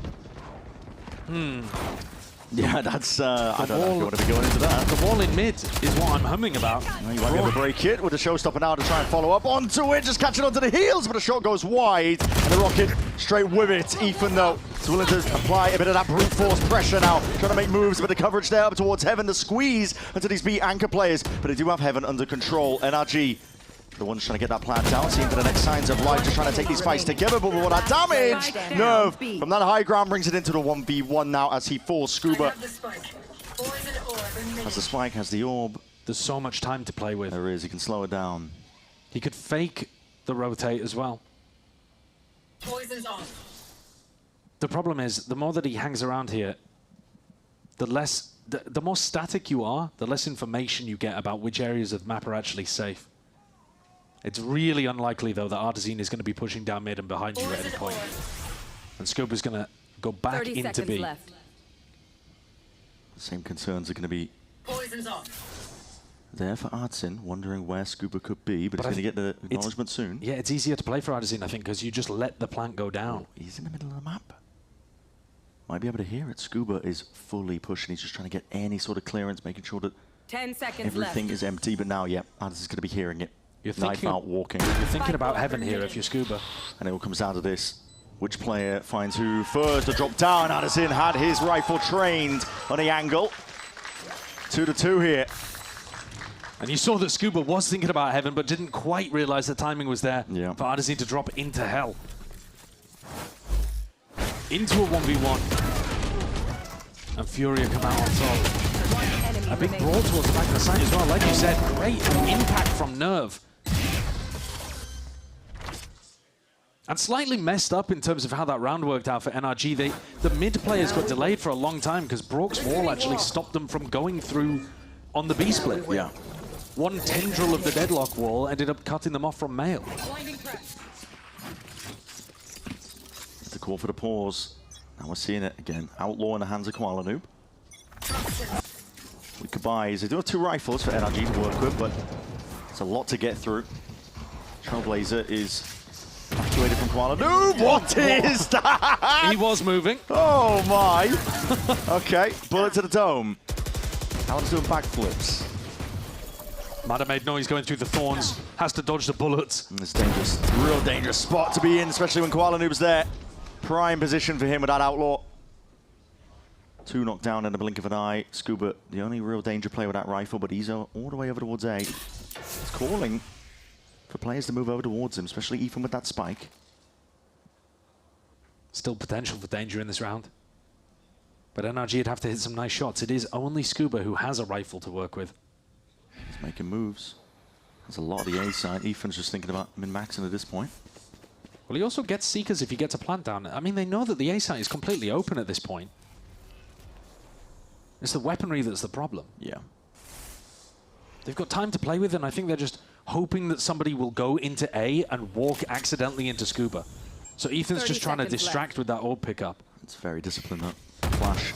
Avoided from the anti-position of the jiggle, but Scuba there for the punish. Quick. Yeah, nice. Straight onto it. Now the pit online. Placed down. That plant can be played for here. Gives it significant win conditions here for NRG. You have Seekers. You might even get a flashback. Oh, here it is. And the rifle picked up. Where's Brock found this one? Reclaimed Hudson. 6th sense for it. He's always got his eye on the flanks and where these players could be, but they're still surrounded now. Furia. We've got to try and find where these players might lie. Scuba evacuating, playing out of it. A game of instincts, just spamming onto the angle. He doesn't quite get it, and that's Shorty eviscerating and shredding them. Scuba can't stand up to it. Didn't have the health to really contest. It's a massive round, to be honest. NRG feeling like they had to invest ultimates, or they could invest ultimates, I should say, to try and win that one. It still goes the way of Furia. It's really impressive how good the top teams are with their anti-pit protocols. I think it's something that's massively improved this year compared to previous years. Like the way that they have one player jump in with the shorty, the other one tucked behind, outside of vision, ready to spam. It's very clean from Furia there. Yeah. Brock is one away from getting his Deadlock ult online. I think that's an ultimate that can actually be really useful on the attack side. Swap up the defensive setups too. Instead of looking to potentially play aggressive in B main, they have Artisine covering that. Yeah, it's the same setup they had on the prior round. They're keeping it simple. Money though, still being strained. There's 4 players on half armor, and again, it's Furia opting into these outlaw buys, just trading hands with it. EU though, this time it's his turn. Well, there's 4 players on NRG with light armor, exactly, isn't there? Yeah. It's the perfect team to outlaw abuse into. NRG love the light armor. Trying to make the most of it. Trailblazer though pushes it back, and because of the outlaw, he actually couldn't break it. Wasn't willing to reveal it, but it kind of just gives it away regardless. Flash is avoided for now. 1 shot fired off, but he is strained. Bullet tag down and slowed as a result. The Neon stun to try and supplement, but now you're both stuck into elbow. One player gets out, one player gets in. Alan does need a bit of a bailout, but with that judge in hand, oh my God! That's filthy! Somehow gets 2 in the midst of all of it. Player advantage here to Furia. Massive assist off the C's. Ricochet now though, we're going to see that one.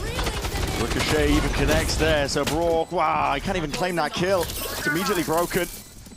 Furia ready to respond for absolutely every contingency now, and a peak potentially there. Scuba's trying to make the most of this in the midst of, again, the chaos, but it's all down to Brock. 1v3 would have to be excellent and discipline. Fully in control as Furia, always taking these fights together, making sure that they trade each other out. Yeah, the support for Alim in that position with the judge is marvelous from EU. Throws down a C's, which whittles down the health of the targets that it hits, and just sets up Alim for a 2K in a spot where he really was the player under pressure. If that C's doesn't come through, NRG are probably just slow squeezing him and getting the pick. Maybe Alim goes 1 for 1. It is difficult to root the judge out. Yeah. But when you've got the level of utility that NRG have, in theory, I think their comp should be good at dealing with it. Those are the massive ults gone. I mean, no Seekers, no Pit. We saw those used already. Now Brox utilizes ultimate as well. This is actually looking like Furia are running away here with Split. Calls for the timeout. Panic button being hit here, because it's not just a theory. I was liking it from NRG. I think all the looks of it, it's Furia that are just refusing to be conditioned against the deadlock. And we've seen a couple of missteps from NRG as well in terms of the execution. A couple of walls that have gone awry every now and then. I think the post-plant play today has been much stronger from Furia. Yeah. And we were talking about it in terms of their attack side on Pearl, because that's the half that they dominated. But the retakes here have been really nice too. Even if NRG managed to find, you know, that lurk play into B from Brock, the lurk play into A from Scuba, actually Furia are still really solidly in control of the positioning around the map and just end up squeezing NRG out. It's a very clean game from both these teams, and it takes a lot for a team to outmaneuver the macro of NRG, but Furia doing it. And now, deep push down mid here. There's a bit of brute force to throw into the mix to Paranoia as well. Sweeps, but it does miss. Sidestep for now. Brock is looking to see if he can contain most of this one here. But look at the util! Oh, that's crazy! It's all there. The supportive elements, powers on top of it, and the reaction from NRG is called for. Okay, if they're going to be pushing mid, we're going to try and work our way into A, but they're still working with a massive disadvantage, and Kiko will look to at least even it out. You have to 2v3. You have to go for a play like that if you're NRG. Down in a 2v4. But now you still need the additional layer. Furia have got a lot of missing info about where these NRG players are. Very aggro line here by Kiko. As we're saying, risks need to be taken. He just reveals himself for now to Paranoia. And missed Alan, and he's moving forwards now with that. Nightfall connects. Decay is there. Nerve just follows through, and now with the overdrive. It's easy pickings, isn't it? Ult's expended at the end of the day, but a round win for Furia. One more added to the tally. The set play is so sick. NRG call attack timeout, and they're trying to figure out what the adjustment is supposed to be. Yeah. And Furia respond with a very unusual set play. You don't normally see people go all the way down mid and then have another layer to it. I love the jump off the box as well. So Alim is so high up here. Really breaks crosshair placement. Even if he hadn't got the second two, come on, man!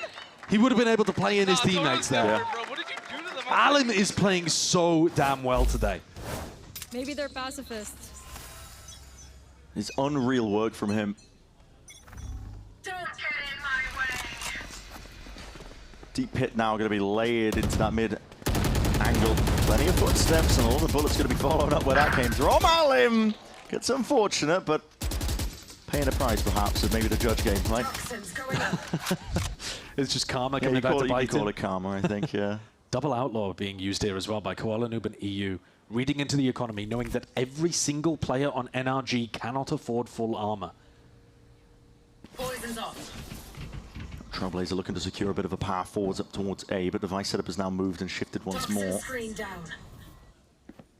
Might be able to hear a lot of it, just a distant hum, I think, as they're taking that ramp control, but even wanted players inserted. NRG it's around where they have that first kill advantage and they're not looking to waste it. They are going to be stalled out, though, if they try to go into this one. There's only 40 seconds left, I got to say. Yeah, I think Artesine's ultimate should be devastating here. If they go slow, this could be really worrying, but now they're making noise up towards heaven, and here it is, Steel Garden. Let loose. Overlapping all of them. It's going to be taking away every single section of the guns, and Sonic Sensor, it's going to be placed in an attempt to try and... There's 20 seconds. Save them back. 20 seconds. They're going to get onto the site there. I mean, Furia have got this one anchored already, down and out. This is going to be really chaotic into the final few moments. Down to the elbow play. EU just swinging out wide. Artisan perfectly responds in time and nerves straight there. Once more, Kiko. 45 health, not enough to survive that onslaught that was awaiting them. Just the time getting ahead, just getting away, isn't it? A little bit of indecision in terms of the defaulting from NRG. It took them so long to decide that they were going to commit resources on A, despite the fact that the Vice was there, and then didn't get a proper flood out through heaven. Artisine picks up 2, wins the round off the back of his ult and that 2K. NRG are really struggling. Yeah. I think their attack side calling was actually still fine on Pearl. They just were getting beaten up. Here we're seeing some rough parts. Going to get harder, man. I mean, double outlaw and a judge in play. That is some devious work from Furia. You know, up against the weaker guns. And I mean, listen, there's no armor online here for NRG. They are all grouped up, but it feels like they're just lacking options. Round like this, of course, not going to be favored, but not used to seeing NRG getting beat down like this. No, they normally come up with answers, even when they're down. At the moment, though, they are really struggling. It's a difficult composition to push into. He's just all the way down mid already, just pushing into them. I mean, the flash will connect, but again, there's plenty of players where that came from. Yeah, they're turning them into mincemeat. It's such a nice kind of mixture of aggression on the defense, combined with 2 really difficult agents to get through, the Viper and the Vice. But when you're playing a Viper-Vice composition, you don't expect them to be as aggro as Furia have been. And so there's just such nice mix-ups of the tempo in it. That's really catching energy unaware. Furia look elite, man. Yeah, like, they do. If you just zoom out, big picture, like how do Furia look after taking a little bit of a beating at Santiago? They lost both of those matches, but I actually thought they played fairly fine. Yeah. I don't think they choked at Santiago. They just came up against difficult competition. They've come back in here and just continued the excellence from kickoff. They've yet to lose to an Americas team this year. They keep it building, keep it rolling. Looking to keep the trend going in this opening matchup. Very strong start.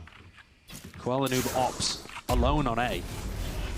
Just willing to hold this one down as a lot of players just slowly drifting over there on the NRG side, but the spike is in mid. Yeah, it's a little bit weird. Yeah, Judge lying in wait. The paranoia will at least force the issue, so Koala Noob can't really play that angle. And now that they've forced the player off the A line, coming back over towards mid. No, oh my god, this is the danger zone. If that connected, it could have been absolutely dire. But luckily to dissuade and slap down Allen back to earth once more.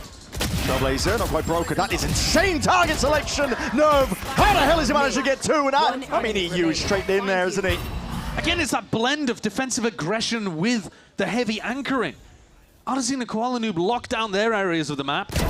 That's just unbelievable. I can't believe the presence of mind for Nerve to just ignore the Trailblazer and take the fight against a player. Yeah, it's really nice. Drift back with spray control, break the dog again, and then go back for the second player. And how tight he is with EU as well. Because Nerve is pulling all of this attention, EU just gets to walk out through vent. And he picks off 2 of his own. That's the easier job of it because Nerve has already done so much. Bonkar is mauled in. Yeah, I don't blame him. These Fury players are unreal right now. It's lights out. L comp, by the way, Som. Yeah, I mean, you want to bring that up again? No, I don't. I mean, the composition actually, I think, has lots of good things going for it, but Furia are just whacking NRG down every time. Well, I was about to mention the silver lining. Yeah, I mean, they've got ults online, but I mean, listen, Matter's gone down so early. It's EU with an ult this time, and this is something that they've been known for, but Kiko with that DPP is going to be all the way in their spawn, so it's going to be a thorn in their sides. They have to clear them out. Why not throw a bit of chaos into the mix? Might be the only way you're able to get a couple of these rounds. A trade is instantaneous, but it has cracked open the B site. Nerve, waiting, but again, Scuba's aware. The straight past are on wall. They're just trying to fight them all the way forwards. It's a kill claims. Before the ult will at least trade that out, and the U's looking to see if he can get a breakage on this all the way. And okay. That's really nice from Scuba there. Another weird situation, actually. Scuba ended up being walled off from the rest of the team. These rounds have descended into a little bit of madness, but maybe that's what NRG need. I mean, that's what it takes. Tried a slower approach, it hasn't been working. Yeah, so just rip an Omenal into their spawn, kill them, repush. There's 2 players past their own wall. 2 players past their own wall. It's just...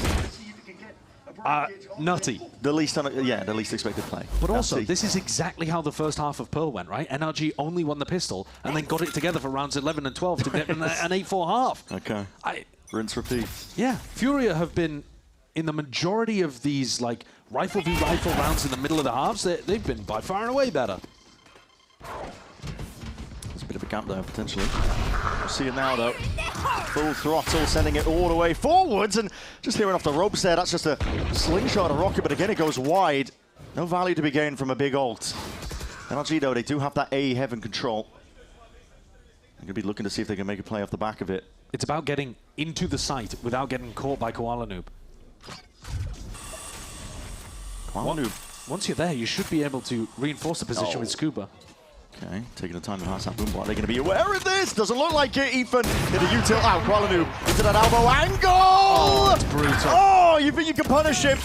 The secondary to shorty out, and he is hopping straight into your face. It's a pit to try and reclaim the spike. They're throwing anything right now at the wall to see what they can get done. Decay damage kicks in. Alan will be punished because of it. Yeah, that's a bit crazy from Alan. 3v3. He's let NRG get back into a 3v3, but the time, there's 33 seconds on the clock. Yeah, Kiko does have that control, though, of the side. Now it's fully clear. Gonna move on. Okay, so no pit, but a decent post plant with decent positioning. The plant itself is not optimal, and look at Ardazine. Oh my god, he's way ahead of it, isn't he? Just holding. I think he knows exactly where Scuba is. Maybe just got an inclination, or maybe even heard just a footstep, and he's just walking out. Could have been a player holding him. He doesn't care. Spots the barrel. The rest of his team is covering all the appropriate angles, and he's just waiting for the rest of the pieces to fall into place. Again, the post-plant play is way better for Furia. Oh, this is unreal. The timings that they find and the ways that they exploit these crossfires for NRG, they've torn them to pieces. It's an even better performance than what we saw on Pearl. And maybe that could be expected, because we were saying Furia are an amazing team on split, but, you know, the compositions have changed up completely. Yeah. NRG are normally so resilient, so good at coming back into games. So hard, bro. I swear, man. Yeah, he really did own Mata there. Mata's had a rough one. 9-3 at the half. Furia are just dominating the reigning world champions.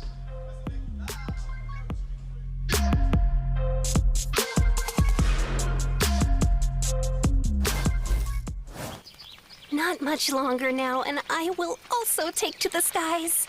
Me too. You? No, you will always be a worm. Just wait and see. Red Bull gives you wings.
As we get the second half underway, hit up expressvpn.com/VCT for in-game rewards with advanced and pro plans right now.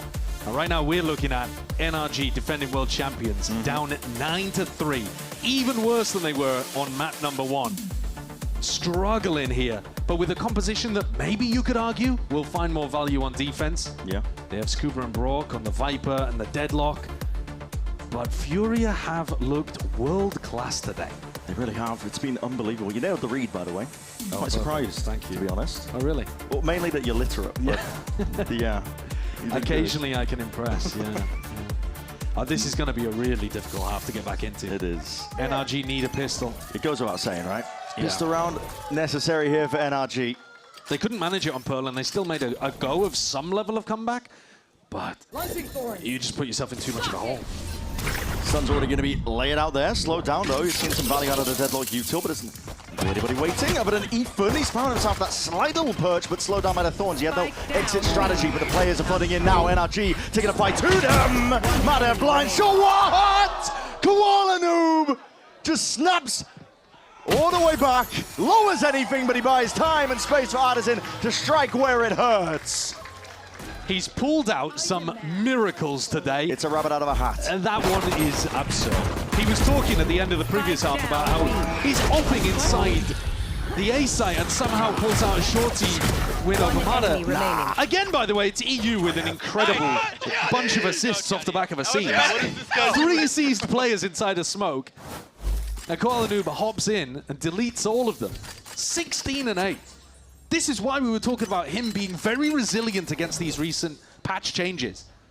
NRG have to force. They're down 10-3. Yeah. I was talking about it being an option for them on Pearl. It's not negotiable now. And at this point, you're already down 1 map, and it's 10-3 on the decider for Furia.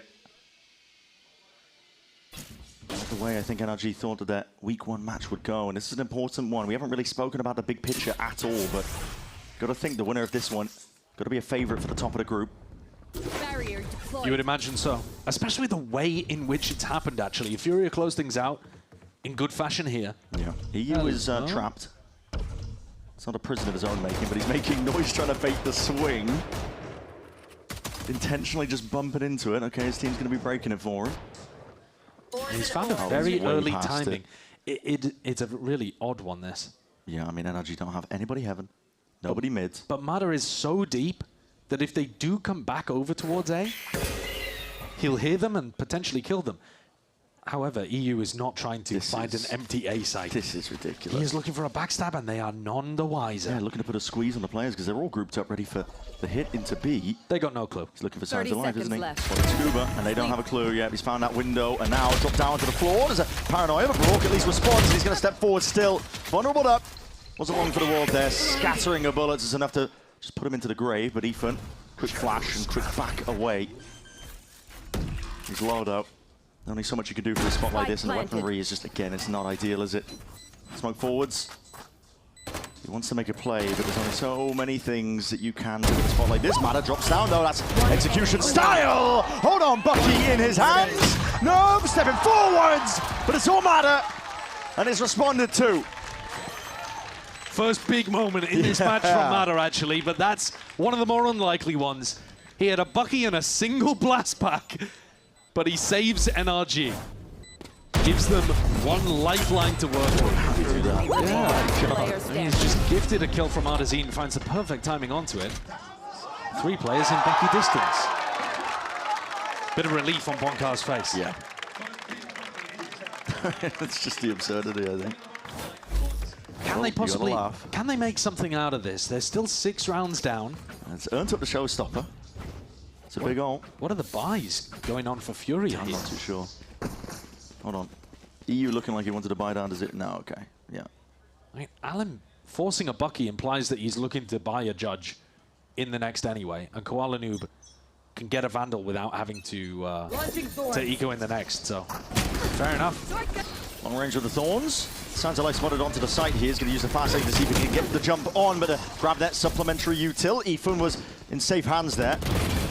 Ready to be sent. Oh, Koala Noob just spotting the barrel of that gun. A Judge. He chooses to contest. Showstopper. Flick of the wrist. The Mada at least finds his mark. It's not going to be wasted here and now. Artisan So the rock and a hard place will be falling in. It's all watched for, all accounted for. NRG still here.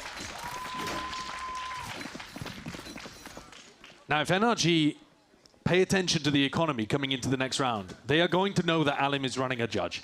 And I think while there are plenty of things that you can do with a Neon to abuse the judge, it should inform them that Furia are looking to make a play in certain areas of the map that are more conducive to that kind of thing. Yeah. I think KowalaNoob's the greatest player ever in the game, bro. I'm not even kidding, bro. Was that the Brock util?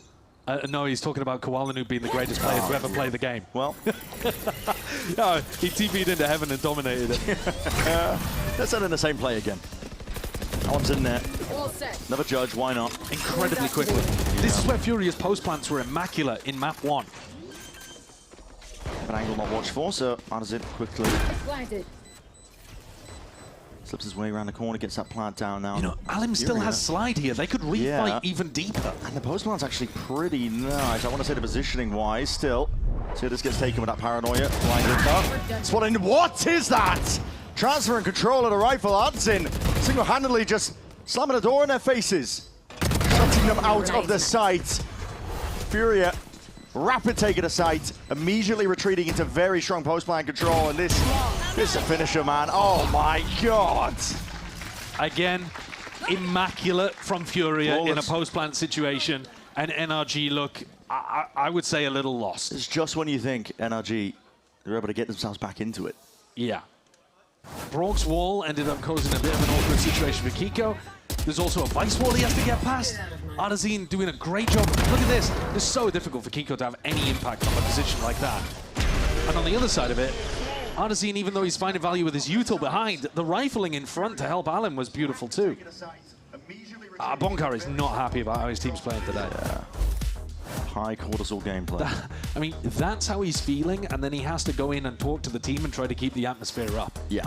It's tough being a coach sometimes. Giving them an idea, something to work off, anything at all, really, because, I mean, Furia, I have to say, they're playing one layer ahead. Outside of these timeouts, remember, I mean, listen, earlier in the half, even on the previous map, they were just immediately coming out with a brand new idea. Yeah. Something to counteract the conditioning, the feel that NRG are getting of the way that this game has been played. Yeah. I think it's really bold as well for Furia to decide to insta-pop into A on that kind of round. Again, running it the same thing again. Yeah, because in theory you could be running into a Brock grab net, which I think is going to be devastating for Alim if Brock catches the timing in one of these rounds. You know, you can be running through snake bites. But that's what I mean by one layer ahead. Yeah. The previous round to that, they did get stopped by the snake bite, by the grab net, by all that util. And they're just like, let's do it again. And they're like, we'll do it again. Yeah, because NRG are going to assume we're not going to do it again. Yeah, and I think that's a sign of a great team. I mean, great teams do try to run like anti-conditioning plays like that. Especially coming out of tac timeouts, but you're not going to run it 3 times in a row, I think. Or are you? Or are you? No, they're not. Brock set up to stop it, though, if it was going to happen. And that also allows him to get this deep wall over towards A. That's a bit of a punish. Artisan just trying to get a wall off.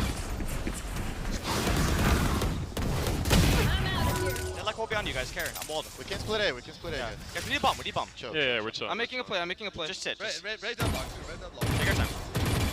Sky's 2A. Break the wall, yeah.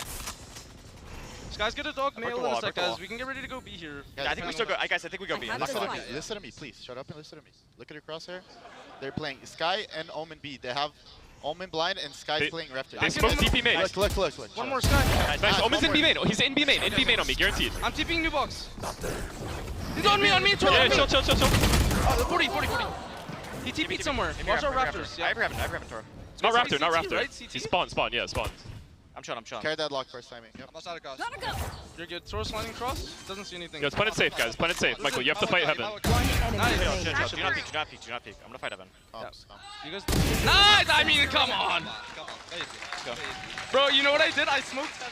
Okay, now listen, I know there's going to be some discourse over the shut up in the middle of that, but that's giving prime FNS. That's giving prime FNS. I'm not going to lie, that's aura. I mean... Yeah, I agree. He had a read. Yeah, and he's also just trying to control the tempo that the team is playing at, right? They've had a fast early round, they've created an advantage for themselves, and also, he's got a bunch of information about where people are. Just having fun with it. Artisan might be the the mature kind of calming influence on the team. Yeah, the foundation of the team. But you need some of the crazy energy too. This is Furia up to 12, and now just one more round is all they need. Walking up, they're going to be heard though, and the bullet's going to be going both back and forth here. An attempt to play, ult's going to be used. Getting a bit of a wrap on, aren't they? We might not be able to break that one. It's a nade as well to respond. I think Koalanin was attempting to try and save his teammate. Is that the spike special delivery? Yep. Yeah, looks like it.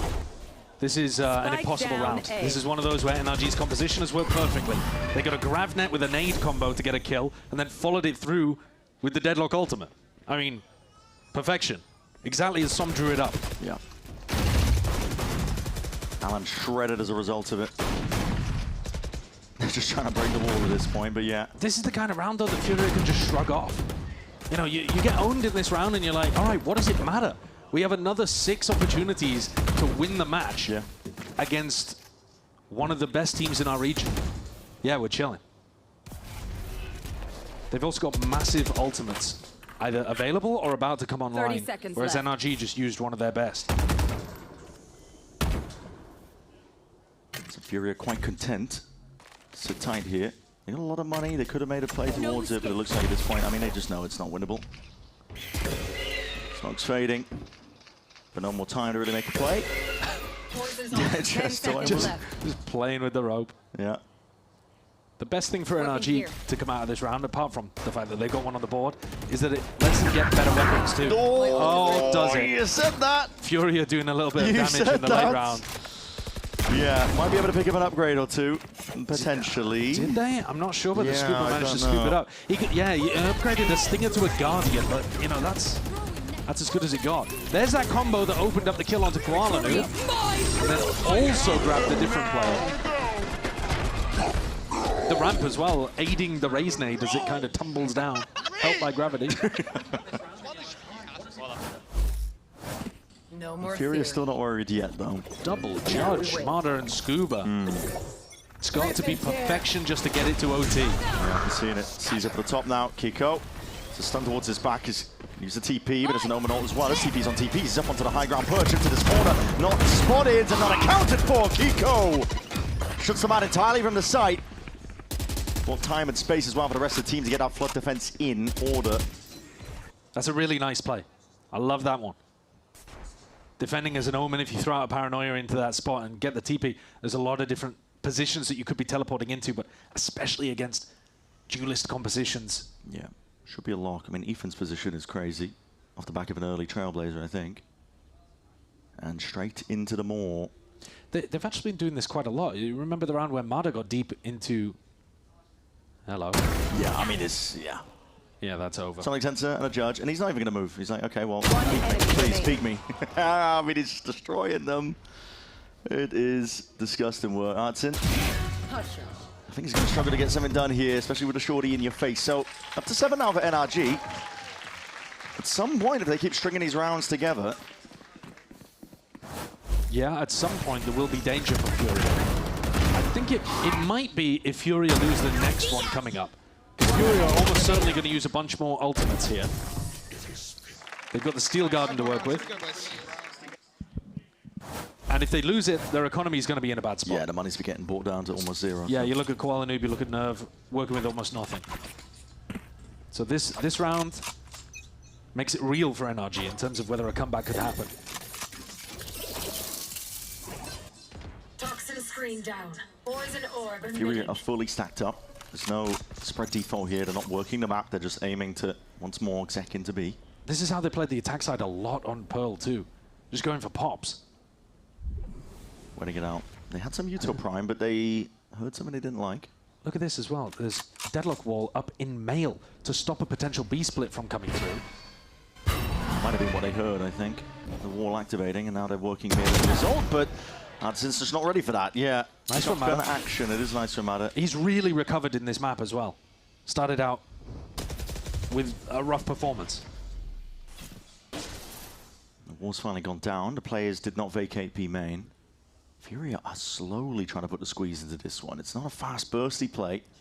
They were contacting towards the end of their attack half on Pearl too. Yeah, it's all contact players to just try and not give anything away, but yeah, it seems like there's that level of awareness. Tapping away though, Kiko just can't quite manage with the rifle aim, and Alim is a menace. Just the one before the trade is there. Scuba's good for it.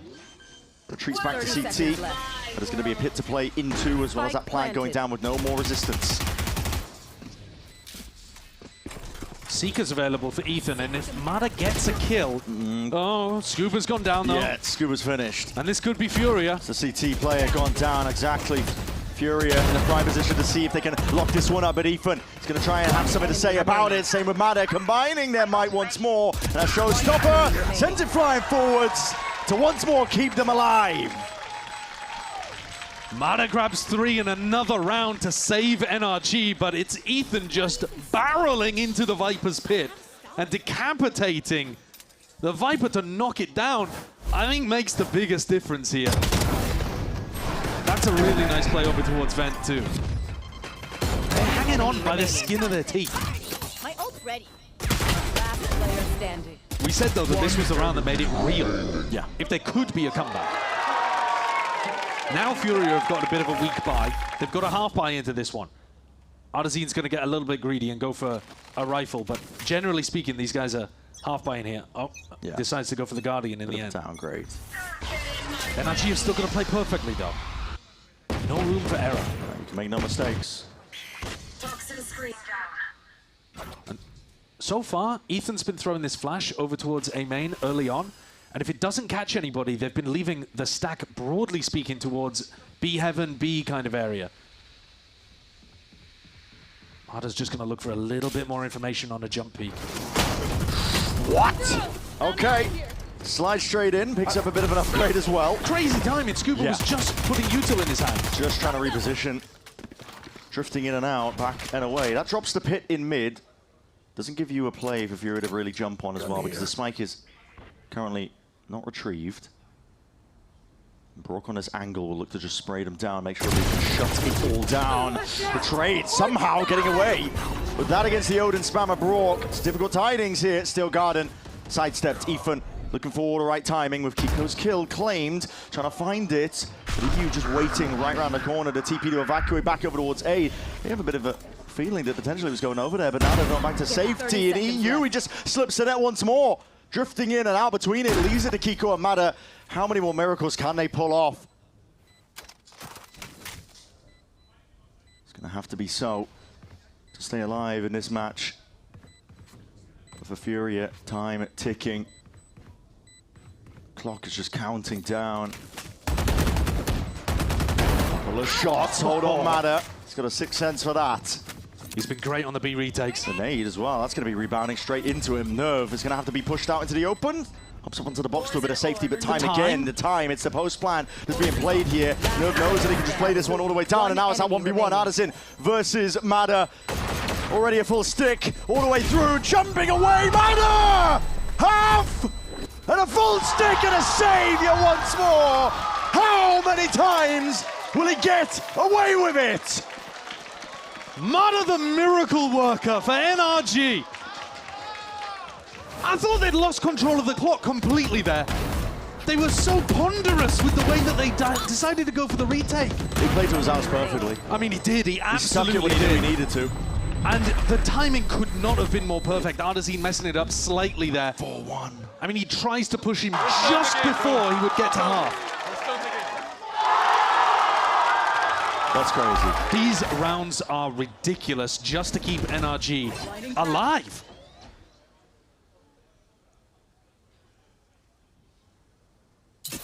And there's a more tense atmosphere that's brewing on that stage. It was Furia or Smiles or Wasp, but NRG showcasing no such thing as an easy game versus them. Absolutely not. If Furia lose this one, it'll start sweating up there. Smoke up once more. Scuba's there, posted with the judge. Players skirting past him though. Doesn't have another player with him to really help him with any sort of reclear util, so. Kiko's heard the wall be placed over towards B, and so he's got a good idea right now that things are ending A. Feeding that information to Ethan, informing the stack. Yeah. Maneuvering the troops. See them lying in wait, but that wall is going to be expiring. They did the acknowledgement. EU knows that there's that judge at work in the male angle. Sees didn't connect. Just missing it, and contact plays are called for once more. Necessary work for them. Mata, though, he's got a crossfire. Look at this. This is devious. Absolutely. He's maybe just missed it, though. Hearing all that noise pressure up towards heaven. There's a lot of it coming onto them now. We're going to see Alan trying to take that fight over. It's Mata. Drops off towards the back. Still the bullets. Raining Mata! Absolutely unreal stuff. Finally put an end to him, but he may have just done enough once more. It's Brock. Takes him out. Nerves now left into it. 1v3. There's no real time to work with. Paranoia goes straight into the ground. Going for the moles, apparently, but still does not matter. Because Kiko's there. Same pair of hands from all of them. Yeah, great way of shutting it down. What a crazy defensive setup as well from NRG. Mata on top of the map, looking over to run some kind of crossfire with Brock. Missed the timing a little bit on the Neon jump beat, but in the end, got it done. Using the blast pack to reposition and gets a second on the koala noob. He has come alive in this game, and Furia now, the pressure is on them. We're still in the game, bro. We're still in the game. 5 in a row for NRG. This game at some point was 12-5. They had 7 chances to convert this match. And then since that point, it's just been tense win after tense win racked up by NRG. And Furia are on an eco round. So this has got all the chances in the world of going to overtime. It's essentially going to come down to 1 round, assuming that NRG can convert an anti-eco, which sometimes can be difficult in spots like these. It really can. It's often the round that you don't expect. It's the one that ends up getting you across the line here, but it's going to come down to just the one. Furia. I'd like to see Furia come out of this tactical timeout. I don't care really what they do in this round with the eco, but in the rifle round that crucially is going to matter in round 24, I've got to see them not be as one-dimensional in terms of where they're stacking people around the map. The wall that got placed in the previous round over towards B main, Kiko pushed out over towards B and just informed everybody to stack. And I think NRG have got a read right now from Pearl and Split that Artesine is calling for a ton of 4-1 setups and heavy group ups in the early or mid round. Yeah, that's the right read. But Furia can change it. Adjustments needed here. They group up again. 3 players this time walking up towards mid. Trying to spot out where potentially the deadlock wall will be placed. They get ahead of it as well. Keep smoking to mail. It's going to be the haunt as well through mid. This is more of the kind of stuff that I'd like to see from them. Furia running a 1-3-1, clearing vents, go and put some pressure over towards B heaven. Make NRG wonder which direction you're going to end. Yeah. Trailblazer gets the acknowledgement that they have lost control over towards vents. They probably knew that ahead of time as well, but this wall still up and still cutting noise, not looking to break it just yet. Seeing just how much they can press their advantage. They want to group up. Brock with a slight peek. They are just shoulder to shoulder basically here, and they don't know how close they are. Oh, way, no way, no way. Slips straight underneath and all the way into the back. The players, it's disrupted the setup. It's an instant reaction from these NRG players as well. Kiko is going to be able to try to get a handle on it. Over the top, over the shoulders, just trying to help out Brock. Kiko eventually brought down to his knees. Ethan is straight in there again, but he's up onto the ropes, and he just manages to control the chaos. But in the midst of it, it's brought it to 1v1 once more. Mata, that miracle worker. Barely any time to work with. Alan's going to go for a plant here, but Mata has the showstopper. It should be the slam dunk. Already letting loose. No way! Alan! That is perfection in motion for the final round to close it out against the reigning world champs. And no more deserving of a player to pull off a brilliant final moment for Furia. Alan was amazing all throughout map 1. And here completely outplays Mata. That's unbelievable. The guy that was keeping NRG in it the whole time. You couldn't find a better way of playing that situation. Sliding into the raise, making it super difficult for them to hit the ult. Fake of the tap. He knew exactly how Mata was going to play that. And to be honest, if we take a step backwards, it did take a big moment for Furia to finish, but they were the team ahead for the whole day today. Yeah, it's unbelievable form that they've just come out swinging in this stage for their opening game versus NRG. Got to give a lot of credit to NRG. I think they put up an astounding fight, but at the end of the day, Furia, this was unbelievable. It's a masterclass, genuinely. They were sick. They looked elite. And I think that settles the question, to be honest.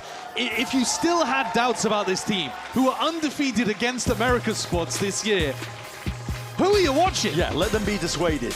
Like, these players, this team outperforms expectations again and again, and you've got to get it straight. They are a top team in Americas.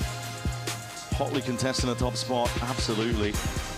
I don't think it would be unreasonable to say they're the best team in Americas right now. NRG, G2, absolutely. For what they did at Santiago and how well they played, for sure. But there is a great argument that Furia, especially after the win today, might be the best team in the region, especially when we're playing in the region. Yeah, with how they looked. I mean, very clear setups, good ideas on how to set up Alum. Alum had an absolutely unreal series of maps today. Yeah. Off the back of, I mean, listen, fantastic supported Utah by EU. The rest of the team, I mean, the pieces are being placed perfectly for him to succeed, right? We've seen that. Yeah. But it's giving Nongshim. It's giving Nongshim it kind when of they is, lift the trophy. It really is. Yeah, I think that in terms of how they were setting up Alec to go for some of these big rounds, and how coordinated and pre-planned a lot of the ideas were, it was very difficult for NRG to deal with. There's a good resistance put up by Mada. Multiple rounds in a row where he was the one to make that difference, but insurmountable in the end. Furia had too much of a lead. That final player still can't believe it. I mean, a presence of mind. Alan knew exactly what to do in a spot like that. You know what's crazy too is there wasn't that big of a differential in terms of the first engagement, like where the first kills were going. It wasn't like Furia were dominating that aspect. They were so good at being able to scrap out, ball out. To me, it was the post plants. Like, I think that part of their game was way better than NRG's today. It's crazy. I don't know how. Like, this team is so good that they were gapping the world champs in those refined post plant and retake scenarios. Yeah, normally things that we credit with NRG with completely, with the macro play, right? With how they play around and how they maneuver their players around. But today, it was all Furia. Unreal stuff as well. I'm going to look behind me and see if we're ready. It looks like we might be ready as well. So let's send it out to Dryad on the stage for that Verizon post-match interview. Take it away. What a win for Furia. Alan, congratulations, 2-0 against NRG. And what a way to close it out as well. 1v1 against Mada. You've outplayed him in every single way. But when things were getting a little bit messy in the last map, how did you guys pull it together to close it out? We didn't really think too much about the mistakes because we played the map good. Like, the defaults felt good. So when you're like, we're doing the right thing, just the little small mistakes at the end of the rounds. So we knew we'd just do our thing, trust ourselves, and we'll be good. And you guys look incredible, to be honest. A lot of people are going to be talking about how you guys might be the best team right now in Americas now that we got the chance to see it. But I want to ask you about the growth that you've had. We got the chance to see you in Challengers with Nerf as well when you were playing for Core. And you guys were incredible. But here in Americas is a different story, and you're still looking really good. How do you see the growth for you and Nerf as two players that were working together from then to now? For me, it's kind of the same. Well, always like trying to improve, make sure I'm on top of my stuff. But I think it's not only me and Nerf growing together, it's like the whole team, because we're a new roster. The more we play, the better we get. And I can't really like specify, oh, yeah, me and Nerf are getting better together. It's like the whole combined team thing. And that is something that Shaw was saying as well when I asked him, is that you guys maybe just needed a little bit more time together, and that is why everything is working out. And it's something that we see because you guys are laughing or smiling. I feel like nobody else is enjoying the game the way that you guys are. I mean, that's kind of our motto, our thing. We go out there, just play for fun. And as long as you're having fun, you're not really thinking too much about anything else. And you just play full instinct, play your game, and it just works out. And I was looking at your upcoming matchups, and I'm thinking you're looking pretty good. That's all I have to say. How do you feel? How confident is the team feeling? Don't want to say pretty good. There are no free matches, no free games. So just make sure we come in, we're on top of our stuff. And yeah, we should be good the way we're going. I'm very excited to see more of Furia. Alan, thank you so much for the interview. This is everything that we have over here, but we're going to send it to Match Point. We have Cloud9 and EU. Thank you. Like, what was... All right, everyone. Welcome to Match Point. These guys were yapping about the game, by the way. Lots of good stuff to talk about. I got Cloud9. I got EU. Fellas, first, before we get into the game, congratulations, EU. That had to feel great to take down the world champs. Yeah, it always feels good to win, honestly. It feels a little better, maybe, if we're up against NRG. Like, I'll admit it, but... Yeah. does feel good. Coming out of Santiago, right, we were wondering what the form of Furia was going to look like. We weren't sure what we were going to get, right? I know Santiago didn't go the way you wanted, but I'm sure you learned a lot from that experience. So was that confidence like pretty much set coming into this matchup against NRG? Yeah, I mean, I think we found the style that made us good again. I think we were a lot more like staticky in Santiago, and you know, that could be a variety of reasons, but you know, we found what made us good again.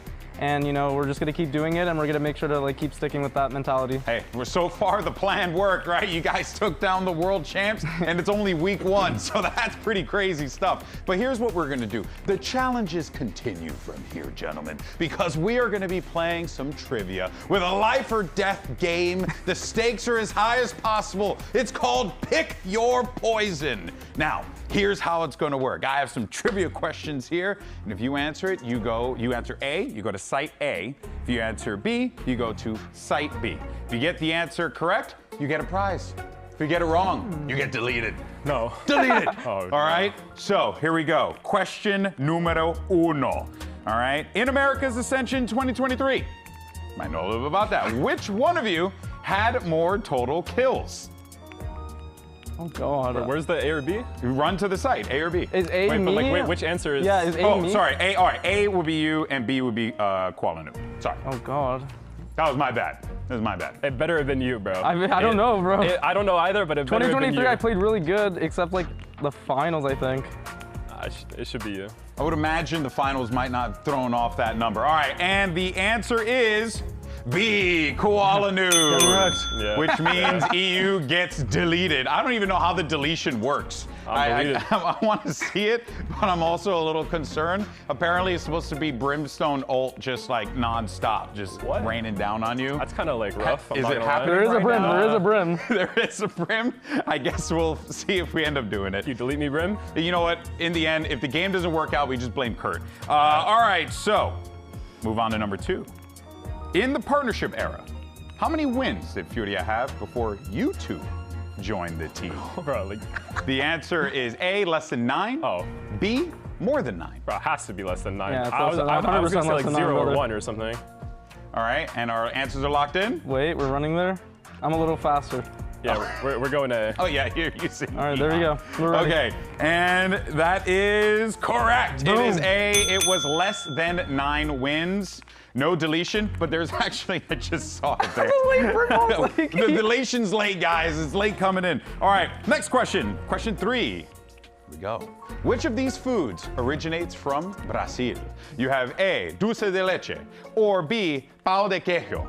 Which one? Bro, the second one just sounds like it. You know? I know what it is, pão de queijo. I don't know what you guys should know this playing for Furia. I don't know what the second food is, but that just sounds... I think it's the cheese balls or something. Yes. Oh, really? It's Have like you ever had pão de queijo? That was the first thing I had going into the house. It's one of the greatest things you'll ever eat. It's so good. I love it. I'm pretty sure it's B. 100%. I'm going to save you guys all the struggle. It's B. Pão de queijo. Bro, I literally hear Mike and stuff say it all the time. He's like, pão de queijo. If that's the first thing, Camino fed me that the second we got to the Furia house. The brim ult's late on A again. No, and why are we getting ulted? We got it right. No, it's on A. It's ultimate people on A. Fun fact, dulce de leche is Argentinian. Didn't know that. Okay, and number 4. According to VLR, which one of your teammates has played for the most teams? Is it A, Nerve, Mike. B, Artson? It's Mike. It's Mike. Yeah. Mike was stuck in tier 2, tier 3 hell for years. Yeah, Artson started playing in like 2022. He played with like 0-0 Nation and stuff, but I feel like he doesn't have enough teams to like compared to Mike. Mike definitely is like in tier 2 hell for. If you had to take a guess, how many teams he's played? 6 or 7. 5. No, five. I'm allowing that 5 one. or 6. 5 or 6. 5 or 6. I'll allow 5 or 6. Not allowing the second one. My answer just doesn't work out yet. You devious bastard. All right, here we go. So the answer is, and you guys are right, A, Nerve. Right. That's right. He played on the most squads. There you have it. You did it. Good job, guys. Well, you got 3 out of 4? I got all of them. You got all of them. I was on the same answer as him for the first one. And also the Brim ult was just late pretty much all the time. I got awards for you guys. Here it is. a sticker. Oh, my that daughter's says, gonna love that. Good job. Yeah, that's for the kiddos. Yeah. There you go. Here you go. It's the best day of my life. All right, well done. Good job, everyone. I'm gonna keep one for myself just because I can, because I'm the host of the show and I can do whatever the hell I want. All right, so with the first week of Stage 1 coming to an end, let's take a look at the standings and where we are right now, because we have the results coming in. It's been a great week for LATAM, a great week for Brazil. You guys are holding it down for the region. Had to feel good, like we talked about 100%. Before, to get that win against NRG. Do you feel like this is there's more that you guys can even show us from what we got here today? 100%. International. Yeah, we got to make another international and do better than Santiago. Yeah, I mean, this is like one of the first times we had an opportunity to catch up with you post Santiago. What would you say was like the thing that really you were unexpected, caught off guard by, but then at the same time you learned a lot from? Honestly, like, the most annoying thing and the thing that caught us off guard the most, I feel like, is just the amount of judge usage. Danby kind of like changed everything in scrims and the way matches are played. You see it like now with like Alum using the judge a lot. So we're a team that like always adapts to what happens, but having to adapt like the judge meta is a little annoying and definitely caught us off guard. Yeah. Shout out to Danby, I guess, for that. Yeah, kid's a beast. What about for you, Koala?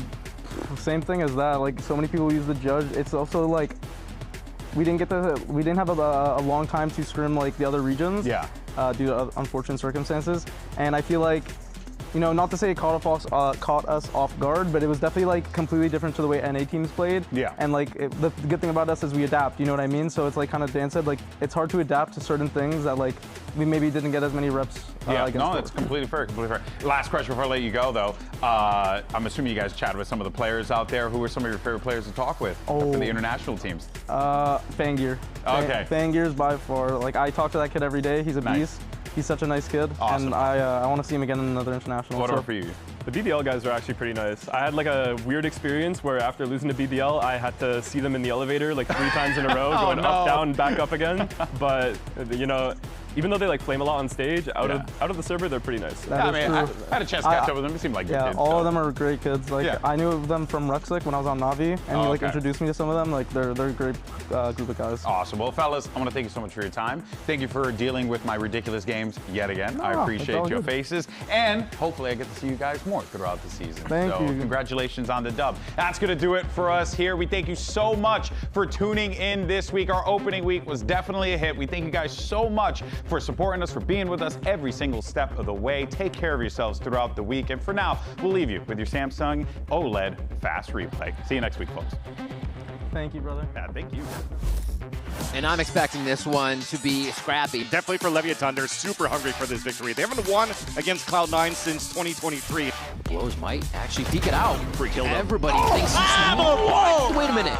Not as free. Now they set up for the crossfire as Cloud9 feels confident on this move-in, but they don't have eyes on Lev. And Lev just takes everyone down. Leviathan sweeping through Cloud9's pick of Pearl. The walls drop, Oxy's huge with Zelsis for a moment, and that's a third one in an instant. Puts him safely for a re-entry into A, and this scatter in the smoke, the anchor smoke, is a big place for the fight to go down. Oh my gosh, Lex just able to find every kill outside of it. The duality of man. 3 away from taking Haven. Lev will not stop encroaching into the site. Sato with 3 and another one as they try to stand toe-to-toe with Sato. Leviathan 2-0, Cloud9. Bound to be a fantastic match between these two teams. You've got the #1 seed coming out of kickoff versus the current, former world champion. Bad as weak, Brogdo locking it down, Odin in his hands, finding where this last player is. Hold on, Nerve! He bided his time! How about a defuse? Oh my!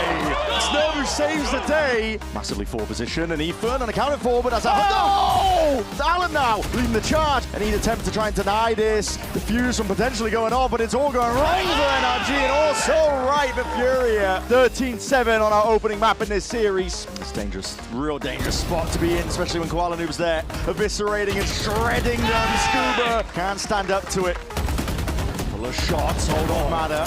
Got a 6th sense for that. The time, it's the post plan. Nerve knows that he can play this one all the way down, and now it's that 1v1. Artisan already a full stick, all the way through, jumping away, Matter!